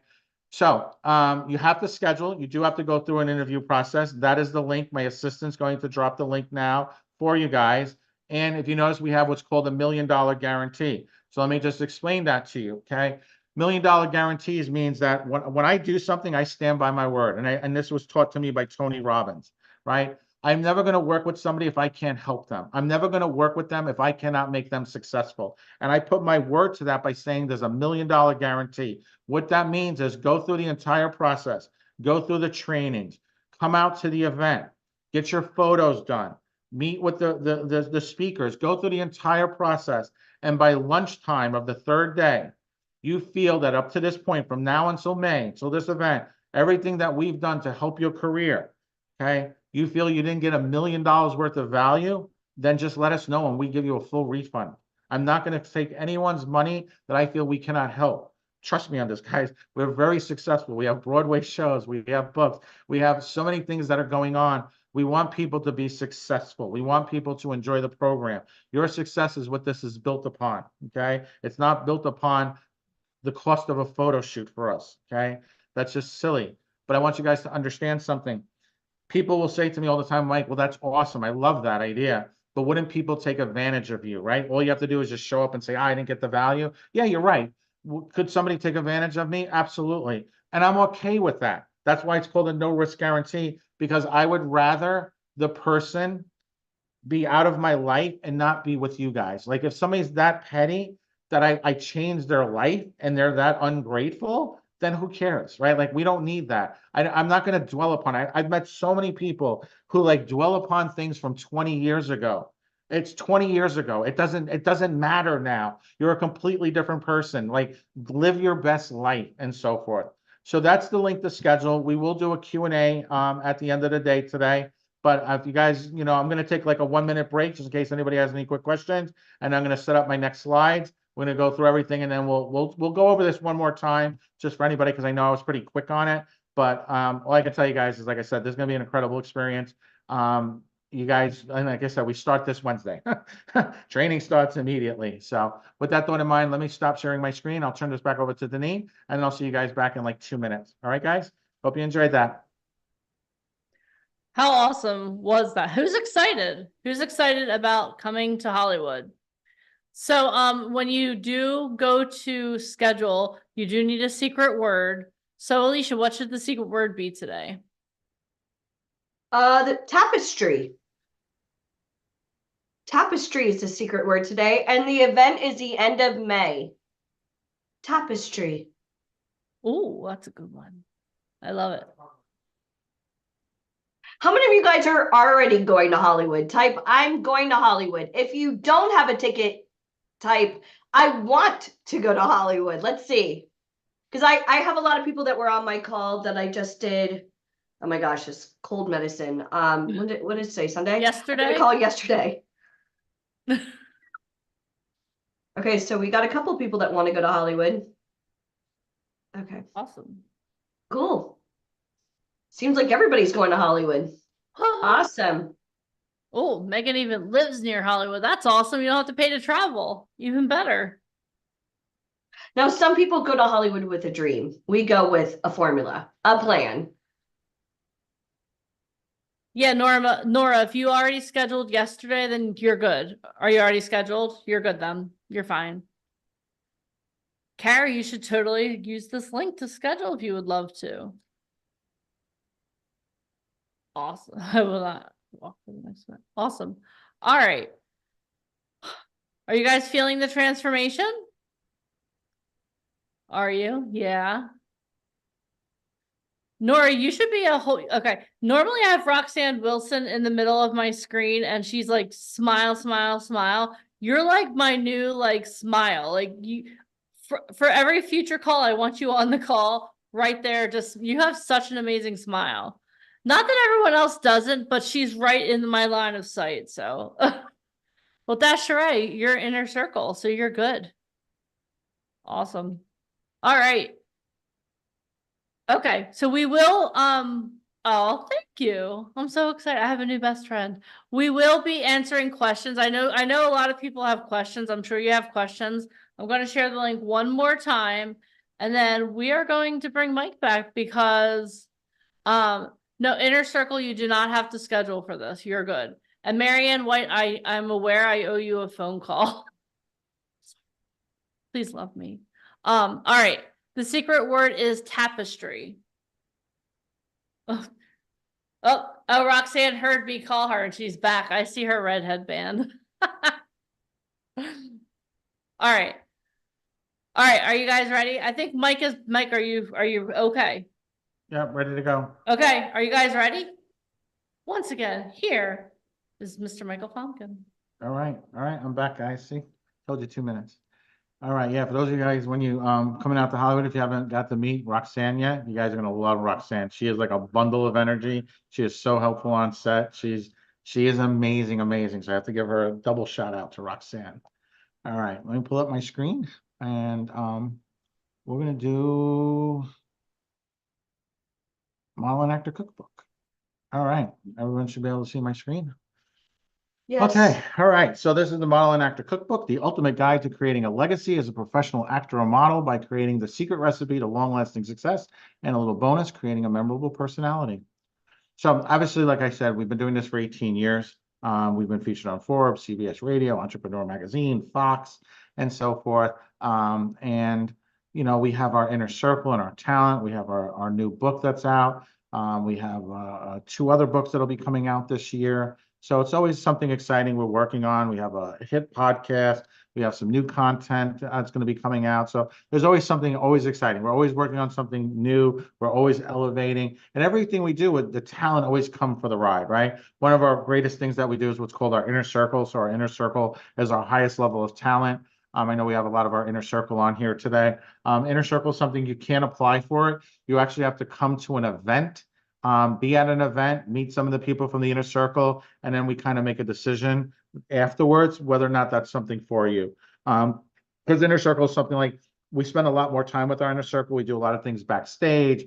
We'll go to different events. We'll be backstage at the Phantom of the Opera. We'll go on a private tour of Hollywood studios. They're getting the opportunity later this year to meet with one of the protege to Francis Ford Coppola. She's like a huge director. So there's a lot of really cool things that we're doing, but we're getting to spend a lot more time with them. So we just want to kind of make sure if you're spending that much time with somebody, you want to be able to make sure that you're enjoying those people. And at the same time too, it's like, you want somebody who's really going to be successful. Like, so a lot of times you hear like, our biggest success rates, people are earning like 6 figures and so forth. Those are all talent that came through in a circle, right? Just again, to be really transparent with you guys because of like that more hands-on. So for those of you who are interested in that, and I know everyone is, you do have to come to an event first, right? So when you go through the interview process, if you have questions about that, one of our talent executives or Janine or Allie, depending upon who you're doing your interview with, we'll go over that with you guys.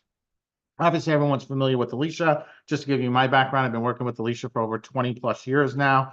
If there's anybody in this industry you want on your side, it's Alicia. She's a firecracker. She tells you how it is, right? You saw earlier, the people who work with her, they love working with her, right? She doesn't take your career as a joke. Like, she is very serious about this. She's dedicated over 18 years to this. She works 7 days a week, 12, 13 hours a day. She has a family and a child and so forth, and she balances it all out. And it's not easy. It's hard, right? But she's consistently about your success. Like, she's always consistently meeting new people, reinvesting, right? And there's been ups and downs, right? So I want you guys to understand something. If there's going to be anybody that you want to work with you, it is Alicia. I give her 100% kudos for the amount of hard work that she puts into her every day. And again, we've been doing this for 18 years. We get to work with some of the coolest people in the world, like Michael Urie, hosted the Drama Desk Awards. He just was recently in Spamalot on Broadway. So our talent get to meet with and work with all these amazing people, all these different success stories. And like, it's like a family, right? So again, like, you know, even like you could see the girl who looks all crazy with the blonde hair, that's Lauren Cunningham. I've known her for years. She lives out in San Diego. She's just been in like several different movies. If you follow us on Instagram, you probably see a lot of the stories I've been sharing with her, you know, or you know, Ryan, or just all these amazing people. Like there's just like each and every person we work with, we get to know them on a personal basis. And it's just like we look forward to the next event. We look forward to the next call. We look forward to the next training. We're always trying to outdo ourselves. But today we're going to talk a little bit about acting for right now. So, you know, just like anything else in life, like I said to you earlier, there's a lot of moving parts in becoming a great actor, right? Talent only gets you in the door. You can be the most talented person in the world. You can be the most good-looking person in the world, but that will only take you so far. So it's kind of like baking an apple pie, right? There's different components to it. You know, for those of you who read Finding Fame, and if you didn't get a copy of Finding Fame, maybe my assistant could drop the link so you guys can get access to the first few chapters of the book as our gift for being here today. So that way you guys definitely can have it. I highly recommend you read it. You can pick up a copy on Amazon. You can get a Kindle copy. I think it's $1.99 off of Amazon. Everyone who's read it, it's great. 5-star reviews. It's a really great book that gives you a really great foundation of the industry, what we do, and some really great advice. It's like literally like probably one of the best books out there, if not the best book on the industry. But just, you know, if you've read Finding Fame, you'll know I used to work in the restaurant industry when I was younger. And so I like to talk about cooking all the time, right? So when you're baking an apple pie, you have ingredients, right? There's different ingredients: salt, butter, flour, right? You have to, you know, preheat your oven and so forth. So I'm familiar with, you know, working in the restaurant industry. I can have the perfect recipe for a pizza, but depending upon the oven, I can create the same exact pizza recipe in New Jersey and then go to New York and the oven's different. The pizza will not come out the same, right? Like there's like a formula for everything. And sometimes the smallest little details make all the difference, right? Even when cooking, you need to know the altitude you're at. So it's just like, you know, like when you guys heard Ryan talking or Bobby talking or any of the speakers today, you saw the little nuances of the industry. You know, that's why I say all the time, when you're on set, observe everything, right? So when you heard the stories about, you know, being on set with Zac Efron and Hugh Jackman and being able to observe that and hear those stories, what it's like to work with them, the level of professionalism they bring, you know, learning their techniques. That's what's great about this industry. You're always going to get to learn something new. You get to create new characters, new projects, meeting new people, new photographers, makeup artists. It's always exciting.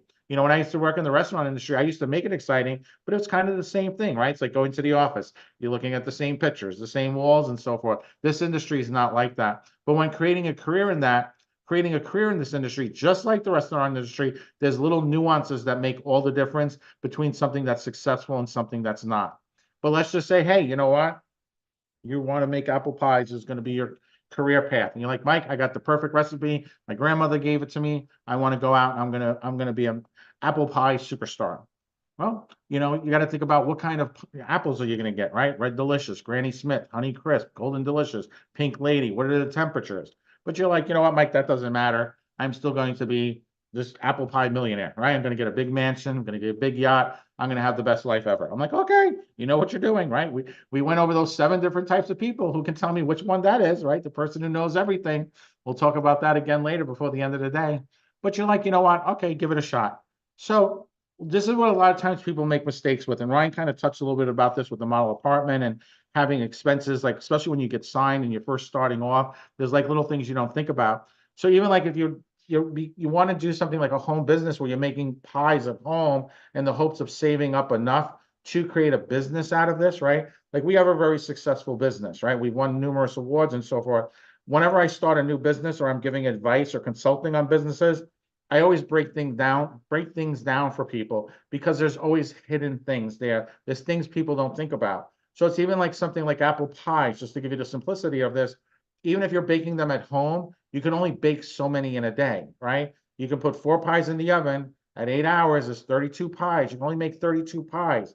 And people get that part, but what they forget is the prep time, right? So think about that. Like think about your rehearsal time, your audition time. There's all those little things that you have to understand how to make this business work for you. Once you understand the components, it's easy. It's like putting together a Lego set. When you have the instructions, you can create, whether it's 500 pieces or 5,000, you follow the framework, it's going to be completed. But even here, like you can see, there's 8 hours of labor time in prepping those pies, chopping the apples, going to the store, getting the ingredients.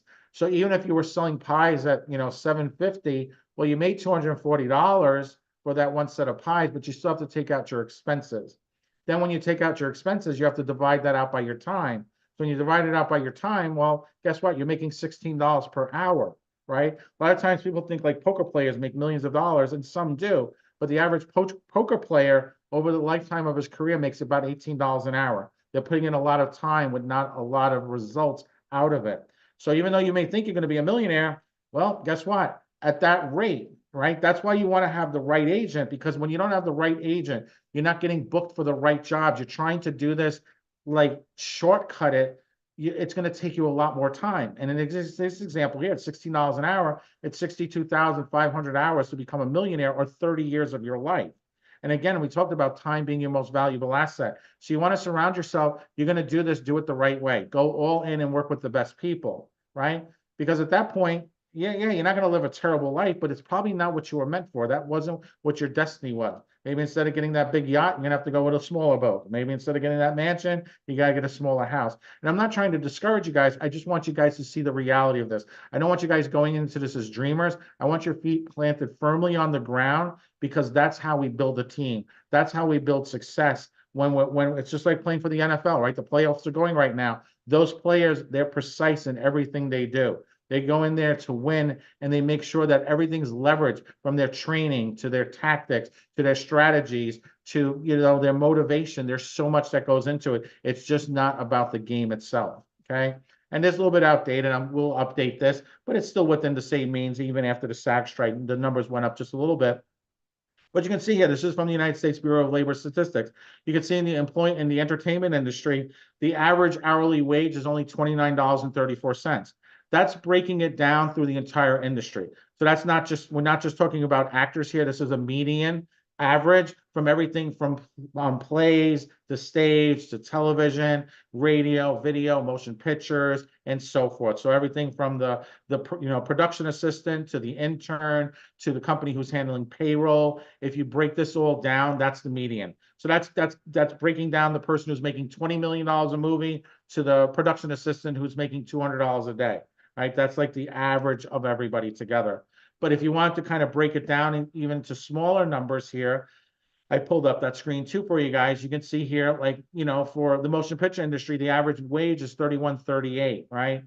You can see writers now at $39.09. I believe writers now, they went up to 45 is going to be their average. So writers went up a small amount after the strike. But you can see here, like the numbers are not great. They're not good numbers at all. They're decent, but they're not they're not there for the potential, right? When we target our talent, we're not targeting for this. We want to target for people who are making $65,000 an episode, $300,000 an episode. That's what we want to prepare you for. That's like our whole goal for 2024 is we want like home runs consistently, because if we can target $300,000 an episode and we can get somebody up to $40,000 an episode, we did our job and more. So I want you guys to understand like where we're coming from, why like I'm really stressing on this for you guys to understand that, right? Because at the end of the day, when you break down the United States, there's opportunities all over the country, right? But obviously there are going to be more opportunities, in larger markets. But there's independent films, there's industrial videos, there's lots of things. I recommend for those of you who feel like there's nothing in your area, just type in the name of your state with Film Board. Like look for the Film Board, because that's like a legitimate film board. You'll see the different movies that are filming, projects that are up and coming and so forth. We have a program we call the Dream 100, where we show you how to find production companies, advertising agencies, and so forth, to really understand how the entire casting process works. Because at the end of the day, there's two different types of actors, just like there are two different types of models, just like there are two different types of apple pies. You can either have that apple pie that's really full, that's great, or you can have that one that's just not as good. So I'm trying to show you guys, I want you guys to have the great career, not the good career, right? There's a difference between, the difference between warm water and boiling water is 1 degree, right? 1 degree, this littlest difference makes the difference between water that's warm water versus boiling water. So by putting in that little bit of 1 degree of effort, by working with the best people, by coming to the events, meeting the right people, that's what gets you over the top. That gets you to where you have the path and the roadway, the roadmap to the highest level of success that you were destined to be, right? So again, I'm not trying to dissuade anybody here, right? I'm going to show you guys how to fix that. So how do we fix this? So staying in the theme of apple pies, it's about having a team, right? So if I was in the apple pies business, I would have a team. So one of the companies is called Goldbelly, right? They created a system, right? So think of this like an agency, right? For parts where the person who's baking the pie, that's what they focus on, the recipe and the baking. They handle everything else, right? So you can see here, Little Pie Company, best mail order pie in America, Rachel Ray, right? What started out as a side business for Broadway actor Arnold Wilkinson in 1985 became a bona fide smash hit over the years. The world-class pie shop first opened in Hell's Kitchen, right? And you can see they've been featured in Rachel Ray and Time Out Magazine and Oprah and all that. So they got it. He, instead of just trying to do this on his own, he got a team. Right? Ryan told you this, guy, straight up. Like, you can't do this on your own. Like, you're spinning your wheels. There's no castings online. They just lead to dead ends. You have to have an agent. You know, when we work with talent, one of the very first things we do, you become a part of Truth Management. I spoke about this earlier this morning. For those of you here for the entire day, you become a part of that agency. You have representation. You automatically change all your social media to agent@truthmanagement.com. So anybody who wants to contact you, reach out to you, they go through us. We become like the screening process. There is no more getting bad actors sending you silly stuff. There's no more fake things. Somebody wants to reach out to you, say, great, reach out to my agent. Here's their email. They handle everything for me. Thank you. Good luck. Goodbye.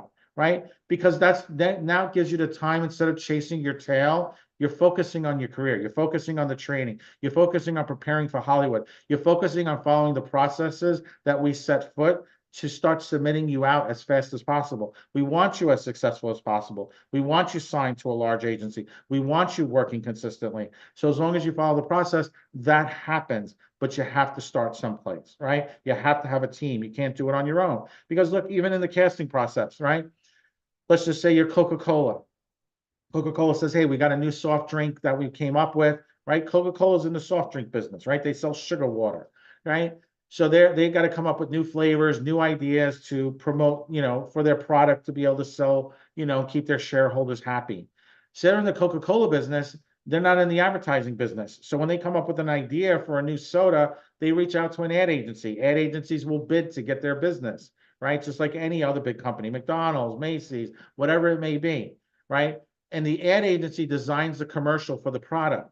The ad agency then chooses a production company. So the ad agency is like Mad Men. They come up with the idea. Yeah, I see this new flavor, and you know, it's going to be in outer space. And I think, you know, Tom Cruise, we're going to tie it in with this movie, and right, you know, all these ideas. They're the idea guys. The production company is the one that has to actually film it. They're the ones who have to build the sets. They're the ones who have to get the casting agency. So a production company is not the casting agency. The casting agency, they reach out to them, right? And the casting agency, they handle it. So when you watch a movie or something, you see, you know, casting by, that's the casting agency. Those casting agencies will send out what's called character briefs. So we're looking for an African-American male, an Asian woman. We're looking for kids, whatever it may be. The descriptions are there. Those are called character briefs. Those are sent out to talent agencies. I want you guys, I want to show you guys a little trick. Next time you're watching a movie, you'll see the casting company listed in the credits, but you don't see the talent agency listed in the credits because they weren't a part of the process of the filming. So they're never listed in the credits. The casting company is. See, interesting, right? See, most people think the talent agency is where the magic's at. The talent agency is the bridge to the casting company. And this works literally similar to the same process for modeling. The talent agency, right, the casting agency then sends it out to talent agencies. They're going to send it out to multiple agencies. So like when Ryan's getting these castings from these different companies, they may send it to Ryan, they're sending it to IMG, they're sending it to Wilhelmina, to DNA, to Karen, they're sending it to everybody. Whoever gets them the talent first wins. So the cat, because Ryan may not have, right? Ryan said to you the other day, he just said, I mean, this morning, I saw the email. He needed an Asian girl or something in Chicago. We didn't have one. So he reached out, I need an Asian girl in Chicago. It's like $6,000 or whatever, right? So that they don't always have what they're looking for. See, that's the great thing about being a new face. It's like, you just never know where opportunity comes, right? When you lean into the characters, you have the versatility. The agencies submit who they have back to the casting agency, back to the casting production company, and so forth, back to the client, to the ad agency. Client picks who they like, and then boom, off it goes. And then the job's booked, and then you're on set. So I want you guys to know, like, there's a process, right? It's like a clock, like a mechanical clock. It's just not your agent sitting there at his desk, like crossing his fingers. They're consistently digging, looking for jobs, making relationships and so forth. They're making relationships with different casting companies and so forth. Like, you know, we work with like Grant Wilfrey, which is a big one in New York City. That's where a lot of our talent always are getting booked. They're always getting their waivers. They're getting into SAG because we have these people coming out as speakers, right? We gamify the system to win. Like, I want you guys to know that. Like, we gamify the system to win, not only for the company, but for you guys, because we built these relationships over 20 years. But I want you guys to understand there's a process to this, right? So at the end of the day, you need to break down the process into smaller components that you can manage and direct. So how do you become a SAG-AFTRA actor, right? In order to do speaking roles, you need to be in SAG. It's that simple. You need to be in union projects. SAG-AFTRA, they don't advertise online, right? They don't advertise. You probably heard of SAG-AFTRA now because of all the news and the media with artificial intelligence, which that's all settled out to some degree, right? But it's settled out for 3 years. Who knows where our AI will be in 3 years? At the end of the day, you're always going to need real people. AI is not going to replace people. That's just not going to happen. AI is going to wind up being built into everything you use, honestly. You know, if you guys familiar with the Consumer Electronics Show, most of the AI now is being geared to like voice commands. So like everything from your microwave to your refrigerator to your oven to your car, kind of like Siri on steroids. So like everything will be able to be communicated with. It'll be like all powered by the internet. So like you'll be able to get more data and more information quicker. Like in the morning, you can, you know, have a conversation with your mirror and so forth. Like it's going to be like things like that built into toys with kids being able to interact with toys and so forth. That's where a lot of the companies are leveraging AI. How well it does is it's up to the consumers. It's up to you. Right? But all I know, there'll be lots of ads, there'll be lots of commercials, there'll be lots of print magazines, so there'll be lots of opportunities for people to advertise these products. And just like any other product, right? When the internet first started out, there was, you know, dozens of companies tied to the internet that came and went, right? It's just the basic structures would survive. So AI itself, you know, as a learning tool, as kind of like a more advanced system over Google, right? Being able to like use your phone to get information. Like they have devices now kind of like where you won't even need your phone. It kind of can project on your hand and so forth. And you can pull up information, or you could just, you know, laptops now will have it all built in. So just kind of, I want you guys to know, I do a whole training on AI. So I'm always kind of like up on the loop as to where AI is headed and so forth. But for SAG-AFTRA, they kind of settled it down with it for 3 years. And then, like I said, in 3 years, you'll see what it is. SAG-AFTRA is the union. It stands for the Screen Actors Guild, American Federation of Television and Radio Advertising. They used to be 2 separate unions. They're now 1 union. They're the ones who make sure you're paid and compensated well on set. They make sure that you're safe on set. They make sure that you're fed well on set. They're a union. You pay union dues, you pay union fees, and so forth. In order to do speaking roles, you need to be a part of the union. Union jobs can't be posted online. They only go through agencies. You have to be what's considered a SAG-AFTRA franchised agency. Tanya Kleckner, who the talent I'm meeting with on Wednesday for their prep call for California. She's one of the largest ones out in LA. So she's like a super agent and so forth. She's been friends with Ryan and Alicia for decades now.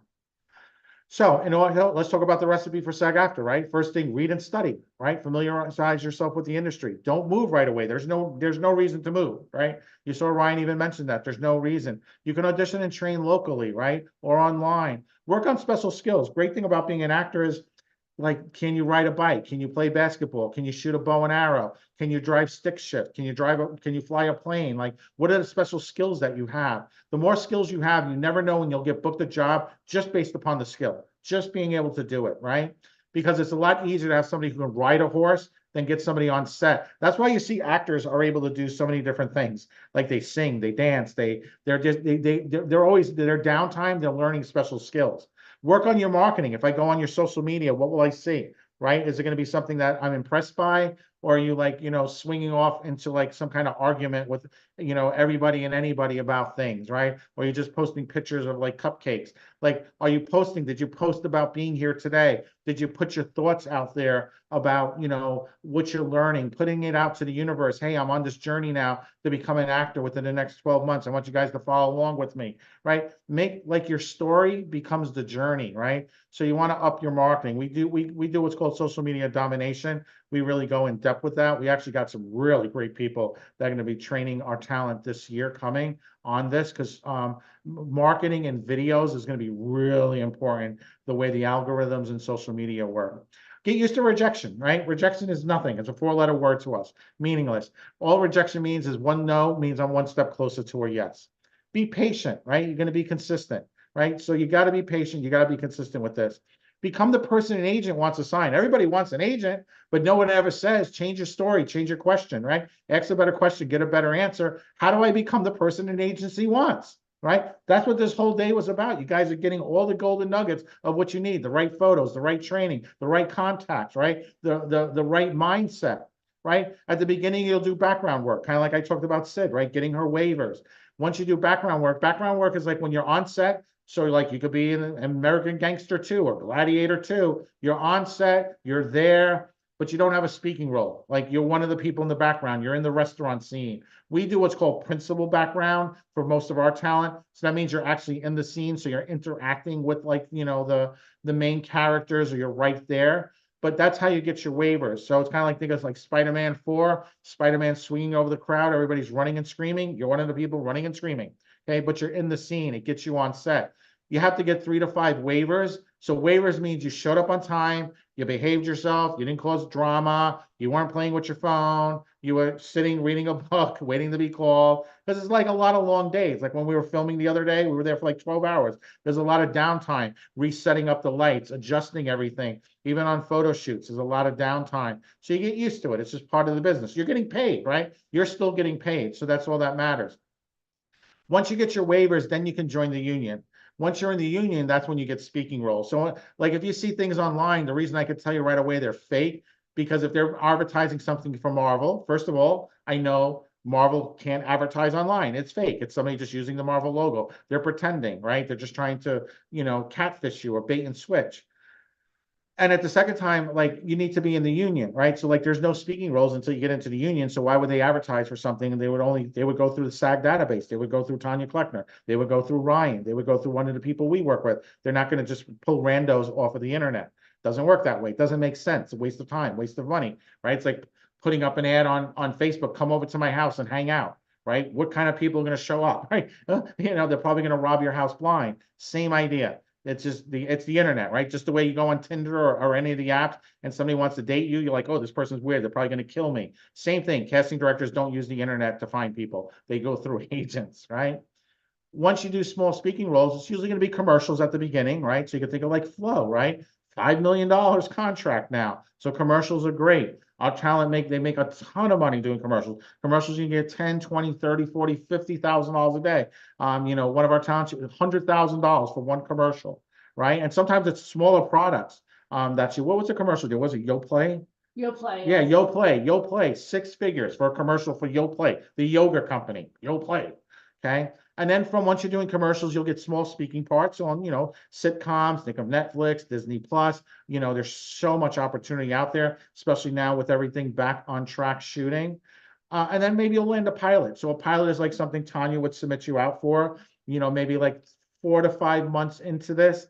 So a pilot's like a new show that's coming out like next year, but they're filming it now. So it's like a new show. It's going to be the first season. Maybe it'll get season 2, 3. And the reason they call pilots for negotiations, right? Because if you're like on The Walking Dead, right? Like that show went for 10 seasons. They'll negotiate your contract for 5 seasons. So you may get $30,000 an episode or $40,000.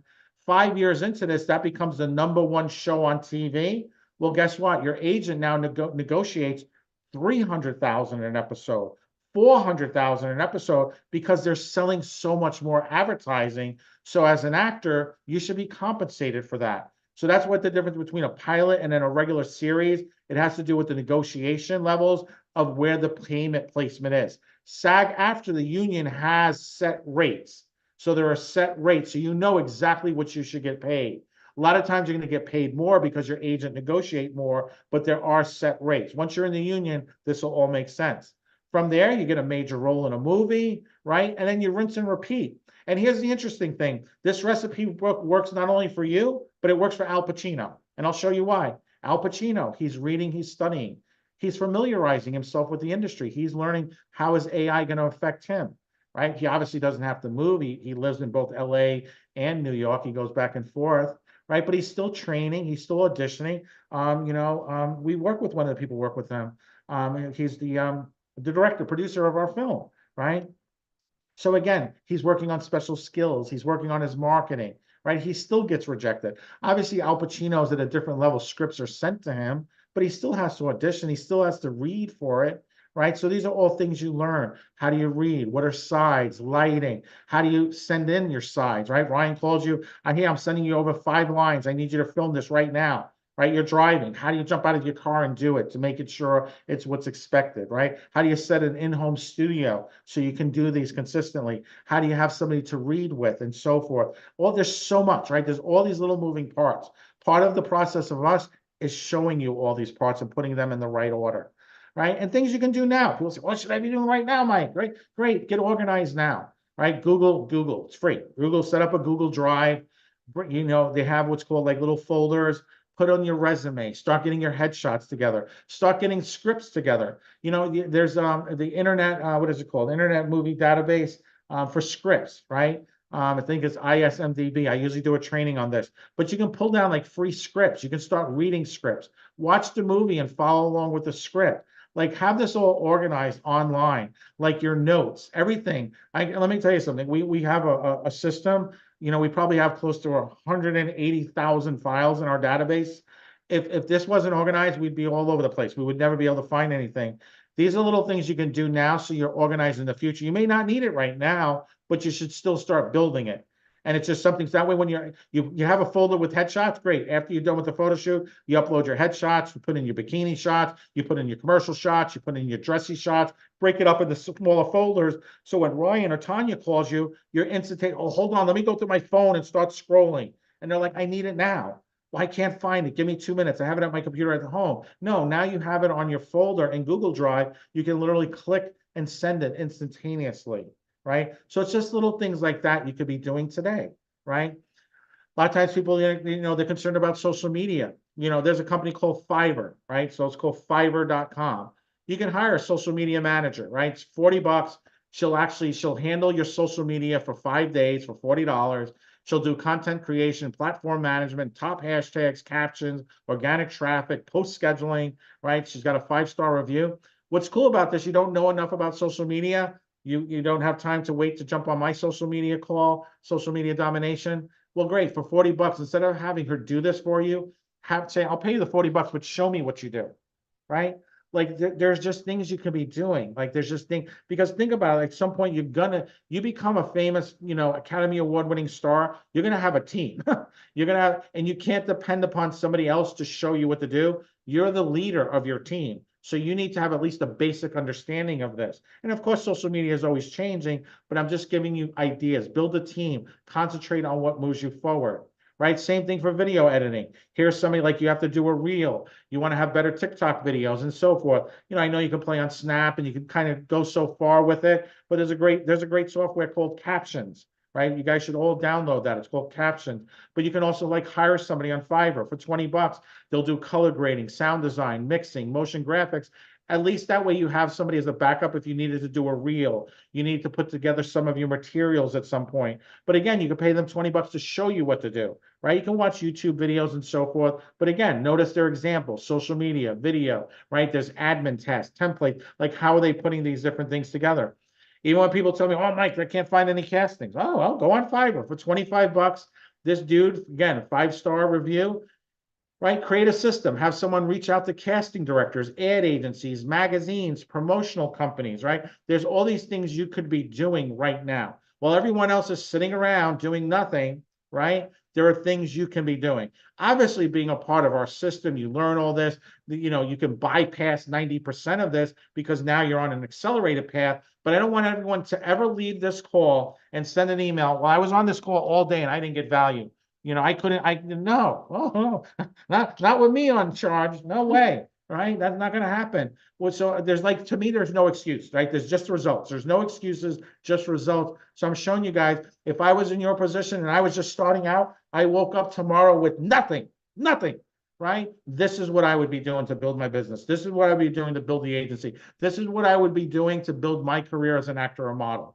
So I'm showing you the exact steps. If I was starting with nothing, no experience, no qualifications, nothing but a dream and a passion, I would not stay in that ordinary world. I would do everything I could to figure it out. And I'm showing you exactly what I would do, right? Plan your time wisely. Having a system allows you to grow, do more in less time, and to get to your destination faster, right? Because again, time is your most valuable asset. So there's so much to learn, right? There's film acting, screen, TV, theater, voiceover, commercials, right? We do commercial classes for our talent and training for them. We do voiceover training. We have a lot of people in theater. Obviously, we won 38 awards, including 6 Tonys. So theater is something we're really good at. But then there's classical acting, modern acting, method acting, right? Lee Strasberg, Stella Adler, Patrick Quagliano. Our talent, when they came to New York, they spent an entire day with the head of Stella Adler, Patrick Quagliano, one of the most powerful acting coaches in the world. He's trained people like Johnny Depp, Meryl Streep, Al Pacino, Chris Pine, Ryan Gosling. They spent the day working with him. It was amazing. Like, I've been doing this for 18 years, and I was literally sitting in the back of the classroom, like memorized by him. Patrick is such a great trainer. They spent the day with Bobby, doing master classes with Bobby in New York City, right? So in LA, we're going to elevate that even more, right? Understanding the Meisner technique, the Chekhov technique, practical aesthetics acting technique. If you're going to be a professional, you need to know these things. Doesn't mean you need to master them, but at least they should not be brand new words to you today. If these are just brand new words to you today, then you need to be a part of our program. You need to learn all this from the best, okay? Learn time management, right? Time management is the process of organizing and planning how to divide your time between specific activities. Good time management enables you to work smarter, not harder, so that you get more done in less time, even when time is tight and pressures are high, right? We do what's called a circle of focus. We break down our day and we focus on one thing at a time until everything's done. And I get it. You have the gym, you have your life, you have work, you have kids, all that, but you have to create a circle of focus. And if you feel like you don't have enough time, it's probably an excuse. Because I guarantee you, if I went on your Netflix account and you watch more than a few hours of Netflix, you had time. But if you say, Mike, I don't watch Netflix, I don't do anything, I really don't have any time, get up an hour early, go to bed an hour late. That's 14 hours a week. That's like 50 hours a month. That's 600 hours a year. That's 12 weeks. Just getting up an hour early and going to bed an hour late gives you 12 weeks. I just gave you 3 months. Right? There's always ways to make more time. You're just not organized. I guarantee you, if I gave you a little chart and I said, measure every minute of the day, I would find time, because there's never been a single person who proved me wrong on this. What time did you wake up? What did you do when you woke up? Oh, I got dressed. No, what do you mean you got dressed? You didn't check your cell phone? Well, yeah, I did. I checked my cell phone. You didn't use the restroom? Well, yeah, I used the restroom. You didn't take a shower, brush your teeth, right? You start measuring things. You realize how much time you're wasting. Just kind of waking up in the morning, stretching, playing on your phone and all that. I guarantee I can go on your phone, pull up your stats. I'll see how many hours a day you're on that phone. Ooh, right? I know even myself, I'm very careful of these things, guys. I'm very aware of how much time I spend on my phone. I'm very focused. Like, I have a very focused schedule of when I'm training, when I'm preparing for events and so forth, because I let me tell you, I'm the number one guy to tell you, I used to waste so much time. I didn't realize how much time of the day I just waste away. And it doesn't mean that you go to the point that you pass out. You have to allow time for a break. You have to allow time, like even for myself, I have a little trigger that, like, after 30 minutes, it says take 5 minutes, stand up, stretch, and so forth. That actually works really well, like doing 30 minutes and then taking a 5-minute break. I don't have to go 12 hours to feel like I accomplished something. I'm punishing myself for no reason. I learned these things that Tony Robbins taught these things, and they make a difference. right? How to become memorable, right? You can go to a party dressed as a clown, you'll be memorable, but that's probably not the way you want to be remembered. A lot of times, sometimes people make jokes and they make comments, and they disappear off the chat because Jemima or Ali tosses them off. And, in this industry, it's about being professional and being respectful at the same time. So, and I know sometimes people just don't realize they're saying something that could be taken the wrong way. It's better to be quiet and observe and then kind of and put yourself out there at the right moment, right? Because a lot of times it's body language, right? Introduce yourself to others. No matter who you are, act like you're the host. Be the first to say hello. You got to learn how to be personable. If there's one thing Ali can teach you guys, it's how to be a networker, how to be able to be that person. And I used to be terrible at it. Oh my God, I used to hate meeting people. I did not like it at all. I was just very introverted. I'm extremely introverted, even to this day. But I've learned watching Alicia and watching other people that I have to make that effort, right? I remember people's names very well. I remember what the conversations I had with them. I've trained my mind to do that. I'm very aware too of like how sometimes I hold myself, that I'm not putting my hands like this, and I'm trying to be interactive and so forth, because people will read body language sometimes the wrong way. You don't mean to be that way, right? You're just sitting there, but people automatically do that. So these are things like you need to learn and to practice. And it's great for acting techniques too, because as you start learning to be aware of your body, where your hands are, your legs are, your feet are, where your eyes are moving, how you're holding your facial muscles, right? Learning to control those different muscles, it makes you a better actor. Use eye contact, smile, right? You'll notice every time I turn the camera on, I'm always smiling. You'll notice Ali, we're smiling when the cameras are coming on. That's a part of the system. We know that, right? When you're taking photos, doing videos, before the camera starts recording, they're smiling because they want to capture the smile. They make eye contact. When you're talking to somebody, that the only thing that matters is that person you're talking to. Give them your full attention, right? Make everyone feel important by paying full attention to him or her. When you talk to a person, make them feel like they're the only person in the room, right? Again, don't slouch, exaggerated gestures. Don't do your hands too much, but use your hands in a way to make, a point across. Okay. Show others you're enjoying your conversation with them. Don't yawn, look bored, have a case of roving eyes, show curiosity, interest in others. Listen, right? That's the most important skill. Like you got 2 ears and 1 mouth, right? Listen, right? Become more likable. When you listen to other people, let me tell you something. Everyone's favorite radio station is called WIIFM. It stands, what's in it for me, right? People want to love hearing, talking about themselves. Like I cannot tell, especially in this entertainment industry, right? You see Ryan all the time. Like you'll see Ali, like doesn't matter how tired Ryan is, but you look fabulous today, and you see Ryan lights up. Yes, I do. Right? Because she's appealing to what he likes. She's talking into his listening.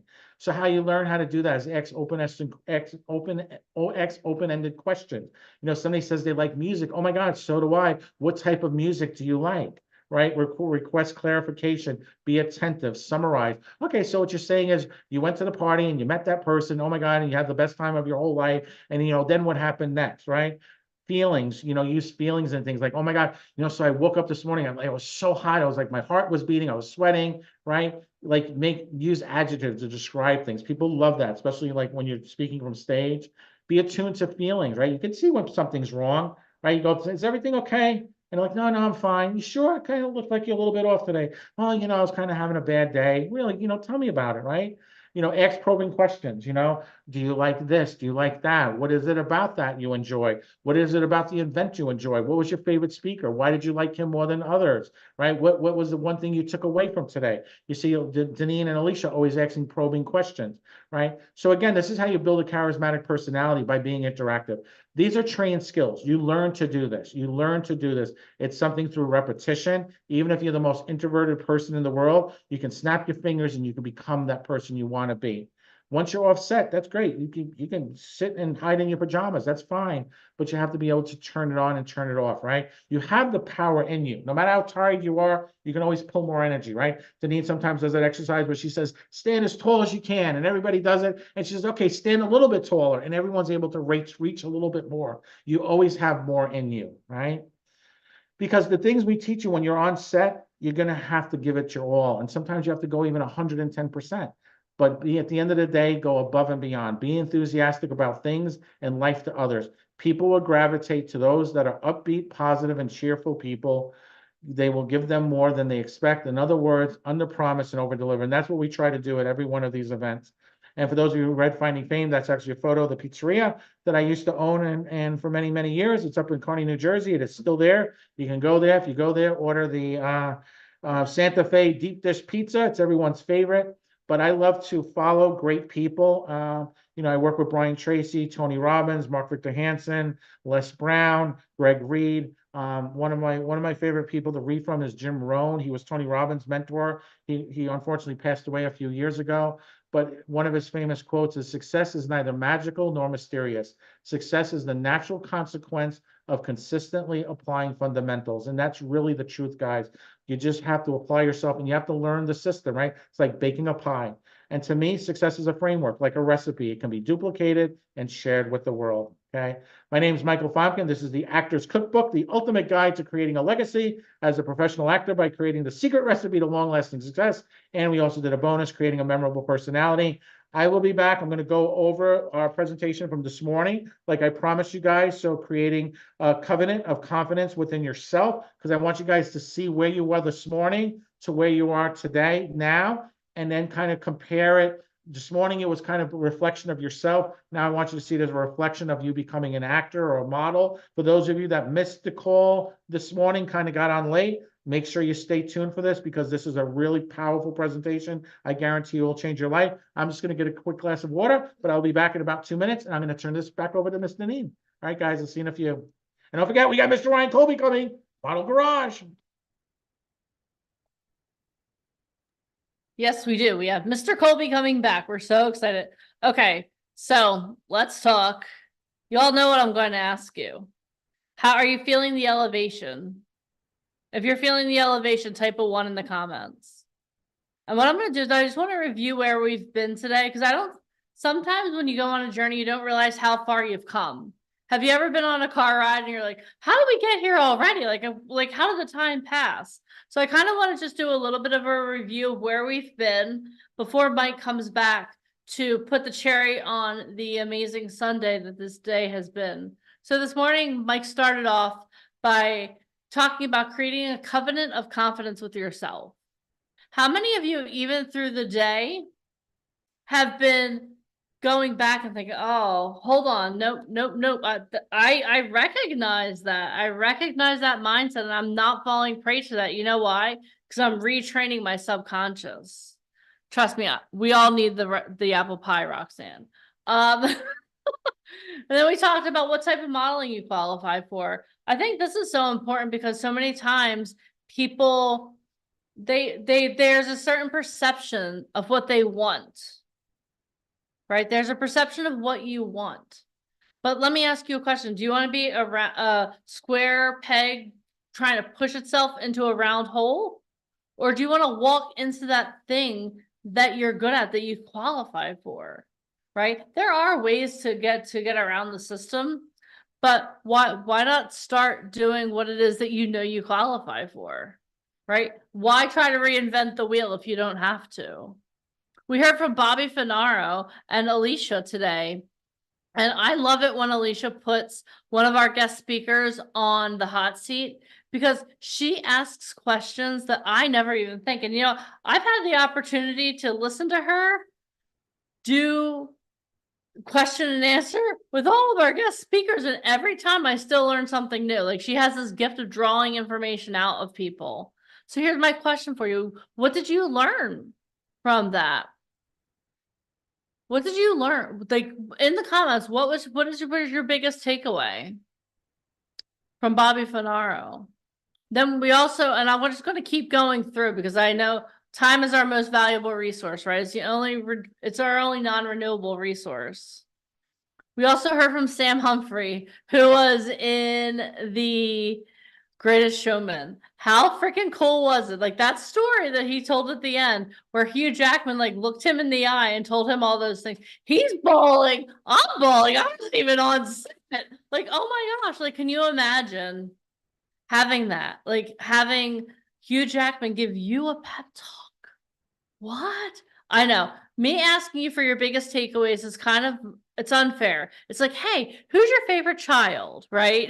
That's not a nice question to ask, but we like to hear your biggest takeaways because that helps us gauge that what we're doing is working. It also helps me gauge that you're actually all in.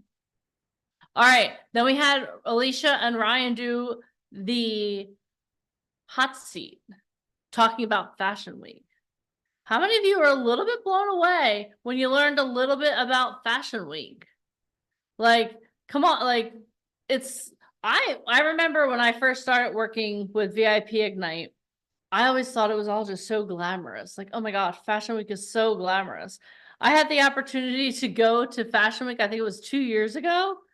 Dude, we were like, I was wearing heels. We were trucking around the city. Like we were running from venue to venue. Sit down, hurry up. It's like, hurry up and wait. It was absolutely crazy. It was amazing, but it was absolutely crazy. Right? Yeah, you have to be a very serious person, but you also need to be truly happy and comfortable with your work. That's so true. Right? Yeah, this is a serious business. We're looking for serious people, but at the same time, we also like to have fun. I mean, let's be honest. Ryan says this all the time. He's like, listen, we're not curing cancer here. Let's have a little fun. But it is very serious because you know what? At the end of the day, there's a lot of money on the line in this industry. Also, we had the opportunity to see Ryan put one person on the hot seat in Model Garage. Thank you again, Nora. But don't worry, we got more coming up. How many of you want to be evaluated by Ryan later today? Type a 1 in the comments. We also heard about an incredible opportunity to go to Hollywood. Oh, who here is going to Hollywood? If you're going to Hollywood, type Hollywood in the comments. Nora, I found out I got to talk to you at 11 a.m. tomorrow. What a great way to start my day. It's going to be awesome. 98, oh, hold on. Oh, we have a takeaway, people. 98% of people with a calling will never leave their ordinary world and live the life our Creative planned for us. It's one of the saddest things in the world. But you know what? You're the 2%. Type I am the 2% in the comments. Tell your subconscious, I'm the 2%. Thank you. That's awesome. Because you are the 2%. That's why you're still here. You are the 2%. You're taking action. You're going to take action. Now you know when you hear that voice. Nope, we're not following that. You no longer have control over me. We also, okay, so actor cookbook. Let's talk about this. I know apple pie, but how many of you really understood that there's such a framework that you can follow? And I don't know if she's on here. We have one talent. We did a whole call the other night on the Dream 100. And I had one of our talent today post in our Facebook community, her Dream 100. And she said to me, Deneen, that was not easy. I was like, well, it's not designed to be easy. It's meant to be hard. But let me tell you something, when you really start going in and diving in, it's amazing what you'll find. And it's amazing just how, when you have the right framework, it's amazing how accessible this industry is. And that's why we're here. That's why VIP Ignite is here. Alicia and Mike have already done all the hard work. They put in the blood, sweat, and tears. Oh my gosh, they have. And that's why we're here today, because we want to be that bridge for you. Because when Alicia graduated from college, she thought, oh yeah, you know what? I got this in the bag, double major. I have a great personality. This is going to be awesome. But she found out that she needed more than that. And now look at her. Multiple Tony Award winner, producer of a movie. Oh my God, Well, so let much. me interject. I knew my resume was, I'm going to curse, shit. I just went to college and I waited on tables. That was it. I didn't have some magical unicorn like, welcome, let me show you the way. I was like, oh my God, why did I listen to myself? Why did I spend 80 grand a year to do what? I ended up waiting on tables. So my belief was, and this is why Mike and I are business partners, if we could put you face to face in front of somebody that could snap their fingers and change your life, why wouldn't you want that? Did you want to go move to New York, spend $4 grand a month, going to these prestigious schools, joining every website, paying for photos? We've already learned that way doesn't work. Yep. It doesn't work. I mean, even the fact that Sam Humphrey is on this call, like I'm still like a little bit fangirling, and I know he's still here. He starred opposite Hugh Jackman, and he even said, I saw one of your ads on Instagram, and I decided to come on for myself. Because sometimes people get comfortable. Comfortable is the worst thing in show business. Yep. And the problem is when I graduated from college, Deneen, I was so arrogant. I was like, I graduated. I'm better than everybody else. And I was sitting up on websites going, pick me, pick me. I was never face to face with anybody. My resume was holding me back. I knew if I met somebody live, I could rock their world, but my resume was not strong enough to get me in those rooms. How many of you guys feel the same way I do? Like your resume may be shit. And I'm sorry if Jade Fox is still on, but my resume is crap. Not my resume now, but I mean, when I first got out of school, even with spending, 80 grand a year, double degree, busting my butt, it still meant nothing to anybody in this business. It was going unnoticed. And I knew I'm like, don't judge me by this sheet of paper. Judge me for me, I swear to God, put me in, coach, you'll love me. And, one thing, Deneen, I was thinking about it today, not to toot our horn, but to add to the accolades, we were just chosen to be on Kevin Harrington's new show. One of the sharks from Shark Tank chose us to be on his new show. And it's not about like Shark Tank where you're vying to try to get somebody to invest in you. It's about entrepreneurship that started with nothing, that did extraordinary things. And so there's definitely a formula that we do here at VIP Ignite. And as we like to say, it just works because it does. But it only works when you put in the work. Yeah. I mean, if you want to try to go to Hollywood, try to go to New York and meet, the head of casting for Warner Brothers, good luck to you, because we can call him right now. But we would never put talent that aren't deserving of that opportunity because it would ruin 20 years of what we built.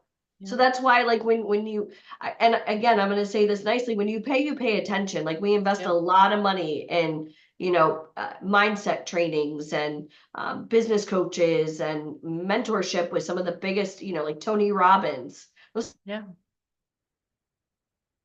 things aren't free. So you get rewarded in public for kicking butt in private, guys.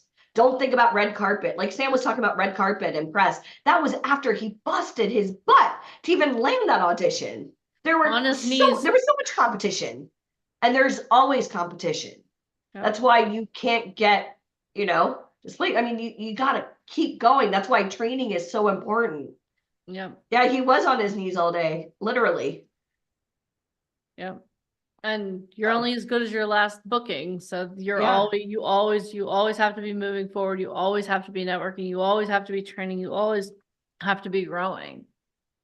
And I want you guys to think about it. Like, your network is your net worth. And think about the top 5 people that you associate with, people that you ask advice from, people that are like your mentors. If we could take you out of your environment and put you in ours, and maybe get a chance to go to Hollywood and meet these people live that have changed our lives to do these extraordinary things, what's going to happen when you go to Hollywood and you meet these types of people? And if you don't know the answer, it's anything you freaking want.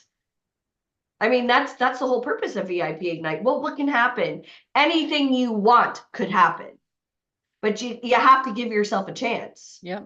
Because if not, you're going to try to do this on your own. Deneen, I spoke to somebody yesterday who came on my call. 10 years she's been trying to get into this business, and she paid for every website. And we already know castings aren't posted. She paid for photos over and over and over again. I'm like, well, who are you posting the photos for other than your friends and family that are like not in the business? What are you doing? And I got an email from her today going, oh, I really wanted to make your call, but I don't have 8 hours. You've already wasted 10 years.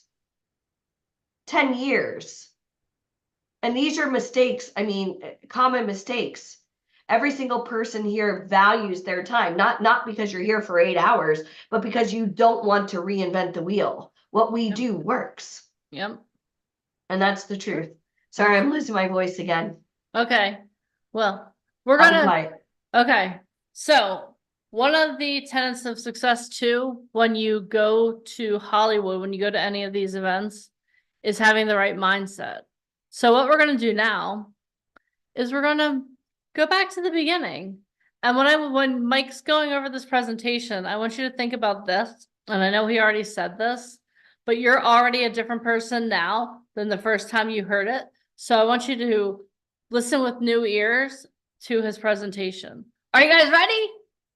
Hold on. Are you ready? Look at people. Look alive. All right. All right, Mike.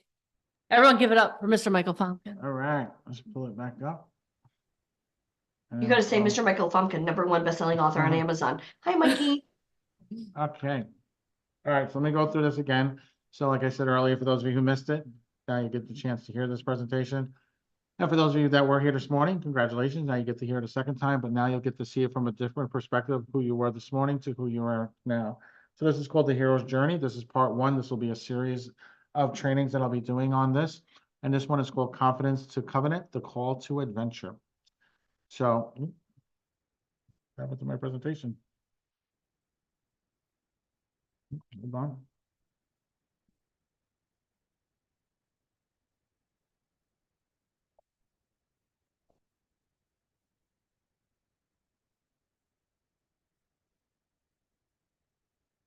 Okay, now I have to reset it. Okay. Mike, a few people are Ah, asking look for now. you to speak All right, up. so this is called the Hero's Journey, part one. Confidence to Covenant, the Call to Adventure. So for those of you not familiar with the Hero's Journey is a framework that a lot of great movies follow. And what we're going to talk today about is what's called the first part of it. So the ordinary world, Call to Adventure, and what's called the refusal of the call. And if you're not familiar with the Hero's Journey, it's actually, this is a very great book I highly recommend by Joseph Campbell. He's like the authority on this. And what the book is about, he discovered that as he was kind of studying history and storytelling throughout history, that all great stories follow this exact same principle framework. Okay. And the framework pretty much is called the hero's journey. So if you think of like Star Wars, right? The hero of the story, they start off in an ordinary world. They start wherever they are. So like Luke Skywalker, he was living in Tatooine. He was living his life with his aunt and his uncle. And then all of a sudden there was this call to adventure, right? Obi-Wan Kenobi came and said, oh, and he found it by just being aware. He wasn't even aware Obi-Wan was there. And Obi-Wan said, hey, you need to come with me. We're going to fight the Empire. And at the very beginning, he refuses it, right? So they would have to refuse the call. And then there's a whole arc that goes through this. Great movies all follow this, right? So if you think of like Lord of the Rings, Frodo has to go and throw the ring into the volcano. When he's first told this is what he has to do, he refuses that, right? So great movies all will follow this. A lot of television shows will follow this. It gets a lot more complex. That's why I recommend reading the book. As we kind of progress through this, I'm going to go through all the steps of this, all the different archetypes. And you'll literally, once you learn this, it's really kind of cool because you can literally watch a movie and you'll start recognizing all the characters. You'll know the exact arcs they're going to go through. When you're watching television shows, like you can literally from season 1 know which characters will be around in season 5, how the characters will interact, because writers follow this. Like this is kind of like their Bible to follow. So it's called the hero's journey. Okay. So what we're going to talk about is what's called the ordinary world, call to adventure, and the refusal of the call. That's what we're going to go over today, because obviously for time's sake, this would take about 8 days to go through as thoroughly as I would like to, right? But the whole point of it is the hero goes through a transformation. They have to return change. They have to get gifts. There's atonement, right? There's death and rebirth. There's growth, new skills. There's trials. There's failures. They meet mentors along the way. Normally they'll meet 3 different mentors. So if you think of like, Luke Skywalker, he met R2-D2 and C-3PO and Ben Kenobi, who was with him on the entire journey and so forth. Okay. And then they have to make it back home. So where people will begin, they'll begin in what's called the ordinary world, right? So there's very limited awareness of a problem. So you can think of yourself right now, like where you are right now is in the ordinary world, right? You have your set values where you are currently. You have your identity, how you see yourself. Maybe you see yourself, recognize yourself as a mom. Maybe you recognize yourself as a college student.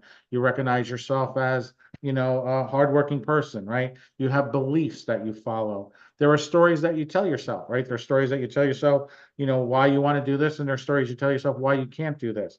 There are needs that you have, right? Your basic needs, from food to water to housing to relationships, right? But for a lot of people, they have a dream, and we'll lean this towards acting and modeling and music, but this can be for anything, that people will get an opportunity to do something, right? They have a dream to be an actor, a model, a musician, and there's the refusal of the call, right? Even though this is something they want to do, they still refuse the opportunity. And it's usually because they're reluctant to change. People don't want to change. They're in their ordinary world and there's safety there. Right? And there's reasons behind this. And that's what the whole presentation, we're going to talk about that. So here's the interesting thing. And this doesn't just apply to modeling, acting, or music. This really applies to anyone with a dream, anybody who wants to be an entrepreneur, to be an astronaut, whatever they want it to be. 98% of the people with a calling will never leave their ordinary world and live the life our creator, the universe, God had planned for us.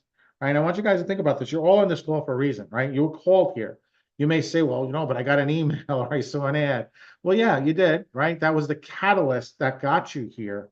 But there was a calling. The reason you came was because there was something inside of you that said, could I do this? Could I be an actor? Could I be a model? This is something I've always wanted to do. This is something, right? People say, it's something I thought about. People have told me I should do this. So there's a call. There's something inside of you, right? That goes beyond the catalyst that drove you to be here today. For most people, though, that calling, when it comes, they will not go outside the ordinary world. They will not change, right? They're very comfortable. And it's sad when you think about it, okay? And here's the reason why, right? It comes down to fear. So let me explain what fear is. Fear is this. First is the fear of the body. So the fear of the body is something that is ingrained into you, usually before birth. So this is something you were born with fear. Fear is built into everyone. The fear of falling is one. When you see a small child and they're trying to learn to walk, there's a fear, an ingrained fear of them falling, right? And even if you took a puppy for a walk, when they get to the edge, they've never fell, they've never seen a cliff before, but boy, oh boy, they're not going to go over that cliff. And to kind of prove it to you, if you think about a small child, a baby, an infant, even a few months old, if you make a loud noise, they will automatically start crying. So there's a predetermined built fear into everybody. It's just how nature, how the universe designed life here on Earth. But then there's also now learned fears. Learned fears are things like spiders, snakes, right? Things that you're taught when you're young, right? The second type of fear is what's called ego, and this comes from Tony Robbins. And what Tony Robbins likes to say is that people have a fear always that they're not enough. And when you start fearing that you're not enough, that you're not good enough, that turns in that you will not be loved, right? It's status, that you'll die alone. People will make fun of you. People will not respect you. You'll lose the respect of your family, your friends, your relationship, and so forth, okay? So it's really, I want you guys just to understand this, right? And we're going to talk about how do you overcome this? How do you break through this? How do you become a part of that 2%? Okay. So there's another book written by, her name is Ruth Soukup, and she wrote what's called the 7 Fear Archetypes. So the 7 fear archetypes, and you may recognize yourself in some of these, you may recognize yourself in one of these, you may recognize yourself in multiple of these depending upon the situation, but everyone goes through this at some point, right? What we're going to learn today is how to overcome this and how to recognize it. So the first of the 7 fear archetypes is what's called a procrastinator.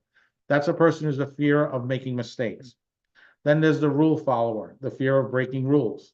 The people pleaser, right? Fear of being judged. The outcast, rejecting others before they can be judged. The self-doubter, fear of not being capable, not enough. The excuse maker, blame shifter. The fear of being held accountable. The pessimist, the fear of struggling or pain. And we'll go through these. So the procrastinator, right? The procrastinator has a fear of making mistakes. Now, I want you to understand something. When I talk about these, a lot of these fears are ingrained into you because something happened when you were younger. At some point in your life, somebody said something, something happened. You were accused of something. Somebody said, a parent, a father, a mother, somebody that you respected, looked up to, or admired, said something in passing that stuck with you and became a part of your subconscious. And it became a part of your subconscious. It became so ingrained that it may have happened so long ago, you don't even remember it, but your subconscious does, and it's now staying with you for decades. It can last inside of you. For people who don't learn how to overcome this, they will take these fears to their grave. That is why 98% of the people will never live the life that God designed them to live, the opportunity for them to become, to make the impact in the world of who they were destined to be. So the procrastinator, they'll say things like, I need it to be perfect, right? I just can't. And that could be a teacher. You got an F on something. You just tried so hard. You thought it was great. And then the kid next to you said, that's the stupidest thing I've ever seen. And all of a sudden it'd be ingrained in you that now you needed it to be perfect, right? So then you start saying things, it's better to do nothing than to make a mistake. I'd rather not even try because I'm just not good enough at this. You know, I like to draw, but I just know I'm not a good artist. I gave up on it, right? Or people like to say, I'm still working on my plan, right? I'm shuffling papers and sharpening pencils instead of just doing it, right? Or people like to say, I'm so busy, right? Busy doing what? Right? My good friend Bill Walsh likes to say that. What are you busy? What are you so busy doing? Tell me, right? A lot of times people say that, right? That's the procrastinator will say, I'm so busy. And a lot of you guys might relate to that. There were times that you procrastinated, right? You were supposed to do something, you didn't. Why? What held you back? Right? You have to start thinking, why am I procrastinating? Why am I like this right now? What was the catalyst? What happened in my life where there was a moment when I used to not? I was ready to run. I was ready to go on adventures. I was a little child. I was afraid of nothing, ready to climb up the monkey bars, right? But then I fell one day and all of a sudden I started becoming afraid, right? Sometimes you can think about it. Your subconscious knows. You have to kind of pull it out to find out what was the catalyst. Then there's the rule keeper, right? They have a fear of breaking rules. Well, I don't think that's allowed. You know, I don't want to get in trouble, right? Maybe they did something when they were young with some friends, and now all of a sudden they got to keep to the rules because they'll get in trouble. Maybe they got a parking ticket. Maybe they got pulled over by the police, right? When they were younger, they were a teenager. I don't want to risk it. Maybe something happened. Maybe they made an investment. They lost money. They feel foolish now, right? People made fun of them. Oh, I fell for the crypto scam online, right? And then they start questioning everything. Is this the right path? And so forth. Okay. So the rule keeper. Then there's the people pleaser, right? A lot of people fall into this one, right? That's the fear of being judged, right? What if they don't like me, right? But they'll say, well, I'll just do whatever you choose. Right? Well, yeah, you just make the decision. I don't want to make the choice, right? I'm so embarrassed. They start thinking people are going to judge me, right?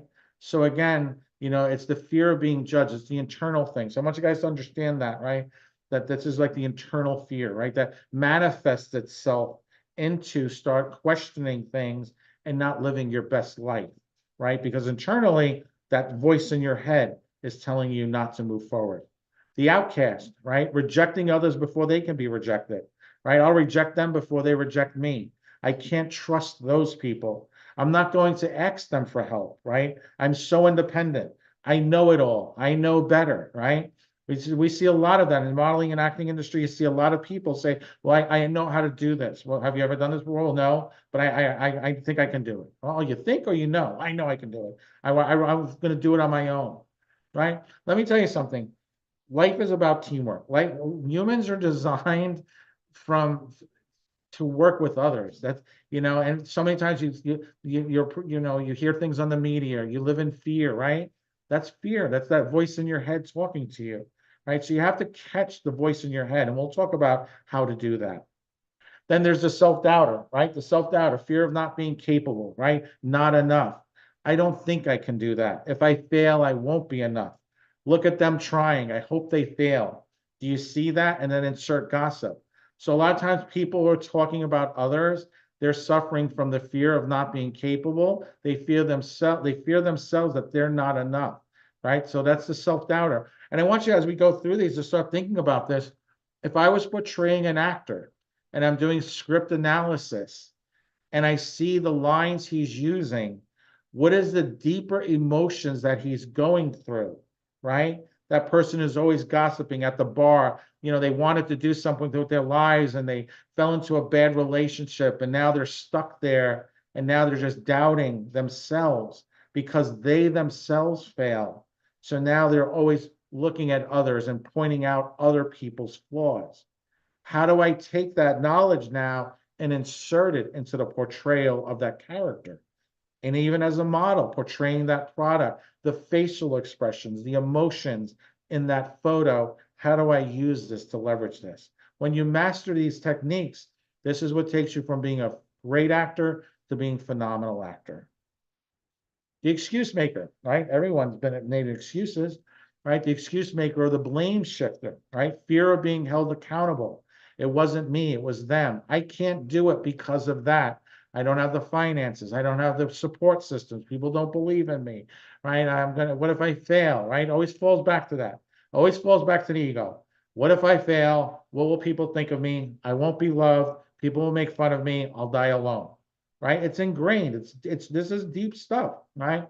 Well, the reason I didn't do it is, and then they insert the excuse, or they blame somebody else, right? You know, I have my uncle who's older, he's in his 80s, he's crotchety, he's grumpy. His phone bill's too high, his this is too high, his insurance is too high. I'm like, well, get a different phone. It's the phone company, right? Doesn't matter where I go. Well, no, you can get a Cricket phone. They're $25 a month. They may not have all the features, but you're not really using them. It's too much trouble, right? He's always makes excuses on top of excuses, right? But he has a fear of being held accountable, right? Because if he makes a mistake, then he looks bad. He looks bad in front of his kids, in front of his loved ones, and so forth. So the excuse maker. The pessimist, right? The pessimist, the fear of struggling or of pain, right? That seems really hard. I don't think that's possible. I tried that before and it didn't work, right? When you try something, it didn't work, change something, make a slight change. It doesn't work. It's like Thomas Edison with the phone, creating a computer, creating a software, creating a company. This didn't work. You try this. You make small adjustments until it works. See, my mind is so trained on being positive that even as I read these, I'm instantaneously knowing the opposite. I don't think that's possible. Well, it is possible. Did you try yet? Okay, anything is possible. Let's make a plan together. Let's break it down into smaller components. This seemed really hard. Well, great. Sometimes the hardest things give you the best rewards, right? Life is hard. I'm not going to try. Life is meant to be hard. Everything changes and everything ends. The sooner you realize that, the better your life will be. Try sounds like cry, right? So just so you guys know, when I do this, it's really hard for me because I want to like jump to the other side. But again, I want you guys to realize that it takes conditioning, right? And we're going to go over that part too, right? So again, the 7 fear archetypes, right? The procrastinator, the rule follower, the people pleaser, the outcast, the self-doubter, the excuse maker, the blame shifter, the pessimist. So I want you guys to think, how many times have you fallen into this? How many are you living this life every day, right? Some of you might be living some of these types of archetypes every day, and you're in a lot of pain. And sometimes, well, I'm not in pain. Well, guess what? That's because that's your favorite flavor of pain. That's where you enjoy being, in that ordinary world. You don't want to make the changes because you become so comfortable with it, and that's all you know. How many times you see a person, they're in an abusive relationship, whether verbally or physically, and they don't leave? You're like, I don't understand it. I would call the police. I would be out of there in 2 minutes. Why is this person still there, right? You're watching a movie. How does she do that? Because it's her favorite flavor of pain. That's all she knows. So her fear is to leave that. She's afraid of the unknown. That's why 98% of people will fail, okay? And it comes down to, at the end of the day, confidence, right? 98% will not live the life they were destined to live because they lack confidence. And when you break down the word confidence, what does that really mean, Mike? I kind of get how do I get confidence, right? How do I have unlimited confidence? Well, let's talk about the word confidence. If you take down the word confidence and you go, you break it down, to Latin and French, confidence, right? The word means to confide or to trust, right? So that's what confidence means, to confide or to trust. And if you break down the origin of that word, it means to create a covenant. So confidence comes from the word covenant, to create a covenant. If you're not familiar with the word covenant, it's a biblical term, okay? So covenant, the textbook definition, is usually a formal, solemn, and binding agreement, right? A written agreement or promise, usually under seal between 2 or more parties, especially for the performance of some action. So if you go to the biblical side, the biblical part of it, right? The biblical form of a covenant is a formal agreement between 2 parties. It's witnessed by both humans and deities, so by God, and it's proclaimed by public reading and deposit of treaty in public place, right? So a shrine or a public forum, and it's sealed by an oath and a ritual sacrifice. If I'm not faithful to this covenant, may what is done to these animals be done to me. So to explain that to you, back in the biblical times, when two individuals would form a relationship, a bond, a business, some type of commitment to each other, they would perform what's called a covenant. So a covenant means they would meet in a public place. They would each bring an animal to sacrifice. They would come together. They would make the announcement of the covenant so the public could hear them, so everyone would see what's going on. They would then kill the animal. They would kill the animal and they would cut it up into little pieces. They would then meet each other in the middle. They would actually go around the animal first, sorry. They would go around the animal first and they would look at what they had done. They would look at the slaughtered animal, the blood, the pain that was inflicted upon this animal, and they would absorb it. They would then go around the animal. They would meet in the middle. They would cut their hands. They would bring them together. They would exchange blood, and they would become blood brothers. And then they would say to each other, if I do not keep my word, if I do not keep my promise, may what happened to this animal and the suffering and the pain happen to me.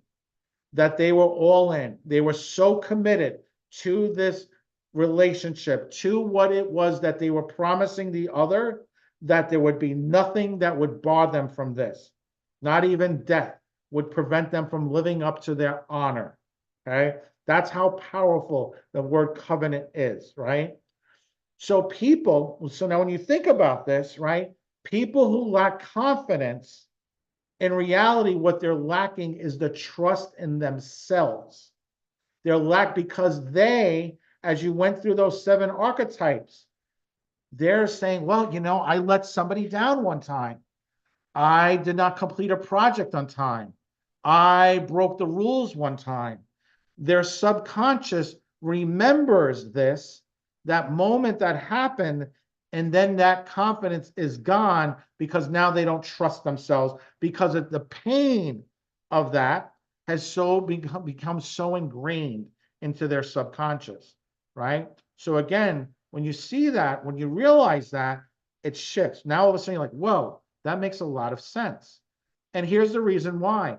See, your subconscious, right? Whatever we plant in our subconscious mind, and this is scientific fact. This is MRIs, this is physics, this is scientific fact. This is just same way your heart beats, right? The way the blood flows through your body. Whatever we plant in our subconscious mind and nourish with repetition and emotion will one day become a reality. The words you choose are powerful, right? So here's some interesting facts. It's always awake, your subconscious mind. Mike, how do I know that? How do you prove that? I don't understand this. Easy. When you're sleeping, your heart's still beating. Your blood's still flowing. You're still breathing. Your subconscious is controlling all of those systems going on into your body, right? It never sleeps. Your subconscious runs 24 hours a day, 7 days a week. From the moment your heart starts beating at birth to the moment your heart stops beating, and then several minutes afterwards. Just so you guys know, that several minutes afterwards when your heart stops beating, it was a scientific report just came out last week about that. Very interesting. But it records and remembers everything. So even when we tell you to take notes, your subconscious is recording and remembering every word I'm saying, everything.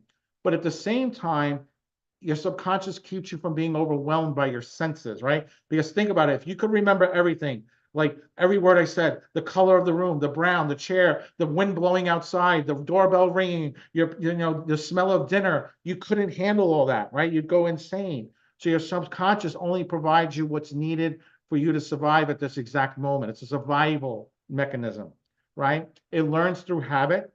It takes all messages literally. So your subconscious doesn't have a language, doesn't have a verbal language. So if you say, wow, I'm just never going to lose weight, it's impossible. Your subconscious takes that literally. Okay, you're never going to lose weight. Got it, right?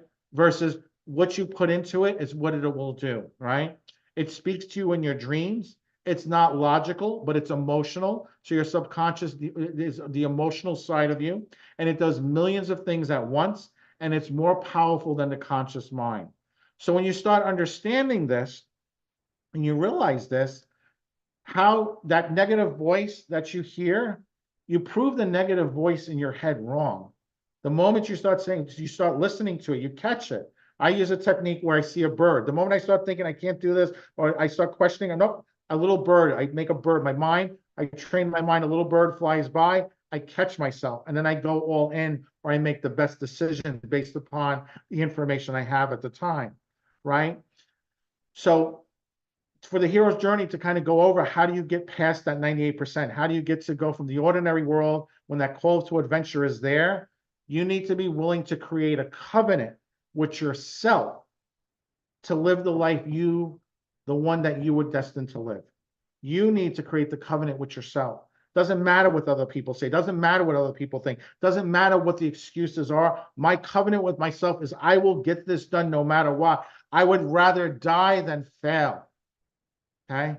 I'm going to create the covenant with myself. When you do that, you become unstoppable. You will live the best life imaginable. Okay? But it takes conditioning. It takes training. Okay? So my name is Michael Fomkin, and that was the Hero's Journey Part 1. I still got quite a ways to go, but I wanted you guys to start the new year off that way because I want to make you guys that you can live your best life, the life you are destined to be a part of that 2%. I don't want anyone who's been on this call all day to fall into that 98% of the rest of the world where you are not living the life God has destined you to be, to make the impact to change the world. This was Confidence to Covenant, the call to adventure. My name was Michael Fomkin. Thank you guys for listening today. I can't wait to see you guys on the next boot camp, the next event, and so forth. And I will turn this back over to the ladies because we do have Mr. Ryan Colby coming back. But from the bottom of my heart, guys, I hope you enjoyed this. And please learn, grow, and do everything you can to be the best person you can be. Thank you, guys. Bye. He said he's turning it back over to the ladies. I guess that's you and me, Alicia K-Back. Oh, the lady, yeah. It's been Awesome. It's been a day. It has. It's, you know what? It's been an amazing day. It's been a transformative day. If you feel like you've been transformed today, type a 1 in the comments. Yes, and everyone type in the comments also. Thank you, Mike, because I hope that you guys understand the energy that Mike puts into these boot camps. 1 day, 2 day, our event, like he puts so much energy in. And let me tell you, so he's been talking about this, the presentation he just did for a while, and it is life transformational. But it's only life transformational if you take action. Everyone type action in the comments. It's only life transformational if you take action. And I want you to understand that, like everything we've been going over today requires action.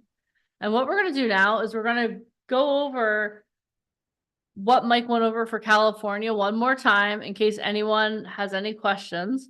So I'm going to have Alicia go over that. And then we're going to bring Mr. Ryan Colby on. We're going to evaluate a few of you for Model Garage. So don't go anywhere or you won't have your opportunity to get evaluated. And that would be a terrible, terrible travesty if you leave too soon. So without further ado, It's true. Alicia Very K-Back. true. Hi, Yeah. Jonathan Alexander. You know, I kind of want to add something. So there's 17 different types of modeling, Deneen, and I find that most people get scammed because they run out, they get photos that they want to see just to impress their friends and family, or they try to self-diagnose what type of model they are. So they hire, you know, the first photographer they find. And the problem is, unless that photographer knows what brands want to see or casting directors, you're kind of just like wasting time, wasting money, sharpening crayons that are never going to be put to paper. And that's why, you know, when people come on my calls and they're, I want an agent. Does an agent want you? What you want doesn't matter. That's like saying I want to be the next, you know, Super Bowl champ. You kind of have to be the best. So, you know, when we created an event years ago, like our very first event, it was so organic because there's all these like showcases and, you know, all these like schools and the snake oil. We want face to face, like talking. You know what I mean? Which one do you think would help you more, guys? Sitting up on a website, hoping and praying somebody finds you, or getting a chance to network live? And most of all, be ready to network on that type of level. Which one do you think is going to help you more? Wishing on a prayer, joining a website that's not really being proactive, or throw me in, coach. Let's do it. I'm going to the Super Bowl. I'm playing. I'm the MVP. Just wait till you meet me, because that's kind of what we're doing. So I'm going to share my screen. Why are my palms sweaty now? I think it's the medicine. Either that or the technology. My computer's, are you getting weird weather where you are, Deneen?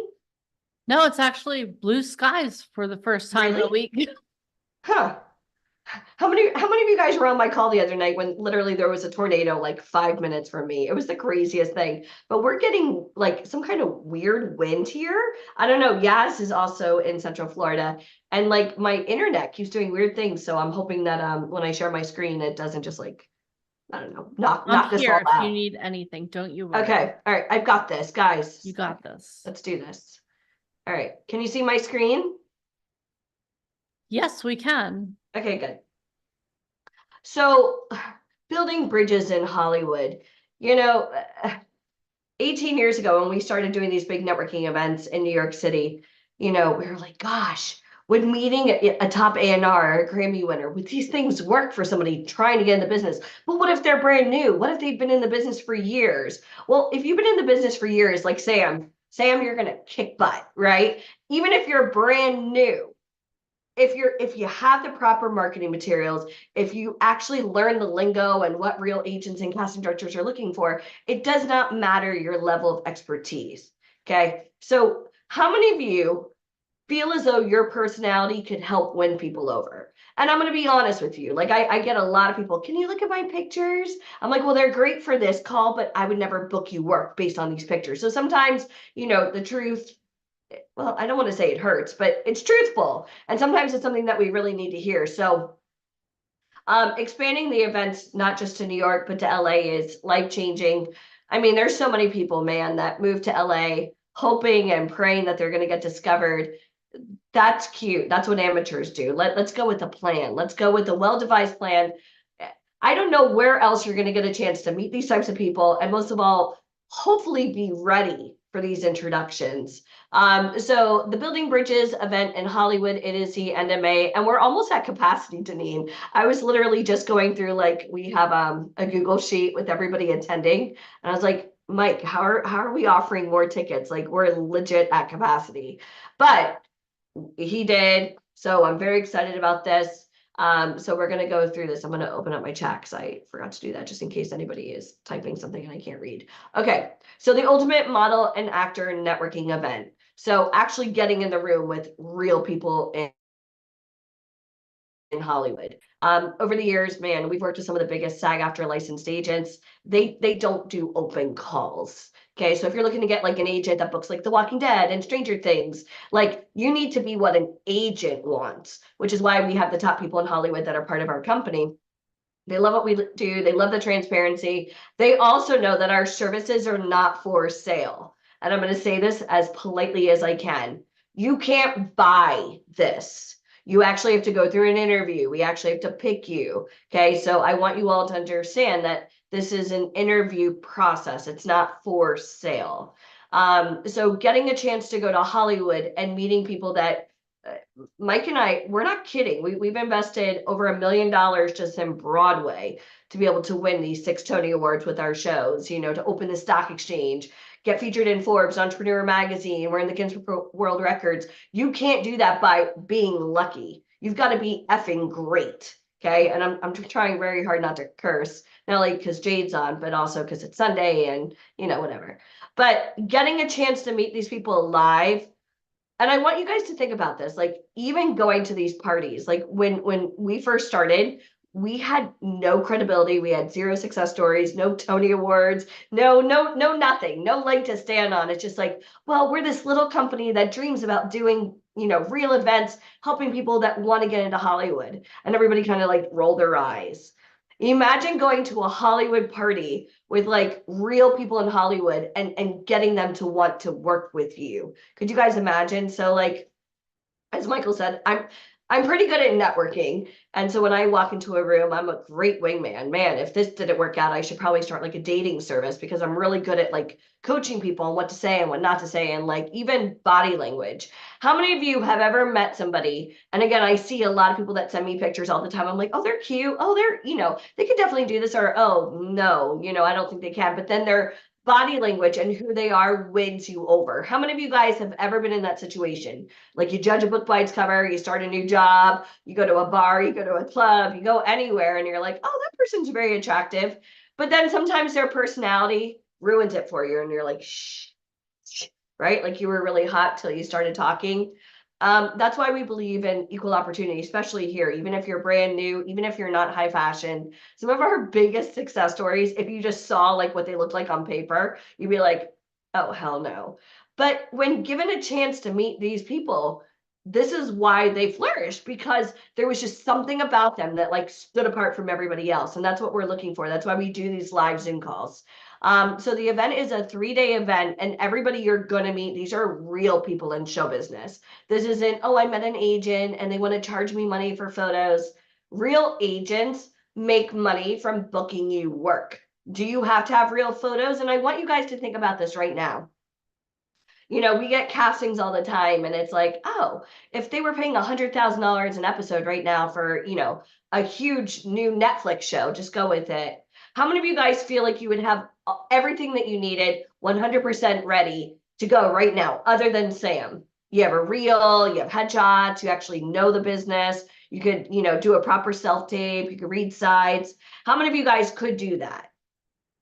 Okay. How many of you know that you definitely are going to need to put some work in, right? And I can tell you right now, some of you guys saying me, I've seen your emails and I know what you look like. And I've seen some of your marketing materials, and you are not near where you think you need to be. Okay, this is show business, 2 words, show business. Okay, and it's competitive. Man, it is hard. Okay, is it impossible? No, which is why we've done this for you. Trying to get these people under one roof for one day, you would have to literally go to the Tonys, the Emmys, you know, go sit down with the biggest agents in the world to even try to get these people under one roof for one day. So this is going to be a big event in Hollywood. So again, everybody you need to meet, agents and casting directors. We've had actors from hit TV shows, voiceover actors, even from Frozen. I mean, it's really cool to be able to meet people at this type of level. You are going to get a 4-look professional photo shoot. This is the photo shoot geared on what you qualify for. So kind of like when we chose Nora before and we did a model garage. Oh, how would you dress her? You cannot dress yourself for a photo shoot. Even if you feel comfortable in something, you need to have somebody in the industry with a keen eye, knowing what casting directors are looking for, hair, makeup, styling, even working with a photographer. If you go out and you spend money on any type of photo, you could call it professional. I mean, my kid, my dog, you know, we get Christmas photos done. They're professional, but those photographers don't work with Prada. They don't work with Chanel. They don't work with, you know, CAA type, you know, actors that book, you know, starring roles on hit TV shows and major motion pictures. You need to give casting directors what they need to see in order to book you. If you understand that, type a 1 or 1 in the comments. Because Deneen, over the years, I've seen so many shitty headshots and, oh, I got photos done. Yeah, they suck. You're dressed inappropriately. Your makeup is done incorrectly. Your hair is wrong. The photographer you went with, oh, you think you're high fashion. There's another 16 different categories that you don't fit into based on these photos. So a lot of times people are self-diagnosing. It's like you're WebMDing what is it you need. Like, I know I'm sick, right? I had strep. They had to do a whole, like, go into a doctor's office, do a throat culture, give me antibiotics, right? So you can't self-diagnose what you qualify for. So a lot of times when people hire photographers, that's based on you giving yourself a critique of what you think other people want to see. And you can't do that. You need an expert. Okay. So these photos are going to be based on what you qualify for, not what you want to book, but based on what you qualify for, how Hollywood sees you. So even down to hair, down to makeup, down to accessories, clothing, even the photographers we choose. Man, our photographers over the years, even our makeup artists, our last Hollywood shoot, we had somebody from Grey's Anatomy, somebody from Blackish. By adding these people, it's called the 3 Ps, proximity, proof, and power equals authority. If you were to get photos done, whether modeling, acting, you want to do voiceover, you want to do comedy, by working with photographers that work with major publications, the elite, Hollywood stars, you're now getting proximity to some of the biggest names, especially if you take a picture with them and you thank them for working with you. Hopefully they like you enough to follow you back and share your information on their social media pages. Deneen, our last photographer we had in New York, worked with Rihanna. How much do you think that that would benefit you to have a photographer working on that type of level now working with you? And now everybody that follows that person now could potentially follow you. Do you guys see how the 3 Ps work? Even makeup, hair, styling. Ryan Colby himself, who is a celebrity stylist for Liam Neeson, right? So we know him from Taken. You know, he's worked with Ben Affleck. He's worked with Ewan McGregor. Stanley Tucci from Devil Wears Prada. So like, he's a celebrity stylist for like red carpet events, press junkets. He is now styling you. This isn't you going to like H&M like, oh, well, I kind of like that. No, no, no. This is curated photos that fit your body type and what you qualify for. So this is unbelievable. Ryan really is like beautiful mind, and he's funny on here. He's kind of snarky and sassy. At a photo shoot, he is like, and I know if I use this example, he's not going to understand, like a Patrick Mahomes or a Tom Brady. It is very calculated. You don't get, you stay away from the zone. How many of you guys know that? Like if you've ever worked with Ryan Colby, it is all business. Like clear, what do they say on Devil Wears Prada? Gird your loins. Because when Ryan Colby walks in, it's like dealing with Anna Wintour. Like, oh, watch out, watch everything in his path, because it is exact. You're also going to get bonuses. Over the years, you know, I talk to a lot of people. Oh, why don't I ever get picked for anything? Oh, well, let's talk to a real casting director, because as a model or as an actor, you only see one side, right? You only see one side. But imagine learning what a casting director is looking for. Do you think that that would help you a little bit or a lot if you had a chance to listen to the head of casting for L'Oreal, J. Crew, The Gap, Banana Republic, CoverGirl, Tory Burch, Vogue? Find out what casting directors are looking for, things that piss them off, things that they would never want to see, things that attract, you know, especially for new talent, or maybe you're not high fashion. What generates like buzz, right? So when people are trying to get into show business, it's not just tunnel vision. I want to be a model. I want to be an actor. You kind of need to know like the full like gamut. It is a whole world out there. And for those of you guys that have been like, oh, I've been lied to, and you know, I've joined these websites, never in a million years would you ever get a chance to even hear from the head of casting from L'Oreal. Okay, we're talking multi-billion-dollar brands, and he is the best. Okay, and that's going to help you a lot. That all goes on your resume. Also, Robert Kalinsky, 50 Cent's acting coach. He's a really great friend of ours. He's kind of the godfather to VIP Ignite. He's so instrumental. He actually introduced us to our mentor that got us involved in Broadway. But he's 50 Cent's acting coach.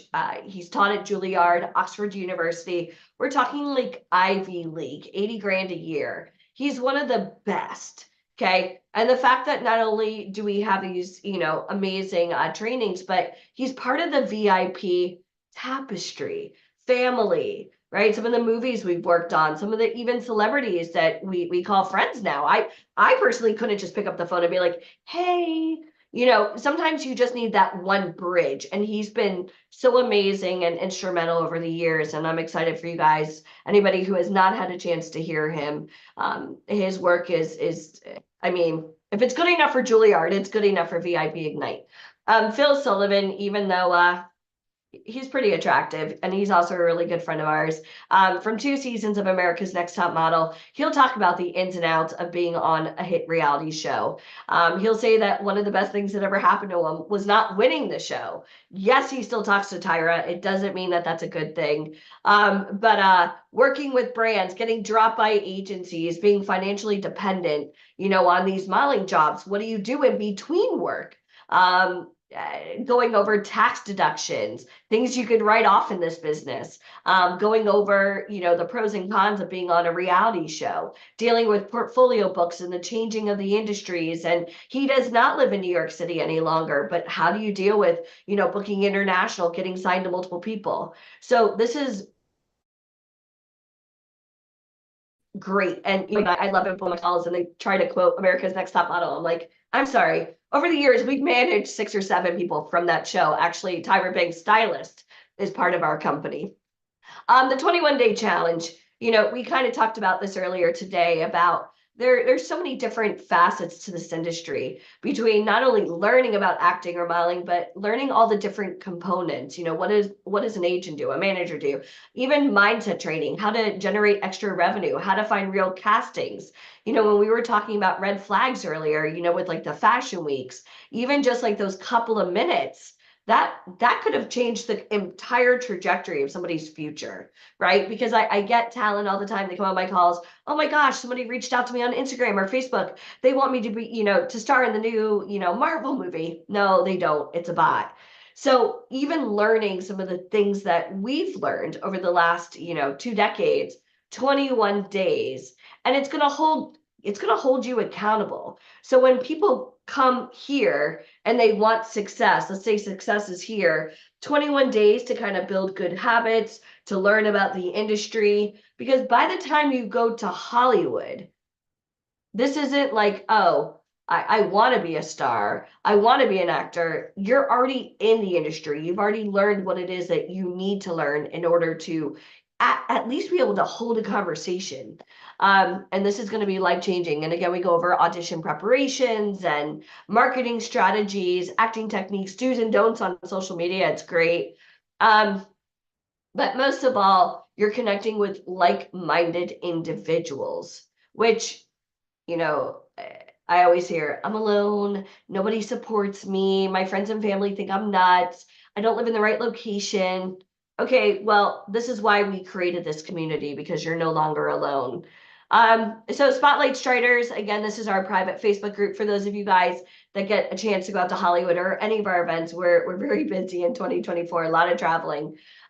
This is your new family. Not saying your mom and dad and kids and husband and wife and whoever isn't great, but this is going to be your core tribe. This is now your inner circle, people that understand what it's like, you know, to deal with rejection or getting bookings or naysayers or, you know, getting a chance to go out to Hollywood. You know, getting a chance to live out your dreams. A lot of people, like Michael said, like would rather sit on the sidelines and critique everybody else for doing these things. And, you know, it's unbelievable to me that anybody would try to distract you from your passions. And a lot of times it's just fear within themselves, which is, you know, unfortunately, some people listen, and it's sad. So getting a chance to, you know, be able to conversate and not have to deal with all the other distractions. It's a core group, and everything that we're posting, everything that everybody's posting in that group is only to take you to another level, to raise you up. So this entire program, we're going to go through the value again. And I kind of want to ask you guys this, and I ask this a lot on my calls. So this is my iPhone. It's a little bit older, but like if I went to the Apple store, you know, I could probably buy it for like $1,000. But every single person that I've ever met over the last 2 decades, including the head writer for Curb Your Enthusiasm, multiple Emmy winners, the co-creator of Saturday Night Live, Les Brown, some of the biggest casting directors in the world, biggest agents, they're all in this phone. Somebody tell me, if the value of my phone at Apple is $1,000, what do you think the value would be if I gave you my code to get in and you could FaceTime anybody you want, text anybody you want? You know, what would this be? When's the actor from the Goldbergs supposed to be here? Tucker? And enjoy this call right now. Okay.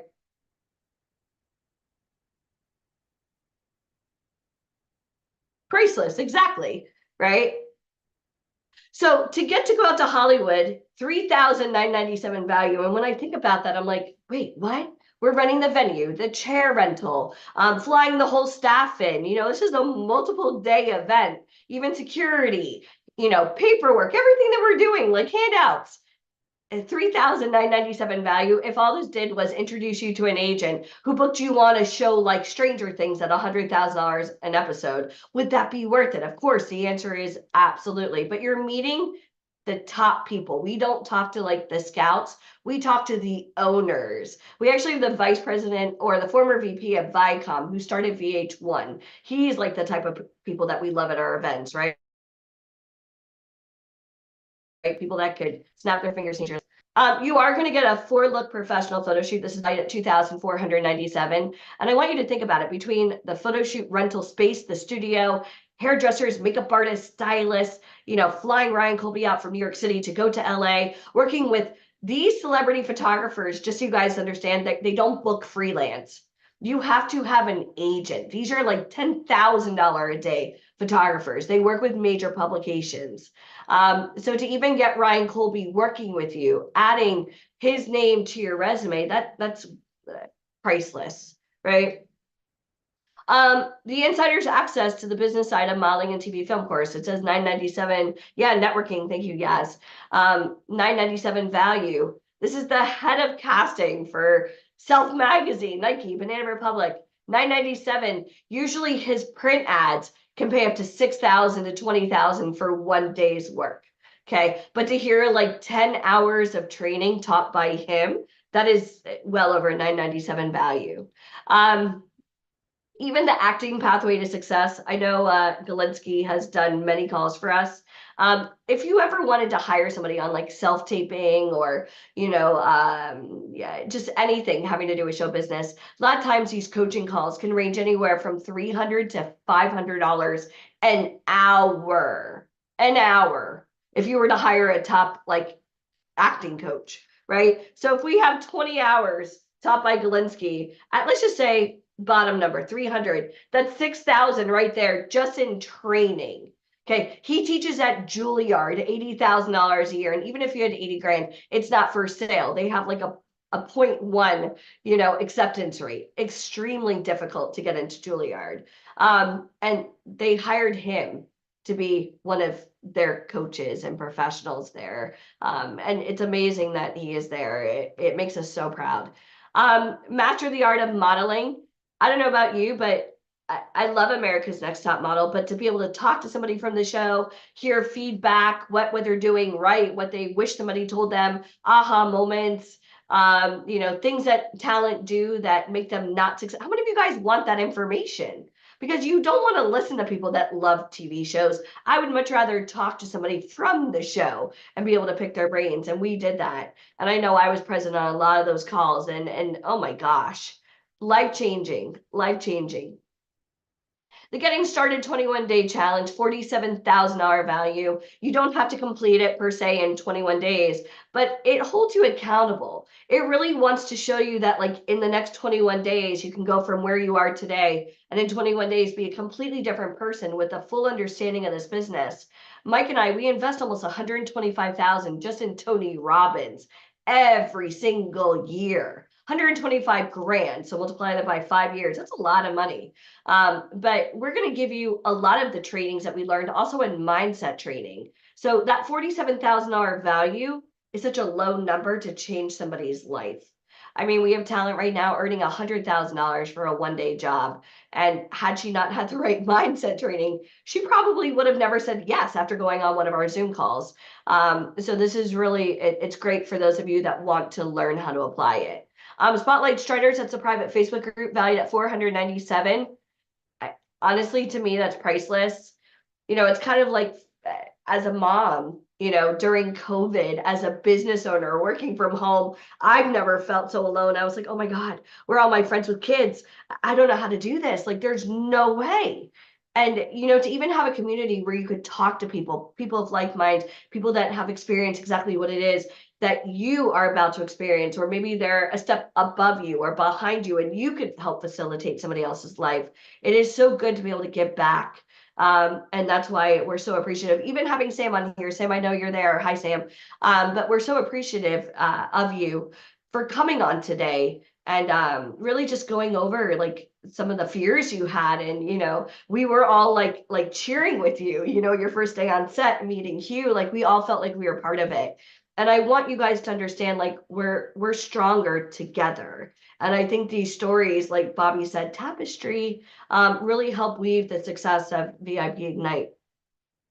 So the total value of this program is $58,979. And that is such a, honestly, that value, I spent 80 grand a year in school to pretty much like join a website when I completed with a double degree. And the only job I got offered was waitressing. Like I couldn't even get a job with a double degree because no one's just going to hire you based on a resume sitting up, erroneously on some website. Like you have to get face to face.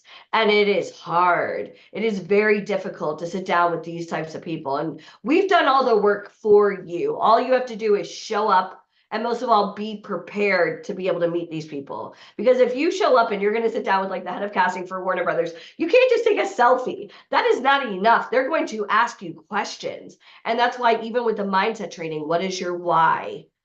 What if they could snap their fingers and like Sam said, I need you from, I need you in New York tomorrow. I need you in Vancouver tomorrow.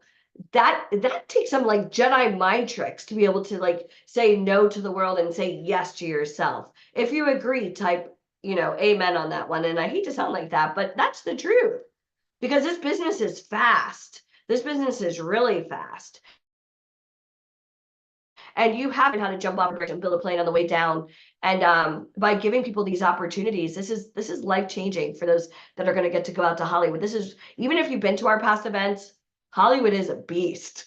Like Hollywood is whoo, it's Hollywood. It's the best, right?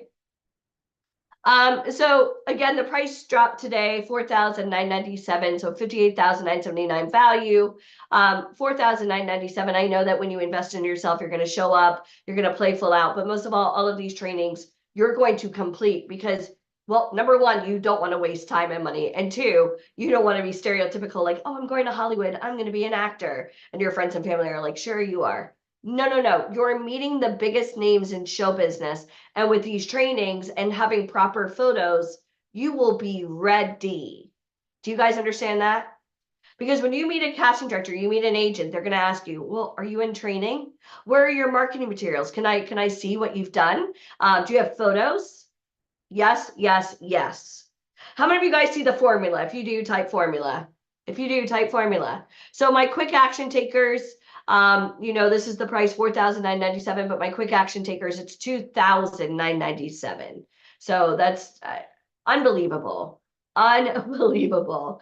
Think about how much money and how much time you've probably not maximized on by not pursuing this business wholeheartedly. Maybe you kind of teetered on, well, let's just see, I'll join a couple of websites. Well, how did that go for you? I mean, obviously you're here, so it didn't go well, right? Maybe you went and, spent money on classes or photos, and that's great, but you're here because you want more, right? So you probably lost a lot of opportunities and probably a lot of dough not being able to live out to your full potential, right? We do have $1 million guarantee. And when Michael first told me this, I sat there like, no, right? Because I didn't understand. And then I thought to myself, I'm like, Lord help anybody who goes through, how many of you guys have ever interviewed with me, right?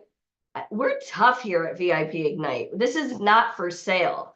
If we're going to offer somebody photos, training, not to mention, and I don't know if you guys can see this, and I'm going to raise my desk up for a second, and I'm going to stand up because I've got one of these cool desks that Michael bought me where I could do cool things and stand up and dance. I've just been really under the weather, and I thought if I stood up, I might fall. But that's a Tony Award. We won that with Sigourney freaking Weaver from Alien and Avatar. Like that picture right there, this was the Tony Awards with Vanessa Hudgens from High School Musical, right? You don't get those things by being lucky. You do that from being great and having real people in the industry believe in you. We couldn't do any of these things without somebody on the inside vetting us, giving us, kind of like what Bobby said about James Gandolfini. I can introduce you to the right people, but you got to do the rest when you get there. That's exactly what we're doing here at VIP Ignite. So shame on any company out there charging for services that don't lead anywhere. For us, we put our money where our mouth is. If you go to the event, even after getting photos, even after getting all the training, if we ever chose somebody who wasn't really meant to be in this business, we deserve to get that money ripped out from us and given back to the consumer. And here's why. Because all these other companies, it's all about putting money in their pocket. For us, we are only as good as our talent. Our services are not for sale. So if we handpicked you, worked with you for the next couple of months, introduced you to our network, we're literally putting, I know what our company's worth. The guy from Shark Tank knows what our we didn't get picked because we're lucky. We kick ass in this business. And you guys know that, which is why you're on here 7 hours later, right? We're really good at what we do. So when people come here, if you want to come to Mike, because he has his checkbook, I do everything on Zelle. I don't do checkbooks. But if you go to Mike, he will literally handwrite you a check and give you your money back. If you come up to him and tell him to his face, I don't feel like I've gotten $1 million worth of services and knowledge. Because shame on us. Here's the money back. Shame on us for believing in you, thinking you were going to be able to handle this. Okay. So that is no other entertainment-based company in the world would ever do that.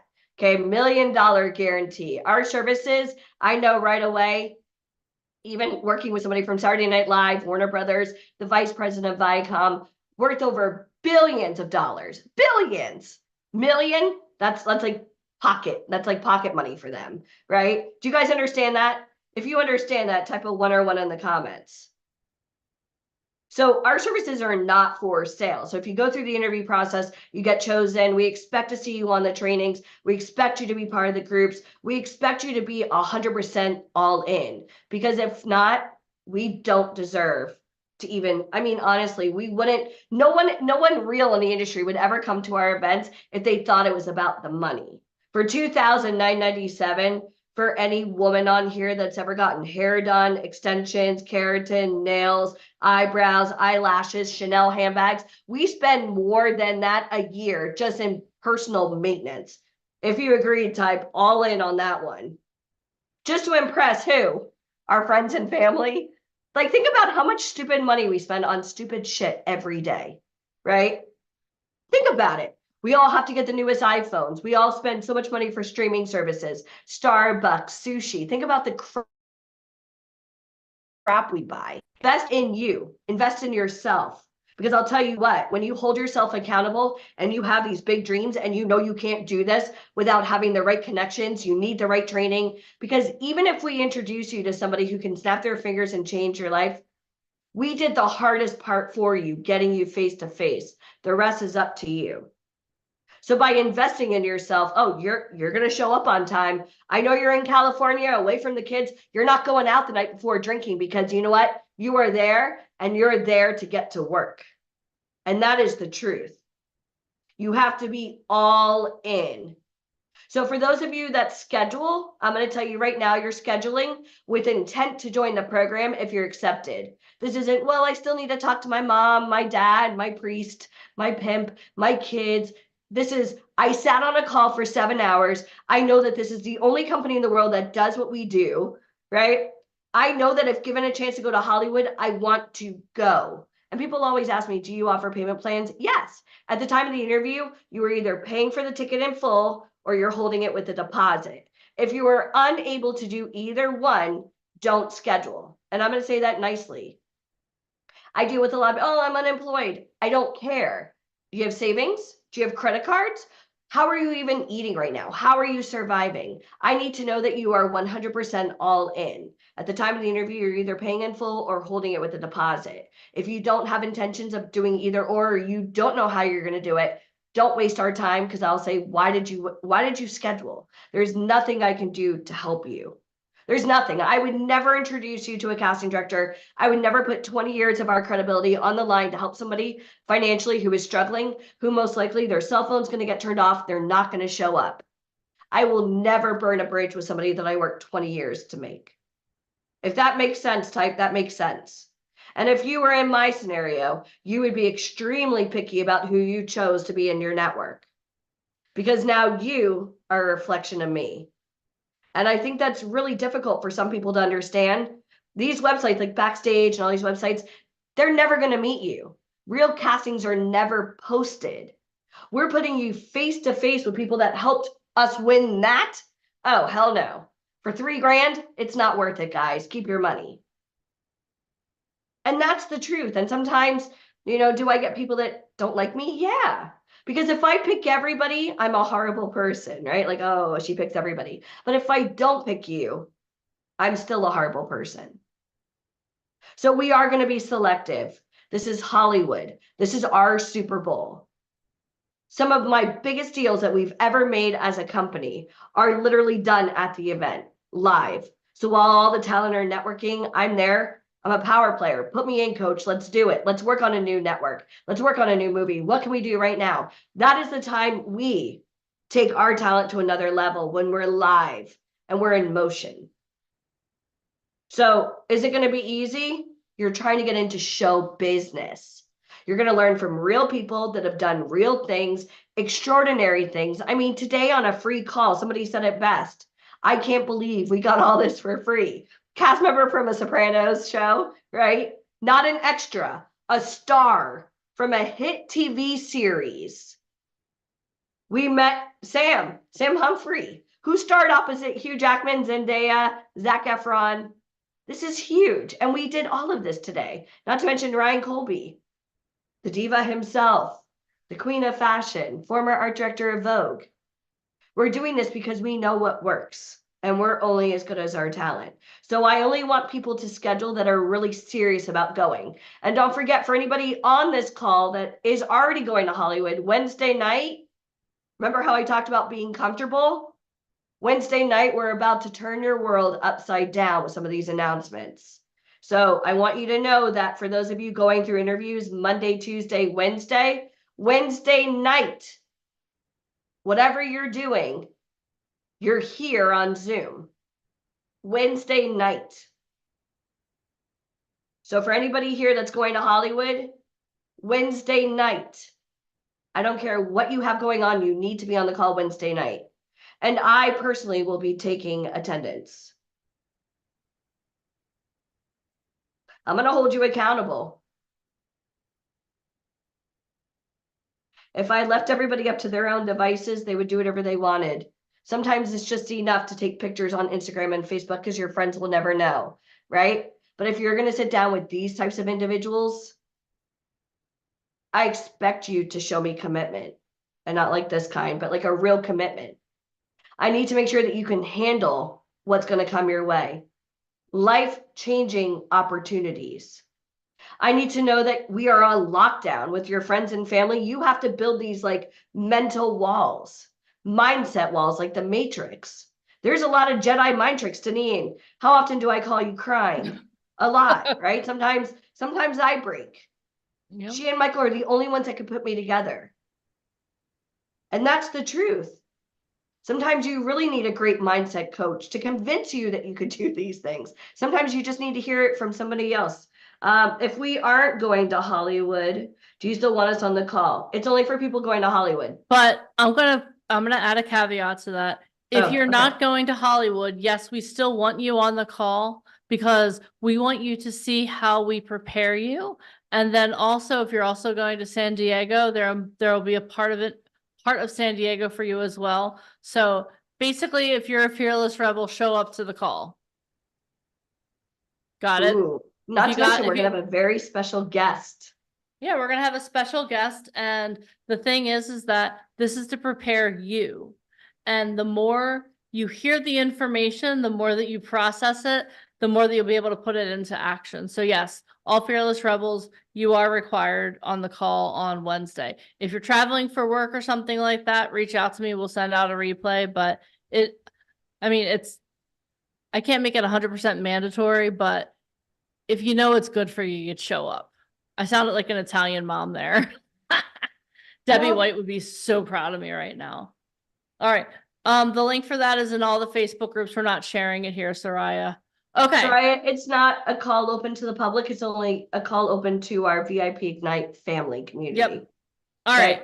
Does anyone have any questions? We're going to make time for like 2 or 3 questions if anyone has them. Otherwise, I have Ryan Colby here, and he is chomping at the bit to evaluate some people. So does anyone have any questions? If you do, raise your Zoom hand. I'm going to sound like my questions. I love questions. I'm going to speak like my Italian. I'm going to sound like my Italian mom now. Speak now or forever hold your peace. Oh, Nora has a question. Okay, Nora. Let's see here. Add spotlight. Okay. Hi again. Hi. So you guys will be able to kind of work with us in case we need a payment plan, right? At the Yes. time of Yeah. the interview. Yep. Yeah. Once So at the accepted, time we'll of the go over all of interview, that with you. If we decide to move forward with you, you're going to start trainings immediately. We're doing paperwork because we're not waiting till the payment plan completes in order to start this.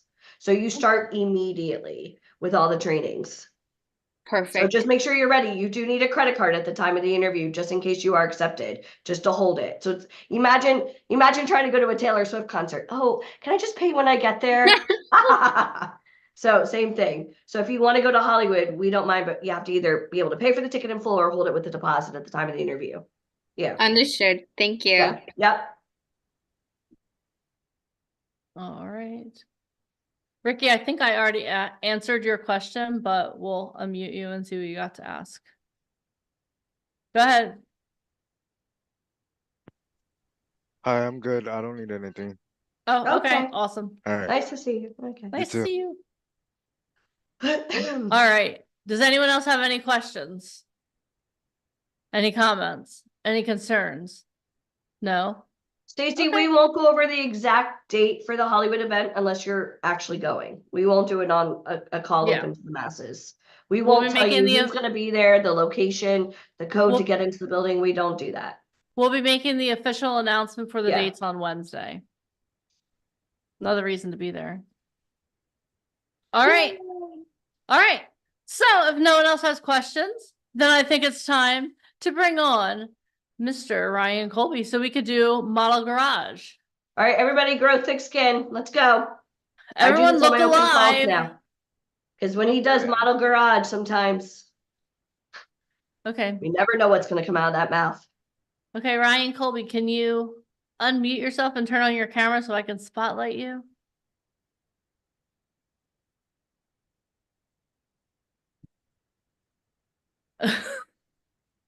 Okay, let's try this again. Ryan Colby. Hold on. Oh, there we go. And spotlight. Hello, Mr. Colby. Welcome back. Hey, how are you? Amazing. How are you? Good, good. Okay. About to Oh. make a stew. You're Oh, making you're making a stew? Oh, I am. Sounds Brandon's delicious. chopping and doing dishes. He's about to. Hi, Brandon. He's in the shower, and then when he comes out, he's gonna chop and Oh, do dishes. okay. I don't want to talk to him now then. All right, let me. it's like could that bring It's not him on that the kind of show. party. Seinfeld with Kramer chopping vegetables and okay, forget it. Okay. All right. Let's get this party started. I think we're going to take time for 2 people for Model Garage. How's that sound? That sounds Uh-huh. good. Okay, awesome. All right. I'm going to leave you 2 to it, and then I'll close everything up. Mhm. Okay, Model Garage. Model Garage is going to be fun. So kind of like what we did with Nora earlier today. I'm not going to call on people that have their hands up. I'm just going to go through, call on somebody that has been on the call the whole time. And what I want you to do off of mute is just introduce yourself very quickly, your name, your age, your height, and your city and state we currently live. That's it. And then Ryan and I will go from there. Cool? All right, so if you're ready to play Model Garage type game on, let's do it. Game on. All right, let's see here. Model Garage. Reginald Holmes, I can't even like look at you. What happened? You like shaved everything off? Like it doesn't even look like you. All right, we're gonna go Stacy Roundtree. Hi, Stacy. Hello. Add you to a spotlight. Okay, Ryan. So this is Stacy Roundtree. She is scheduled to go to Hollywood, right, Stace? Yes, ma'am, I am. Yay! Are you excited? I am excited. Okay. How are Very y'all? good. I live in Texas, Chandler, about 2 hours away from Dallas. I'm 5'5" and I'm 54 years old. 5'5", 54. Okay. You look younger than 54. Can you take off the glasses? Sure. Yeah, you definitely need to shoot without glasses. Right. Do you have good contacts? They're just Contact lenses? Oh, they're just for reading. Okay, fine. So you can. so right now y'all are blurry, so that's why. Yeah, they're just for That's reading. fine. Okay, yeah, definitely need to shoot without the glasses. Let's see. Can you turn your head to the side? What's going on with your hair? Oh, you have like roots and then you have that blonde thing going on? Yeah. Okay. Is That it blonde white or thing. blonde? Yeah, the roots got to be covered up again. Highlight. Okay. Yeah, you got to cover up the roots Uh-huh. or keep the white. You can't have both. So, Oh, well, yeah, you gotta either, yeah, you That looks gotta great. either, you either gotta Just like that. have that kind of blonde white look, which is kind of hot right now for women your age, or you gotta have the brown. You can't do both. right. So, yeah. But yeah, you look younger, so that's good. You have good skin. What I would definitely work on is maybe trimming the hair. It's a little too long Okay. for your face and height, but maybe an inch, inch and a half, two max. To just keep it healthy, but definitely needs to be one color from root to tip.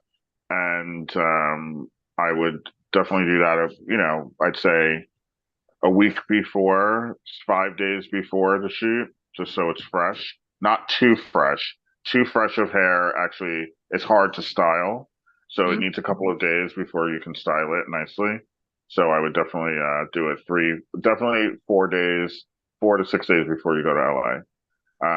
As far as clothing, I would kind of have you in executive clothing. I would definitely do a lot of suiting, a lot of pants. I would make you kind of authoritative, very, nice, strong colors, browns, blacks, grays, navies, evergreen. I would keep it dark-ish, but not like all black, but like in the darker, uh, hues. Okay. Maroons, dark browns. I would keep it in that realm because it would look good with the hair and your skin. So yeah. And what type of roles would you submit her out for or clients for modeling? I would submit her for any catalog that needed women your age. What dress size are you? 6. Okay, yeah, that's standard. There's pretty much all catalogs are 4, 6, or 8. So I would submit you to any catalogs, any lifestyle jobs, anything, literally anything that wanted anyone over 40, I would submit you on, and which is a lot of stuff, mom stuff, executive stuff, banker stuff, detective, lawyer, doctor. I mean, there's so many things for your age group that I would submit you on that you could do. You could probably get away with blue and white collar gigs as far as shooting wise. And yeah, I would just submit you for everything. I mean, there's really nothing I wouldn't because your face could translate to a lot of things. Like I said, blue and white collar. Sounds Okay. great. And what post? So I kind of want to What add was? this for Model Garage. Some people just move to New York or LA because they like the weather, the people. You don't do that. You got to go where your blue ocean is, where you're most marketable. Hi, Stace. I think she could Or there's get away with Atlanta. both. I think she could probably get away with both coasts. Atlanta, you need a book for that, especially as a Caucasian. You need Okay. a strong book for Atlanta. Now, what do you mean by So- strong book for the news, for the new Meaning people? sometimes like you need a strong portfolio. You need really good pictures in your book before you start playing games in Atlanta, especially as a white person. So because it's more Spanish and black heavy as far as the work. So I would go to Atlanta eventually, but you'd have to have a strong book. In New York and LA, you can get away with less because there's just more jobs there for Okay. people like her. So you can get away with a less of a book until you get a book. Okay, Sounds- good. Was Yeah. that helpful? Awesome. And I will be in San Diego too. So hopefully, Oh yeah. yes. Yay. Very good. San Diego's like so soon. Okay, cool. Nice to see you. Happy New Year. Okay. Thank you. All right. So I'm gonna call on somebody who I met with recently, Melissa Ramirez. Let's see. Okay. I'm gonna take her off of mute. Hello. I see you colored your hair. Hello. There was this like bright white yellowy tone. I'm like, Ryan's gonna hate it. Okay, so introduce yourself. He's gonna Hi. gag. Go ahead. I know. So my name's Melissa, age 30. I'm 5'8", from Hillcrest, San Diego. And I thought that I could fit into the plus size commercial printing side. But yeah, so last time I spoke to you, Ryan, you told me that I need to dye my hair. I scheduled an appointment for the 19th for a chocolate brown over here in my area. And also a haircut because it's really, really dead. I've tried conditioning. The ends are weird. Yeah, you need to get rid of at least 2 inches. Okay. Yeah. Okay. And condition it and have a leave-in conditioner put in or something. I'm sensing that your hair is really nice and bouncy when it's healthy. Something's going on. You played some games and you're losing the war. Reindeer games during the holidays. I did. You're losing the war here with your hair. But I would sense when your hair is healthy and nice, it's nice and bouncy and looks great. So you need to get back to that. So whatever hairdresser you sit in front of, tell him or her, I need to get my bouncy curls back because I need to get my bounce back. Okay. It's looking very deadish now, and that's probably half because of the playing games with the dyeing, and it just needs regeneration. But that's easy to do. It's not like a big deal. It's easy to do, but you just got to do it because you don't want your hair to look frizzy and weird and dead on camera. It just isn't attractive. But you have a nice face. You look 5'8". You look younger. You look 21, 22, 23. So that's good. And what is your dress size at 5'8"? You said you wanted to do plus. What is your dress size? Yes, so I'm size 16 in pants. I'm not too sure. Perfect. Yeah, between 14 and 20 is like a good plus size model range, depending upon height. And at 5'8", I think 16 is good. I don't do a ton of plus size stuff, so I don't know the exact numbers in my head, but based upon other girls that I've worked with randomly, that are plus size 5'8", 16, that's really good. And there's money in plus size modeling. Oh yeah, there's plenty. The plus size girls are doing well. I think Paloma is a 16. If I were to almost guess, I think she's a 16 and she's 5'8". And she's one of the biggest plus size models in the world right now. She's a Spanish girl. She's Panamanian, and she's like everywhere. She's everywhere. So what would you dress her in? I'm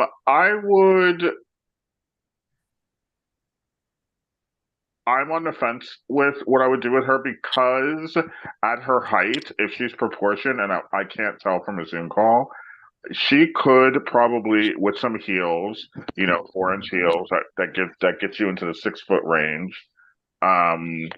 If you are proportioned and kind of look like Paloma body-wise and some of those other girls that are dominating the plus size industry right now, you could probably eke out some fashion. Meaning the girls that are doing the runway shows like Paloma, she's doing Tommy Hilfiger, she's doing Fendi, she's doing Chanel, all these girls are doing like all these big jobs. Yes. You got to walk in heels and you got to command a room just like those other girls that are size 2, 4. And if you can do that, you do have a pleasant enough looking face that you could probably get away with some fashion gigs with better hair and with really killer photos. Now, what I would suggest is at 5'8", you may want to look at girls like Paloma and see what's going on with them, posing wise, picture wise. And if an agency were to take you in San Diego or LA, if you had to come down to a 14, that would increase your chances a little bit, just because you're not 5'10". Between a 14 and a 16 would be good, and with some wiggle room, just so you could do some fashion, you would be more applicable if you were 14, because 5'8" is still a little short for fashion. But Paloma is 5'8", and she works every day. Okay. She's a Latin girl. She has your complexion. And she was model of the year last year, actually, by Vogue. She was voted model of the year. The first time a plus size model was ever model of the year. But I would put you in like Zara stuff. I would definitely go to whole Zara, Club Monaco, Banana Republic route, and with a little bit of fashion, if you can walk in heels and if you are proportioned, meaning your legs, your waist, your chest, your hips, like all of that visually standing in front of me has to look symmetrical. Nothing can be bigger than the other. Like you can't be top heavy, you can't be bottom heavy, you can't be, everything has to flow nicely. So if that is the case, then maybe you can eke out some fashion gigs. Okay. Because it's hot right now, and God knows how much longer it's going to last. Can you say it's so hot right now? It's like God knows how much longer it's going to last. So you're like a Zoolander over here. Okay. jump on a What bandwagon coast would now. she belong on? Okay. Oh, so definitely Dale LA. Plus is not so Definitely hot right LA. now. LA, and New York. I mean, for the fashion, you'd have to be here. But for the everyday jobs like catalog and e-com, for sure, LA.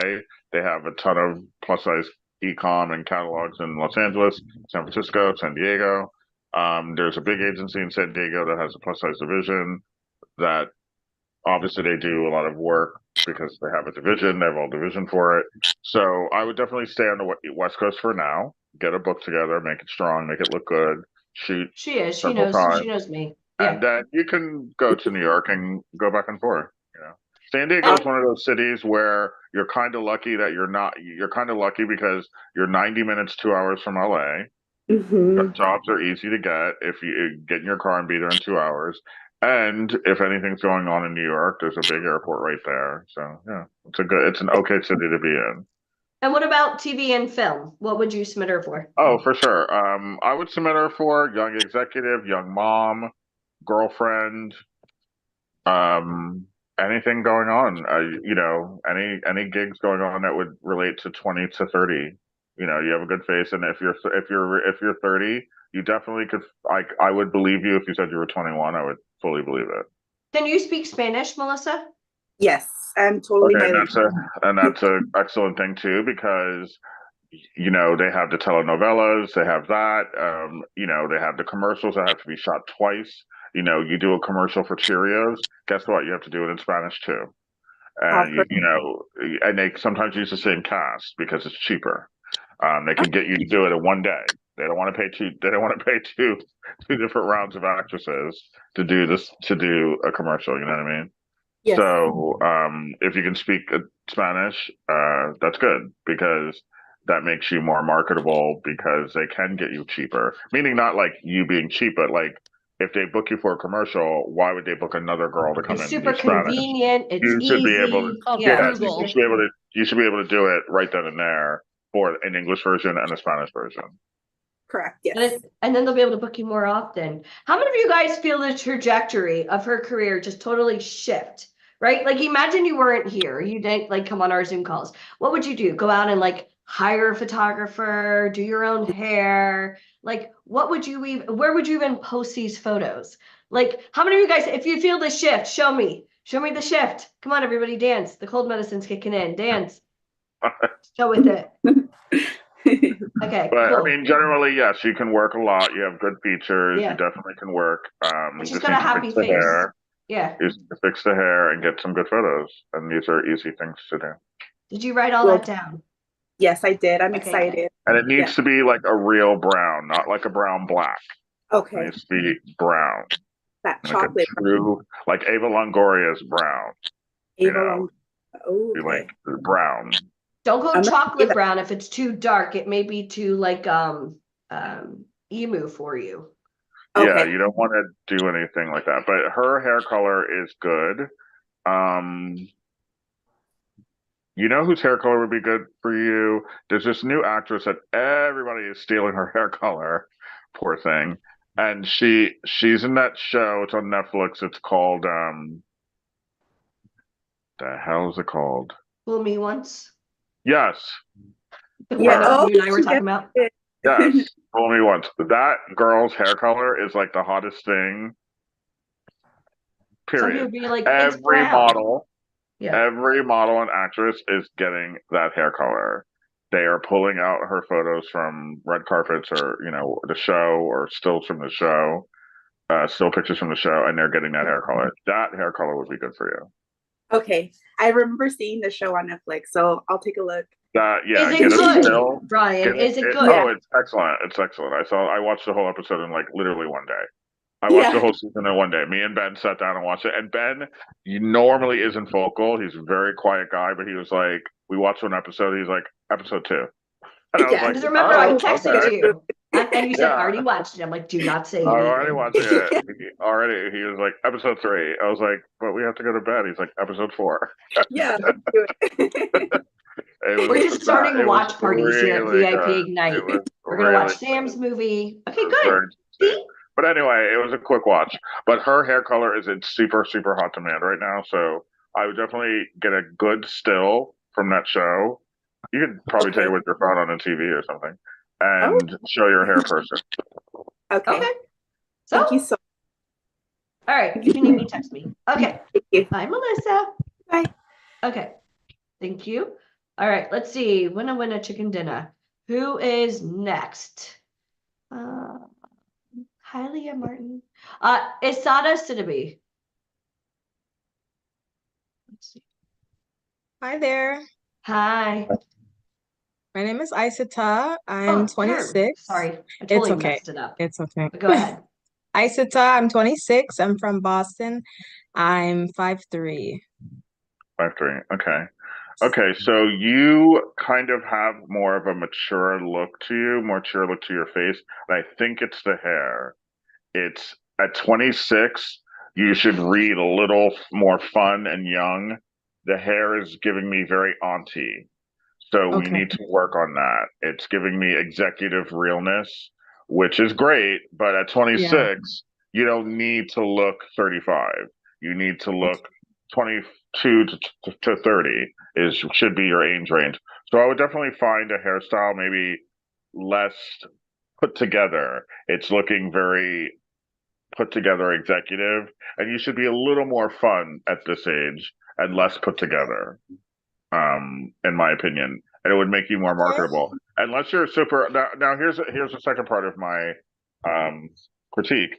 There are people that are your age that are very comfortable looking like that and making themselves look older and more put together. And if you're really comfortable like that, and this is you, and it would change you to go the opposite way, then keep it and kill it and work on it and make it look the best ever. Because you could pull it off, because I would believe you in one second. If you came to me and you're like, oh, I own this company and I'm the manager of this building, I would believe you. But but at 26, you want to get roles and jobs and print work that's a little more younger and fun, unless this is your personality and you're fine with it. And I can relate to that because even when I was younger, people treated me older because I just carried myself that way. I was not interested in being 15. I was interested in being 25. So I carried myself. And I'm sure that was very way. helpful living in New York City, going to clubs, Ryan. Of course. Of I course. carried myself older, so no one ever could guess that I was too young to be there, but I just acted that way. So there are people like that. So if you're comfortable looking and acting like that, then keep this look. But if you want a little more opportunities, because I will say on the flip side, is that you do have more opportunities the younger you look. So if you want it, it's up to you, but I'm sure you could kill both sides. Like, you have the face where you could look 35, but you could also look 24. So, but the hair is throwing me because it's looking very executive and it's aging you a little bit. I see. As far as clothes, I would put you in suitings as well. I would probably put you in some colored suitings, some oranges, some yellows, burnt oranges, burnt yellows, some real green, some bright, some true green. I would do that and keep you, but you would have both balances. It would be a little fun, but it would also be very serious. So at the same time. Okay. Taking it all in. And New York, Next, let's LA, hear that. Atlanta. Atlanta and New York, I would do. LA after you get a book, but New York and Atlanta, I think, could be good for you. Okay. Definitely Atlanta. There's a lot of work for women like you in Atlanta because they like expensive-looking Black women who look like they have some money. You may not have a dollar to your name, but as long as you look like you do, that's all they care about. I'm waiting for you to call somebody cheap. I'm waiting for that Yeah, call. well, pick someone that I looks need you cheap. to look expensive. Nobody looks Cheap. cheap. I'm saying she does look expensive. No, she I looks know. like she looks expensive, and those types of women work well in Atlanta. So, Yeah. You look like you could play like a first wife or like exactly. yeah. Exactly. Or like an executive's wife, or be the executive, or some sort of, high-end position in any corporation, hospital, law firm. Yeah. Pharmaceuticals. Yeah. Pharmaceutical, exactly. So you look like that, but at 26, it's kind of a weird dichotomy because no 26-year-old has that Technically kind just of got job. out of college. So how are you running a business already? Very true. Okay. Unless you slept your way to the top. Okay, cool. No, All it's right, because thank she skipped college and she just went straight for entrepreneurship. Yeah, She's just Straight into 24. it. They trusted me. Put on the Tony 2024. Robbins plan. That's fine. Straight to the top. Okay. Cool. That was awesome. Okay. Thanks, Well, Ryan. thank you very Thank you, much. Isata. You're welcome. Of course. So fun. Remove spotlight. She completed college early. Yeah. All right, Rye. Well, let me ask you a question. What with our photo shoots? I know you'll be out in San Diego, which is our next one, but then we have Hollywood. What do you think our upper edge is when you are helping create photo shoots with our talent? Like, what makes their Well, photos stand apart from? I'm trying to give people images that can actually work on both coasts, that are clean and marketable and usable. A lot of people tend to want to shoot fantastical things, clothing that doesn't fit them, clothing that doesn't fit their age or demographic. They want their own version of fashion, and they're usually wrong. And when things should really be simple, the simplest things in your closet are usually the best to shoot in. Jeans, t-shirts, a wrap skirt, a wrap dress. Like, these are good things to shoot because it shows you what you look like in clothing, and they can see what you really look like. And then if they want to jazz that up themselves for a gig, then that's their choice. Let them do it. But for your test shooting for your book, unless you're with an agency that has a reputation for that, you really should keep it simple because I'm assuming none of these people are with an agency. So you should keep it really, really simple as possible. And what I provide is I try and give you a little bit of a tick above that and find stuff in your closet that can make you look a little stronger, but still marketable in Atlanta, New York, LA, Miami, wherever you happen to be going in your career, Chicago. The pictures are usable countrywide. They're not just like, oh, these are from New York. They're just New York pictures. They're kind of universal pictures, and they're simple and they're clean, and the photographers are instructed what to do. And so therefore no one's going rogue and doing weird things, and there's no feather boas, there's no weird makeup, there's no weird I had mine shoes, ready. there's no weird lighting and to do something that isn't marketable.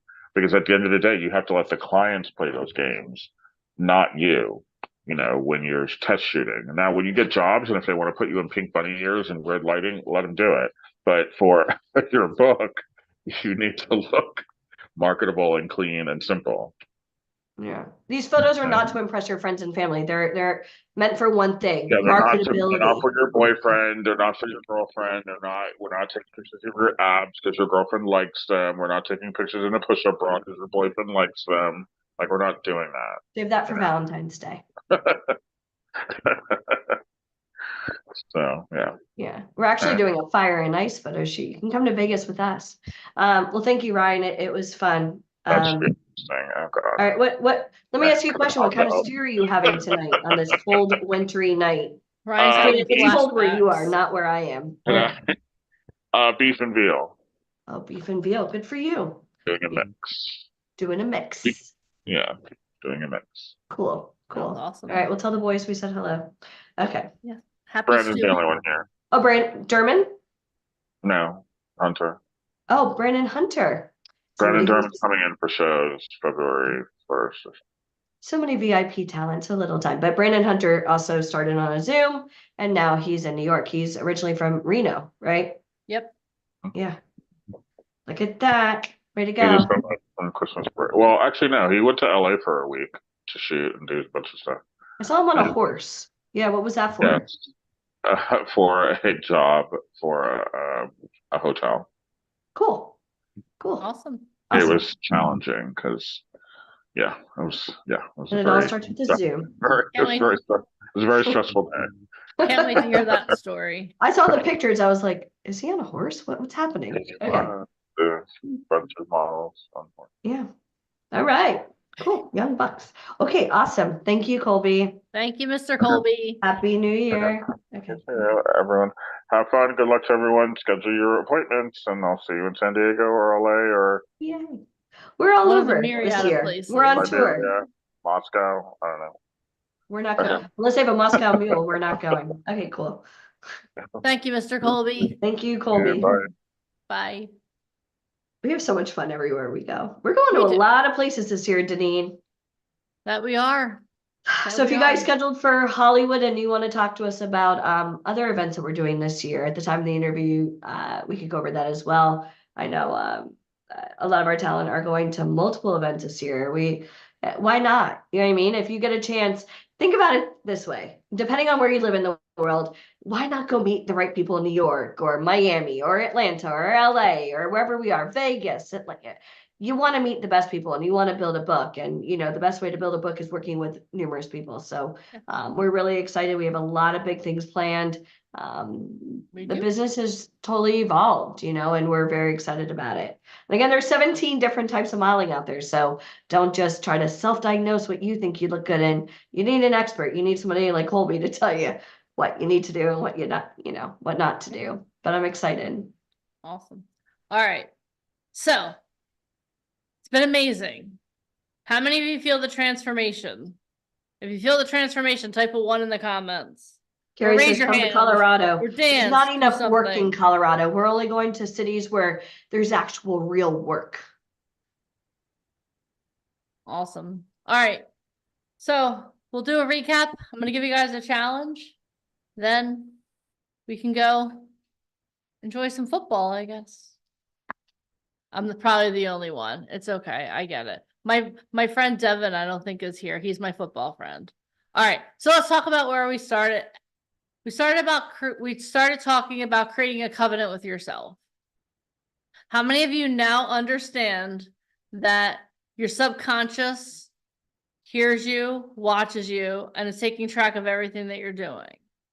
So now what I want you to do is I want you, every time you kind of feel some resistance, think, oh, hold on. Which character is that? Okay, hold on. Not today, procrastinator. Not today. All right. We talked about what type of modeling you qualify for. We didn't go over 17 types of modeling. We went over darn near close to that. But now you all know what type of modeling you qualify for. The Cowboys are actually getting beaten pretty heavily right now. But anyway, sorry, distracted. That's why I don't look at the comments. Taylor Swift's boyfriend played yesterday, so I'm good. Yeah, and they kicked butt, the poor Dolphins. They Anyway, yeah, we talked to Bobby poor Finau. Miami. I'm not on cold medicine. I just have ADD right now. Bobby Finaro, we learned what it was like being on the cast of The Sopranos. We learned how he got his start. We learned his tips and tricks for longevity in the industry. We heard from Sam Humphrey. Holy macaroni. Imagine being on set for your first big production with Hugh Jackman. Round of applause for Michelle Hahn right now. Round of applause. Thank you. Thank you. I mean, amazing. And imagine being on your knees for 8 to 10 hours a day. How many of you are that dedicated to your craft that you would do that? I don't even like getting on my knees to find toys under the couch so I could vacuum. I don't even know what Sam went through. That is crazy. Or 30 hours, a 30-hour flight for a 1-hour meeting. Some people are like, oh my God, I'm so afraid to fly. I'm like, are you kidding me? This man took a 30-hour flight for a 1-hour meeting. There's no guarantee that he was getting that gig. Think about that. Put that in your mind. We heard from Ryan Colby twice today. We learned all about Fashion Week, what Fashion Week is, what it is not. We also had the opportunity to get evaluated by Ryan Colby. If you got evaluated by Ryan Colby, how valuable was that? On a scale of 1 to 10. if you were not evaluated by Ryan Colby, but you heard him evaluate people, how valuable was that for you? Did anyone get some ideas if you weren't evaluated? Oh, maybe I should go find that color brown. I don't know. How many of you thought it like that? I'm going to be watching the show going, that's the new color. I'm going to take a screenshot, bring it to my hairdresser. What is the in color? Yep. We talked about the opportunity to come to Hollywood. That first time you step foot in Hollywood, not as a tourist, but as on a business trip, something changes in you. Well, no, not just a business trip. Some people go to Hollywood with a dream. We go with a plan. You're at the right place at the right time, and you are going to be prepared. If you love that type, heck yeah. It starts with you guys. You have to say yes to yourself. That's the truth. You have to say yes to yourself. Yeah. Sorry, I can't breathe. We also talked, it's perfect. Speaking of plans, we talked about the model and actor blueprint. It's called the Actor Cookbook. I know everyone's going to go out and have apple pie after this. I get it. But how many of you now know that there's a plan that you can enact right now to start getting yourself prepared? How many of you are ready to do that? All right. Cheesecake. Awesome. All right. So now, I wouldn't be me if I didn't give you a challenge at the end of the day. And Jemima, if you can please share the link to the Facebook community in case anyone doesn't have it. This is what I want you to do. I know y'all are real good at taking selfies, but this is a different type of selfie. Okay. What I want you to do is I want you to take a selfie, and when you're taking your selfie, I want you to look in that camera, and to yourself, I want you to make a promise to yourself. I want you to make a covenant with yourself. Then I want you to snap that selfie, and then I want you to put that in that Facebook community that we just joined, that we just dropped for you. Because you're making a covenant with your future self to do things differently. You're making a covenant with your future self to take action. You're making a covenant with your future self to start keeping the promises that you make to yourself. You're here because you made yourself a promise. You're not just here. I mean, what time? It's 6:35 on the East Coast. You're not just here for kicks and grins. You're here because you made a promise to yourself that something was going to be different today. Yes, hashtag is covenant selfie. Thank you. All right. So take a picture of that selfie, drop it in the Facebook group. And if you scheduled an interview, I'm going to be calling you today, tomorrow, or Wednesday, whenever your interview is. The first 3 digits, the area code of my phone number is 856. I expect answers, or if you're at work and you can't answer at that moment, I expect a response, because I will call you and I will text you. I expect confirmations. Does anyone have any questions about my expectations of you? And we are not rescheduling, guys. All decisions are final at the interview. So tonight, what is today, Sunday? So if your interview is tomorrow, Tuesday, whatever day your interview is, make sure you're ready to go. So if you need to talk to dad tonight, wife tonight, your priest, anybody in your life, talk to them tonight, because during that interview, just like working with Ryan Colby, hey, we would like to work with you. That's it. There is no, we're looking for action takers. We're looking for people who are serious about this, because you know what? We're really serious about what we do, and we're seriously good at what we do. All right. And Hollywood is just about done. I mean, this is very, I still don't know where we're pulling the extra tickets, but Michael said they're available. So that's what we're doing. There we go. All right. With that thought in mind, if you live anywhere where it's the snowpocalypse, please be extra safe and let me know that you're okay. Other than that, go out, have fun, make good life decisions, and we will see you on Wednesday for our prep call for Hollywood. Yay! Bye, guys. Have a great night. Thank you for hosting Deneen White. Everybody, round of applause for Deneen White. Woo! Thank you, Michael Fomkin. I know he's there somewhere. Thank you, Michael. Yep. All right. Have an amazing night. We will see you soon. Thank you for being here. Everyone give yourselves a round of applause for being here still. You all deserve it. Awesome. All right, guys. Have a great night. I have to go get some food. Good night, everybody. Have a Bye, good night. guys. Have a good All right, night. I'll see everybody Wednesday night. Bye, guys. Bye.